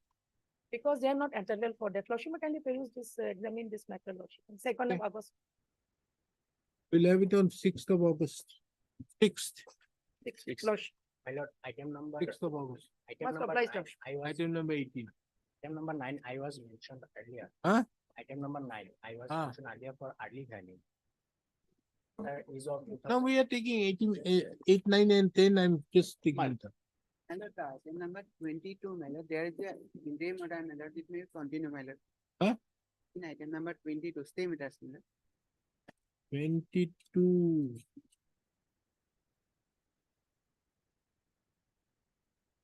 Same matter. Yes, sir. Who will take it up? Wait, don't worry. Yes. Item number 8, 9. My lord, in item number 8, my lord, that lower court record have been received, my lord, but without the record of the estate officer, my lord. That estate officer record was placed before the court below, my lord, on 13/7/2017. From the record, my lord, I have flag mark, Taking note of the instance. but by the impugn order, that was returned back. So I may be directed to produce the, my lord, estate officer record, my lord. Yes, what is it? Estate officer record. Records, appeal records are there. Yes. What do you want? My lord, I have. You want the checked up estate officers? Yes, ma'am. I have checked up the record, my You lord. get the estate officers Yes, ma'am, records. of the direction. I will. Good stuff. This court today, matter heard Mr. D.K. Sharma, the learned counsel appearing on behalf of the petitioner, and Mr. Take it as. B.K. Das, the learned counsel appearing on behalf of the respondents. Good stuff. This court duly takes note of that the records of Ms. Appeal number 25 of 2017 along with Ms. Case number 30 of 2017 has been received. Good stuff. While going through the same, this court finds it relevant that the records of the estate officer would be pertinent for adjudication of the instant proceedings. Accordingly, this court fixes the matter again on 8th of August 2024. Okay. We'll have it on 7th of August 2024. In the meantime, Mr. B.K. Das, the learned standing counsel of the railway, shall obtain the records from the estate officer. Obliged. Is your lordship. The matter is of 2016. I have filed early here. I for early hearing. Early hearing. Full stop. This is an application filed for early hearing of the connected second appeal being RSA number 198/2016. On the ground that the appellant is suffering from various old age related diseases. Full stop. Taking into account the above, this court disposes of the instant application, thereby directing the respondent, the registry of this court to list the matter for hearing on 6th of August 2024. I stand disposed. May I please? Yes, what is this? Lordship, I'm the plaintiff respondent in the RSA lordship. Here I have filed a IA because a stay is operating against me lordship, and recently they have- An application under order 39 rule 1 and 2. What do you want? they are they are constructing new construction they have started. Those stay in the suit land lordship. I am the plaintiff of the plaintiff lordship. Thereafter in appeal, I am the decree holder. Thereafter they have come here are in RSA lordship. This honorable court stayed this order lordship, but Okay. recently List the matter again on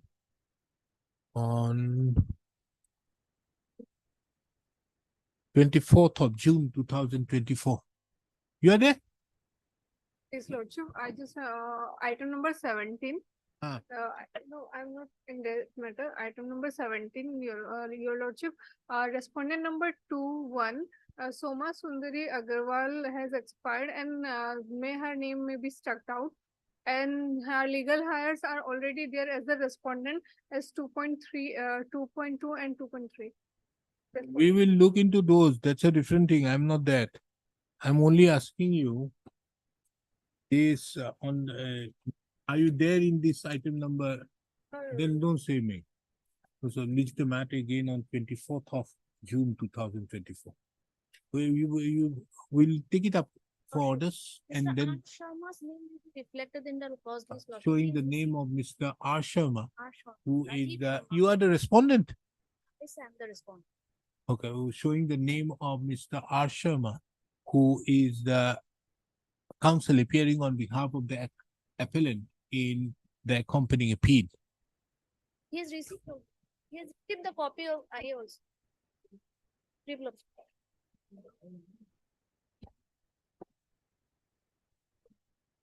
As per last order, my lord, I have deposited an amount, my lord, of rupees 3 lakhs. You've taken the money? Taken. Yes, Your Honor. On the protest, we have received the money. You've taken the 3 lakhs and 2 lakhs. Total 3 lakhs. Who First 2 lakhs submitted, was no, that. no, so he initially submitted 2 lakhs, Yes, Your then Honor. that check has become useless. Yes, Your So Honor. now he has deposited 3 lakhs. Yeah. We have taken that money. Yes, Your Honor. Okay, it's okay. Then we take, let us take up this matter for final disposal immediately after vacation. Yes, Your Honor. Okay. List the matter again on, who's up? Mr. M. Shaker, the learned counsel appearing on behalf of the petitioner submits that the petitioner had already deposited an amount of rupees 3 lakhs before the executing court. Full stop. Ms. P. Talukdar, the learned counsel appearing on behalf of the respondent submits that the amount of rupees 3 lakhs have been received without prejudice. Under protest, we have received, I have submitted. It's without prejudice. Yes, Your Honor. Without prejudice. Full stop. Taking into account the above, this court fixes the matter again on 30/7/2024. Full stop. And the interim order passed earlier shall continue till the next date. Obliged, my lord. Okay. Deeply obliged.